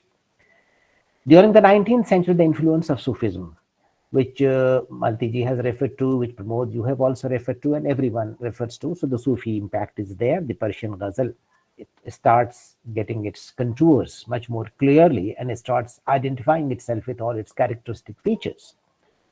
From there, it comes to Turkey. And in Turkey, you have a very important Ghazal. I'm only naming the very important ones, Fuzuli, F-U-Z-U-L-I. And Fuzuli wrote towards the middle of the 15th century.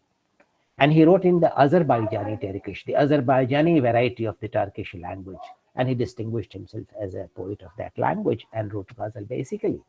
And then you have the most important of the Turkish poets, whom you refer even now with great reverence, and that is Ali Sher Nivai. Ali Sher Newai wrote in the 15th century, born towards the middle of the later 15th century, 1441 to be precise, and then 15th century he lived on and passed away in the first year of the 16th century. Ali Sher Newai was the major poet of the Turkish language.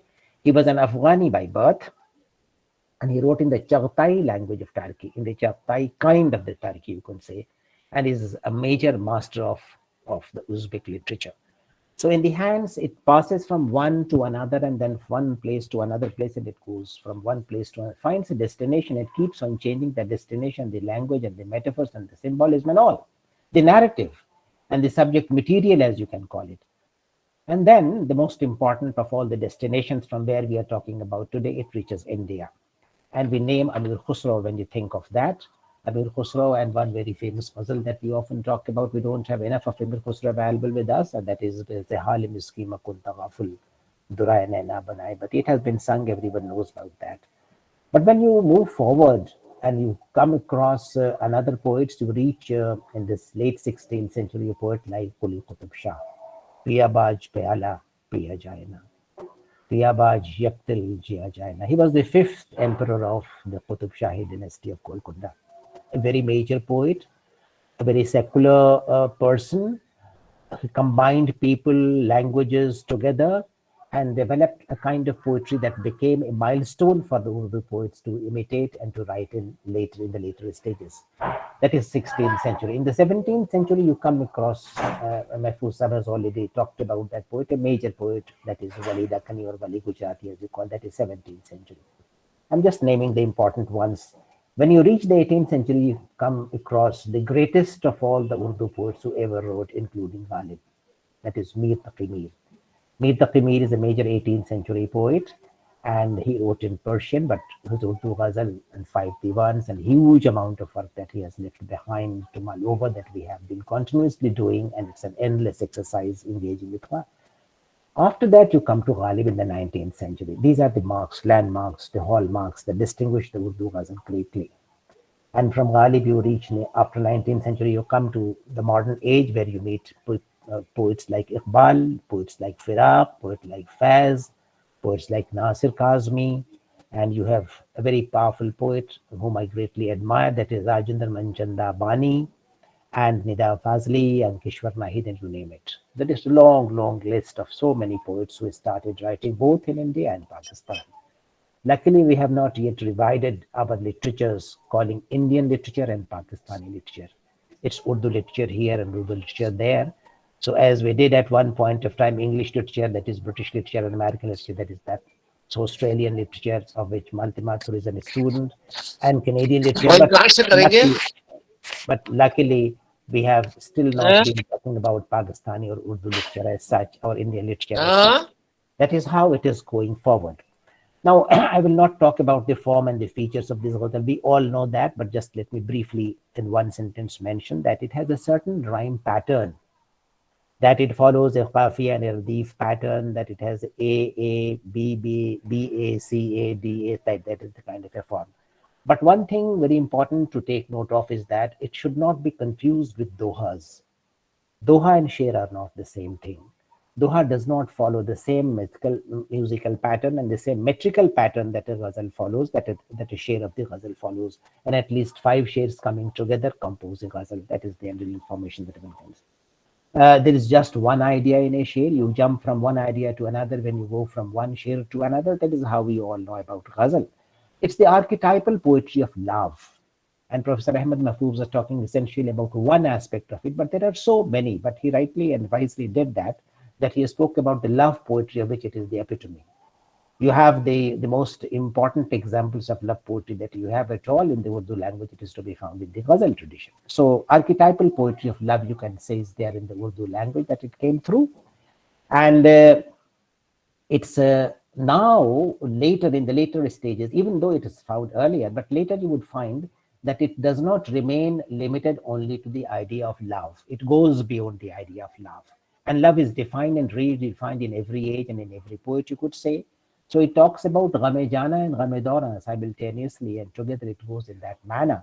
And that is how it acquires its own contours and its own methods of appreciation and expression.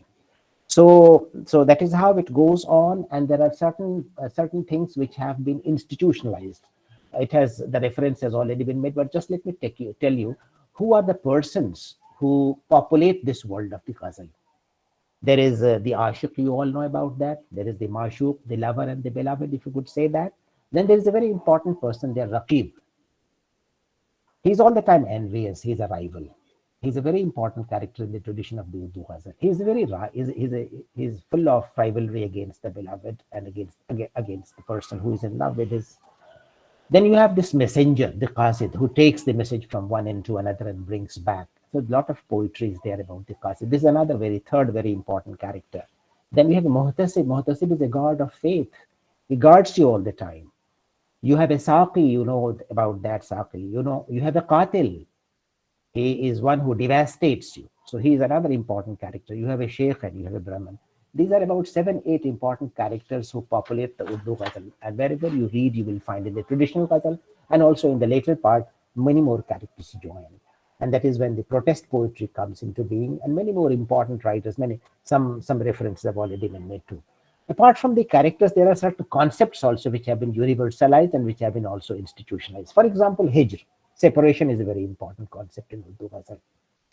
Along with hijr goes the visal, that is union. Then ishq as a concept, maikhana as a concept, that is the tavern where you go and drink.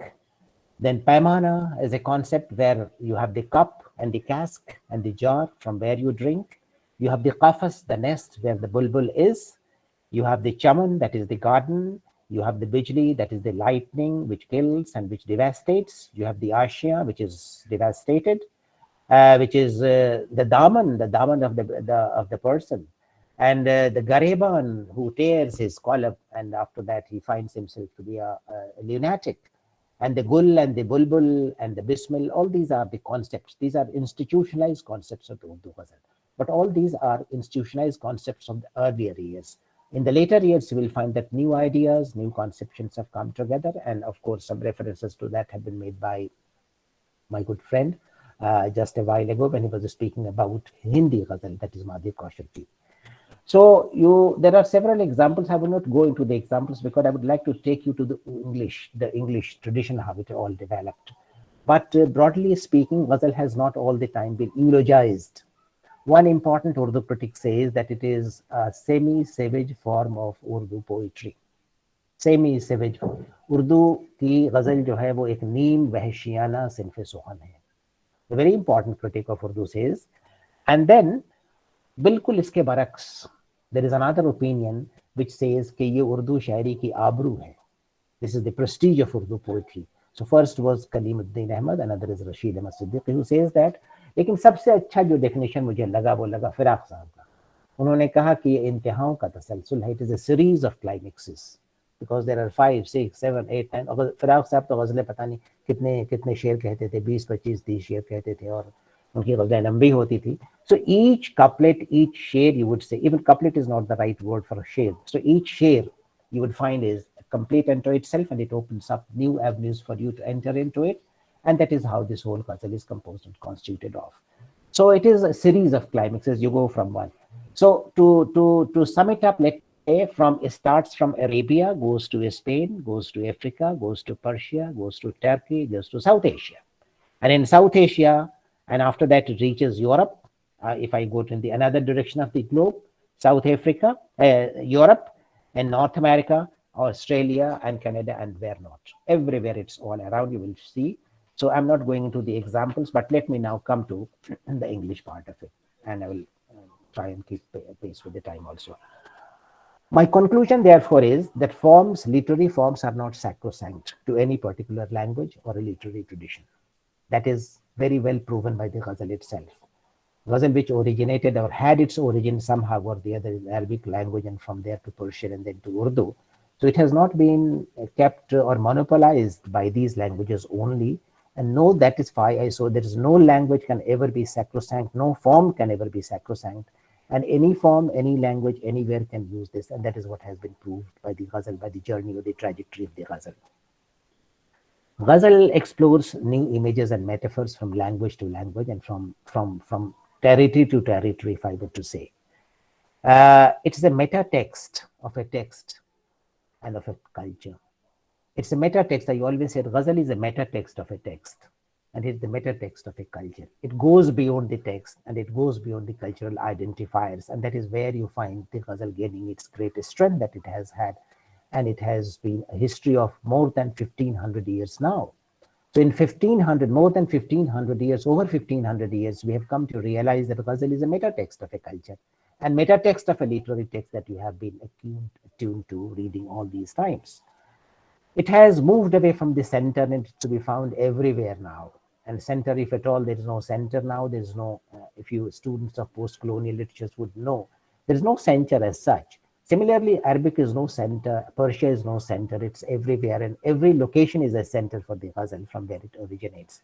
It's a question of literary cross-breeding. It has literary cross-breeding, say, from one language to another, from one space to another, from one territory to another. So the English Ghazal is a part of that only. And it's a literary curiosity, I would say. Ghazal as such, and the literary Ghazal, the English Ghazal, basically, it is a literary curiosity. Many poets are trying their hand on this Ghazal. It is because of the richness of the precision that this Ghazal brings to you. Only in 2 lines you have to tell the whole tale, and that is how the English poets also were enamored by this form of poetry. Great appeal of the master practitioners. Why is it so popular? Because it is so very precise, because it's so very tight in its form and its structure, because it has had some very archetypal symbolism that it has brought us to us. Also because the lure of the masters, the great masters have written their works in this Ghazal form, therefore we are also enamored. So there is a desire to domesticate this form. And all of us are trying to, so kind of a multiculturality and musicality that you find with this multicultural kind of combination that comes through it. This Ghazal has been in English also been remembered by various names. Call it Ghazal, some poet call it, Robert Bly calls it a tercet Ghazal. John Thompson calls it a bastard Ghazal. It has the qualities of a bastard, it's not pure. I would not call it a bastard Ghazal, I would call it a very enriched kind of a Ghazal, which has combined so many strengths together of language and of traditions. And Adrian Rich, one of the most important American poets, calls it blue Ghazals. And then Douglas Barber, whom I met and whom I interviewed, and he wrote breath Ghazal. He used to read like this. He used to just take a deep breath, speak a few words, then exhale, inhale, exhale, inhale, exhale. He called it breath Ghazal. Now you have Phyllis Webb, another important Canadian poet, who calls it anti-Ghazal, because she says that Ghazal is all about women, and I'm no longer going to write about women. The beloved is not my subject. I'm not going to write about the beloved. So she said, now I'm taking you to another strand, and there I'll be finishing. Pramod, don't be worried about that. I'll be finishing very soon. In Germany, the Orientalists were enamored by this form. And Friedrich Schlegel was the first to be enamored by this. He was 18th century Orientalist. He wrote Ghazals in the German language. Goethe was another Orientalist who was very, very enamored by this. He was one who was born towards the middle of the 18th century and continued in the 19th century, 3 decades in the 19th century as well. Then you have von Platen, you have Ruckert, number of German scholars, German Indologists and Orientalists who were basically in the 18th century and in the parts of the 19th century. They all wrote Ghazals to the extent that they published their complete works, called them Divan, and that is how it is spread from there in that part of the world, that is the European part of the world. When you come to the English-speaking world, you come to the American poets, and this is because of the 2 persons who have done this. This has been something very magical. In 1971, Ejaz Ahmad published a book called Ghazals of Ghalib. This was done by Columbia University Press. Sadly enough, the title page, the image that you have on that title page, later it was published in India by Oxford University Press with a different cover design. But the first cover design that you have of this book, that is 1971, it says Ghazals of Ghalib, but it doesn't have on its frontispiece, that is on its title page, the design. It has a few shades from the Qasida. Such a misinterpretation. The whole project has been waylaid in the very beginning, in the very title page design of the title page. It's a book about the Ghazal of Ghalib, translations of Ghalib's Ghazal, but the title page, the design of the title page, is an extract from a Qasida of Ghalib, if you look at the first edition. So that was a major mistake that was committed, and it was also doing a great disservice to the Ghazal, cause of Ghazal that Ijaz Ahmad was very genuinely trying to propagate. It all happened in the year 1969. That was the centenary year, death centenary year of Ghalib. And people everywhere, and Agha Shahid Ali says that no, people didn't know about Ghalib. True, people didn't know about Ghalib. Adrian Rich hadn't heard. So what Hidayat Ahmad did, that he asked 7 American poets if they had heard about this great Indian poet called Ghalib. This is his centenary year, death centenary year, and no one was aware of that. Agha Shahid Ali says, I felt it was a kind of an humiliation, a kind of an insult to my language, to my culture, to my literary capital, and therefore he too started working towards that direction. So Ijaz Ahmad taught what this form is, how Ghalib, who was Ghalib and how he wrote, and he gave some couplets, some ghazals to 7 American poets, and he asked them to translate. This book is important because it makes a mark in translation studies in the sense that it is an experimental work. Not that I am pleading for the book that it was good translation of Ghalib. In fact, there are very bad translations. In fact, they are not Ghalib at all. It is far removed. But I greatly appreciate that book because it does a wonderful job of bringing Ghalib to an audience, which was an entirely new audience, and bringing this form to a people. And it was in the preliminary stage. So it had to be like this that it ultimately came to be. So Adrian Rich published her ghazals in 1917. Ghazals she put together in her book called Leaflets. And then another poet called In a Will to Change. There also she put about, that was also published in 1971. Rich says that I was feverishly writing this because she says that I had only 2 lines at my command and I had to tell my entire tale in these 2 lines. He didn't have the 3rd line to tell. So far I have been aware of a ghazal, of a poem which had 10, 20, 50 lines, but here there are only 2 lines and only 1 idea and in 2 lines. So she took it as a challenge and said that feverishly I'm going to write ghazal. She wrote so many, but though not according to the expectations that you might have as an Indian or a Pakistani or anyone who reads ghazal in the sense that we have been reading ghazal. In Rich's ghazal are not of that type. I'm quoting from her. She says in her collected poems, my ghazals are personal and private. Personal and private. American and 20th century. This is where she saves and she makes a distinction. These are American ghazals and these are 20th century ghazals, but they owe much to the presence of Ghalib in my mind. And therefore, I'm quoting her couplet. She says, how is it, Ghalib, that your grief resurrected in pieces has found its way to this room from your dark house in Delhi? Now, this is a statement. This is does not read like a ghazal that you would read a ghazal in Urdu or Hindi or Punjabi or something that we have been hearing about. But she says she takes a note and she tries to understand what this form is and she tries to echo that. Of course, you do not have the same echo that Adrian Rich can bring to you. So how is it, Ghalib, that your grief resurrected in pieces has found this room from your dark house in Delhi? This is in 2 lines.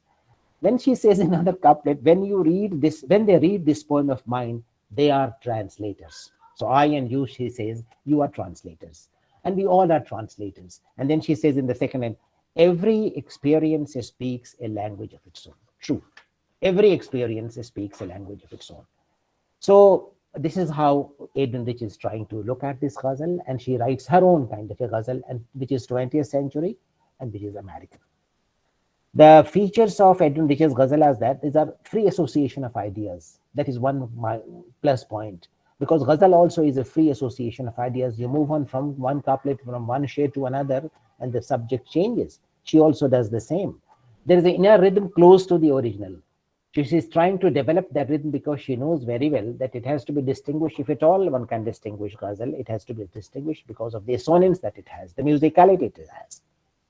So there is an inner rhythm, their inner ear. You have to be sensitive and you have to sensitize your audience, your reader, so that the ears are trained to take up this flow of the word and the jump and the ebb and the flow of the words.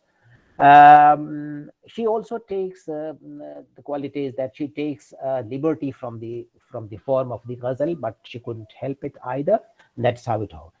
She says at one place, I'm trying to languaging my experience. I'm trying to be languaging my experience. I'm trying to give a language to my experience. And not only that, I would say that she gives a kind of a form to her experience. Another important poet is John Hollander, another American poet. he wrote couplets to define ghazal for the first time.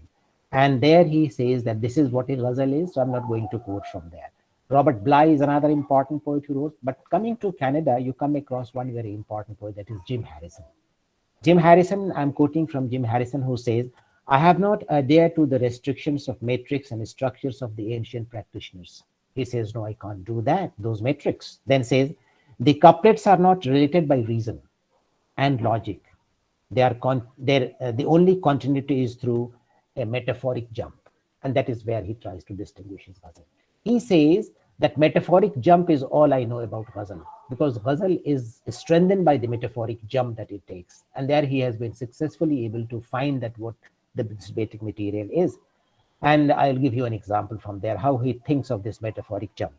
The girl was rendered by the rapist. Full stop. Next half of the first line, I'll send her a healing sonnet in heaven. Forgive us, forgive us, forgive us. You have been raped. I can't do much about you. I can only say, forgive us, forgive us, forgive us. There is a whole thesis about it. It's a great poetry of protest. And this is what he says, that I have been trying to understand the metaphoric jump that a couplet can take, that a sher can take. That is how he tries. Another important poet from Canada is John Thompson. John Thompson says, my own interest in the form lies in the freedom it provides to me. So the freedom he tries to actually capitalize on that freedom, and says, being a student of English, he says, Yeats, Yeats, Yeats, Yeats, Yeats. Why doesn't this man shut up? Then T.S. Eliot, W.B. Yeats, and then he says, Yeats, Yeats, Yeats, Yeats, Yeats. Why does this man shut up? Now we have to talk of someone else, of Hafiz of Shiraz, of Umar Khayyam, of Amir Khusro, of Ghalib, of Mir. बहुत हो चुका Yeats, बहुत हो चुका Ghalib, बहुत हो चुका T.S. Eliot. So this is a kind of a protest that they have against a particular literary tradition, not against, but trying to widen the frontiers of that language. So he says Yeats, Yeats, Yeats, Yeats. So why does this man shut up now? Douglas Barber, I found in him a very unique poet. He's a performance poet. I met him in the University of Alberta where I was, and there we had a good session and used to perform his ghazals. And he called them breath ghazals. So at that point of time, he had already written 60 ghazals of the kind, which are performative ghazals. And later he sent the book to me and called it Breath Takes. He called his book Breath Takes. But I asked him that, do you know that your first anthology, which is Song Book, is in the form of ghazal itself? So he was not aware. Because in the entire book, you only have couplets, 2 lines, 2 lines, 2 lines. And all these couplets were not related with the idea. They were all very free. So I told him, Douglas, you have already written ghazals, but you are not aware of it. And later he took it very seriously. In an interview, we talked about it in detail. And then he came out with a better anthology, Breath Takes, which finally is the culmination of the way. Phyllis Webb is another very interesting poet from Canada who wrote anti-ghazal. In Water and Light, she put together her ghazals. And a very interesting couplet I will quote from her says, 4 or 5 couplets trying to dance in Persia. 4 or 5 couplets trying to dance in Persia. Who dances in Persia now? कोई वहाँ पे कोई रक्स करने वाला है नहीं, तो कौन कहता है? 4 or 5 शेर में हम रक्स. So you dance in 4 or 5 couplets. And these 4 or 5 couplets are the rhythm that they provide to me. Ultimately, after Agha Shahid, after Ejaz Ahmad, it was Agha Shahid Ali who finally clinched the issue. Agha Shahid Ali, you know, is a technical virtuoso, perfect poet as far as the metrics are concerned. He taught Americans how to write ghazal. So, you see, I'm not talking about Australia and Canada and other poets, so let me skip that. Agha Shahid Ali finally brought an anthology called The Ravishing Disunities. Ravishing Disunities, and there he puts together real ghazals in English. That is the final title. And it has 109 poets, and he taught them how to do it, the Qafiya and the Radif and all. And then as a result of that, you have this kind of an expression which is from Kelly Lefebvre. She says, each syllable unwinds its shy request in time. Speak slowly, for it means to rest in time. So what she has done, request in time, rest in time, test in time, blessed in time is the Radif. Rest, blessed, rest, etc. is the Qafiya. This is what she has done, and she has learned. And Aga is the person who has taught it. This is how it has to be done. Of course, it's a huge demand to make upon any poet. So Paul Muldoon also, it was Aileen who first, soft let me not read that out. It's a very different kind of experience. Judith Wright in Australia, she doesn't carry out any of the discipline that the ghazal provides to us. She, in the final collection of her poetry that she brought together there, at the end you have around 15, 20 ghazals. So she completely takes leave of all. But Agha Shahid Ali's book is a very important book. Anyone who would like to know about the ghazal in English, especially in the English tradition, and coming from all poets, you have Americans, you have Australians, you have Canadians, you have British, you have Indians, lots of. There you can have an idea of what ghazal is like and what Agha Shahid Ali has done. If you think of translations, many poets today are translating ghazal in the English language. Some of them have done it very successfully. I too, in a very poor translation, in my own way, have tried to do that in my own book, which you might have seen. And lots of translations are happening. But more important is that, apart from translations, many of our poets, both in India and Pakistan, have started writing ghazals in the English language. अभी ये बात कही गई थी थोड़ी देर पहले कि मजरूर साहब कह रहे थे कि मैं शादी से इत्तेफाक नहीं करूंगा कि गज़ल अंग्रेजी में, बिल्कुल नहीं लिखी गई है अंग्रेजी में गज़लें जिस तरह लिखी जानी चाहिए, because most of the English poets who write in India and Pakistan are not fully in a position to observe the rhythm, the rhyme, the qafiya, the radif, the whole say the technique that ghazal follows. I'm very happy to say a very young, very new, I have read just 2-3 ghazals of that poet. He's from Lahore, Pakistan. And he really, Ammar Aziz, he really, I was very pleasantly surprised reading some of his ghazals. He knows what a qafiya is and what a radif is and what is the line length and what is the syllable count and how the whole mood has to be created in particular couplet. I expect that he would be writing more. I wish he writes more.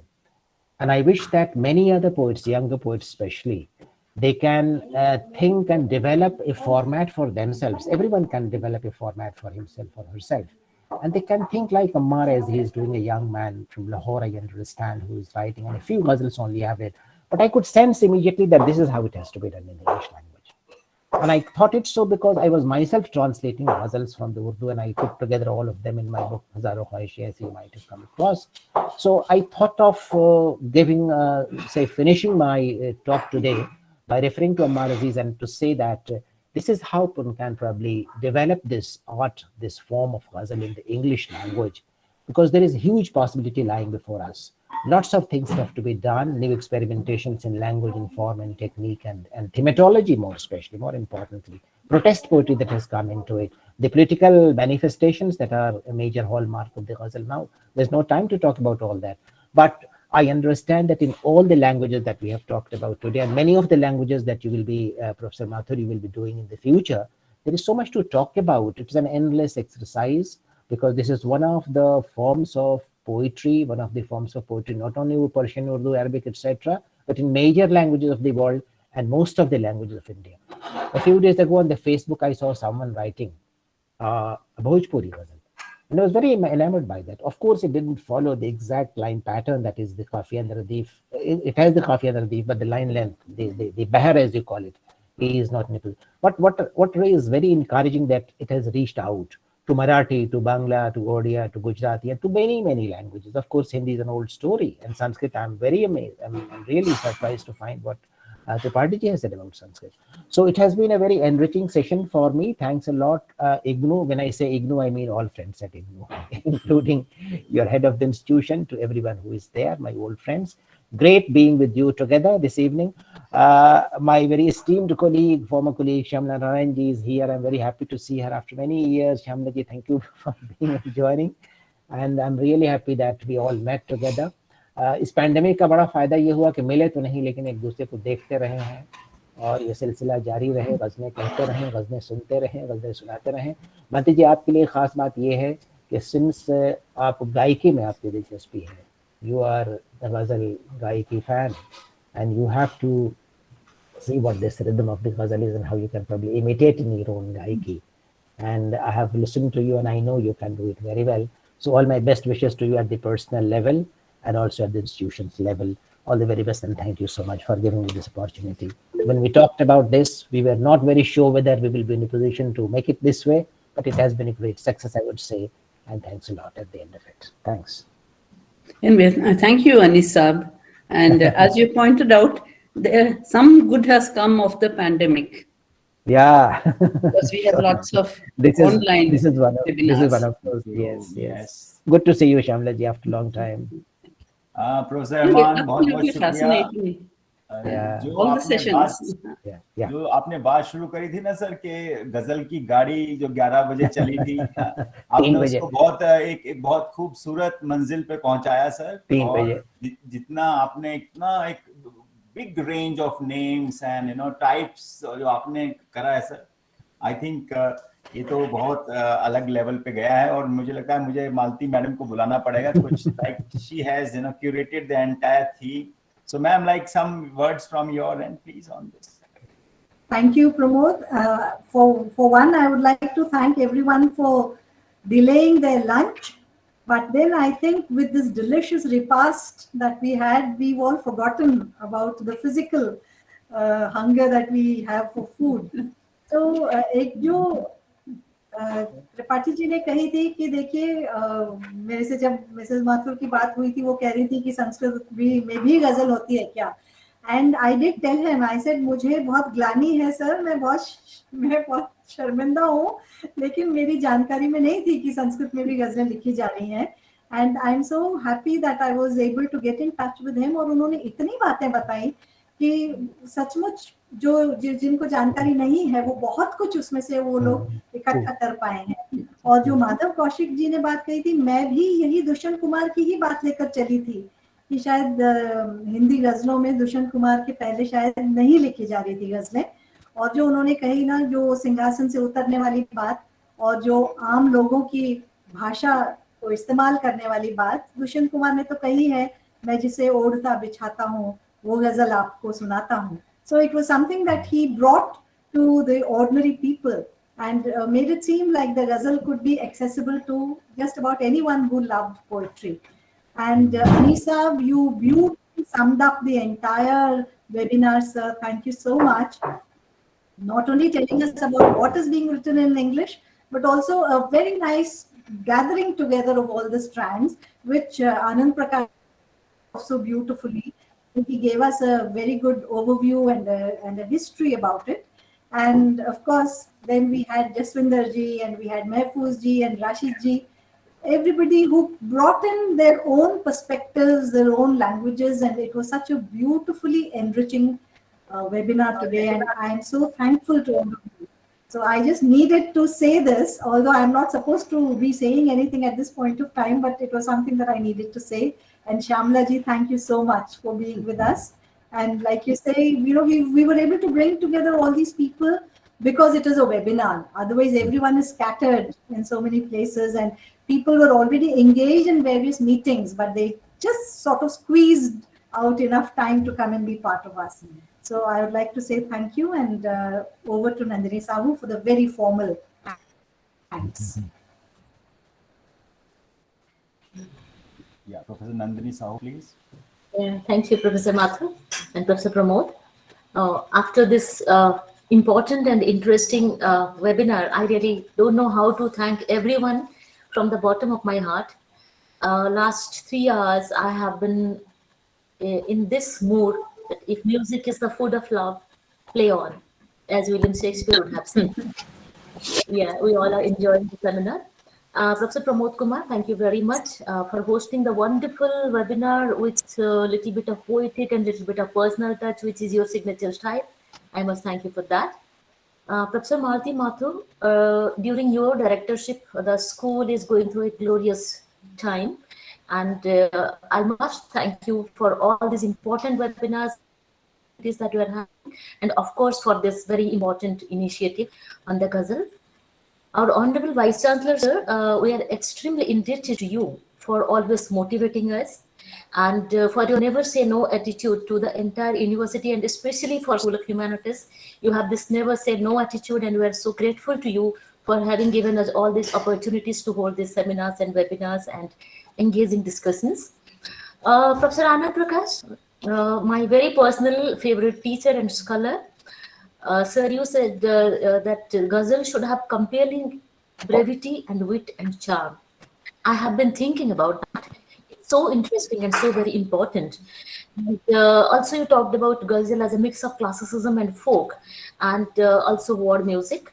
In fact, I was taking notes when you spoke, and you know, I always do that. I must thank you on behalf of School of Humanities and IGNO for discussing this very important subject with us. And Professor Marijo Rashid, he talked about Kashmiri Ghazal, its spiritual traditions and the multi-layered love elements in it. I'm keen on reading more about it, and sir, you have created that interest in me and in all of us. So we are very, very grateful to you. We will carry it forward. And next is Professor Ahmed Mahfouz. He spoke about precisely on Ghazal as the food of love, music as the food of love. And it was a very, very interesting and important discourse, sir. I must congratulate and thank you on behalf of your school and university. Professor Jaswinder Singh Saini, he talked about Punjabi Ghazal tradition and the influence of Middle East on Ghazal traditions. It was definitely very important, a research paper, and we would like to read more about it. Thank you so much, sir. Professor Radha Vallabh Tripathi, you talked about Sanskrit Ghazal, sir. Your comparison between Sanskrit sonnets and Ghazal, it was very interesting, and I would like to learn so much from you on behalf of School of Humanities. IGNO, very special gratitude for you, sir. Professor Anishur Rahman, Professor Madhav Kaushik next. He talked about the Ghazal tradition in India and its multiple hues and colors. We thoroughly enjoyed your discourse, and we are indebted to you from the bottom of our hearts. And finally, Professor Anishur Rahman, for whom I have the deepest regard and whose Rekta lectures and readings have greatly influenced me at a personal level. Sir, your musical discourse, you speak poetic prose. Your musical discourse on the English Ghazal and emphasis on translation, as these things are our takeaway today's seminar. Talked about American Ghazals, 20th century Ghazals, and you opened a wide area of research for us and for our students. I'm sure that the faculty members and students attending your lecture today would have been deeply benefited, and we would like to learn much more from you on the Ghazal tradition. Once again, I thank our Honorable Vice Chancellor, sir, for having given us this opportunity, and Professor Malti Mathur, and all our Honorable Pro Vice Chancellor, all the directors of the schools and divisions and centers, faculty members and staff of our School of Humanities, my family, and all the teachers and academics of the university, regional centers, study centers, our research scholars, our students, and the connoisseurs of poetry, the Ghazal. I would thank each one of you for having attended, participated in this very, very important webinar. I congratulate the Center for Modern Indian Languages and School of Humanities for the successful completion of this important webinar. If I have left anyone inadvertently, my gratitude goes to each one of us, and thank you so much. Yes, thank you, Professor Nandini. We, thank all our distinguished experts once again. Team COE, they have given us all the technical support. Maybe we can mention Ahmed, Dr. Ahmed, he was constantly posting and enlightening our understanding on Urdu Ghazal. Yes, all our faculty colleagues. Thank you very much.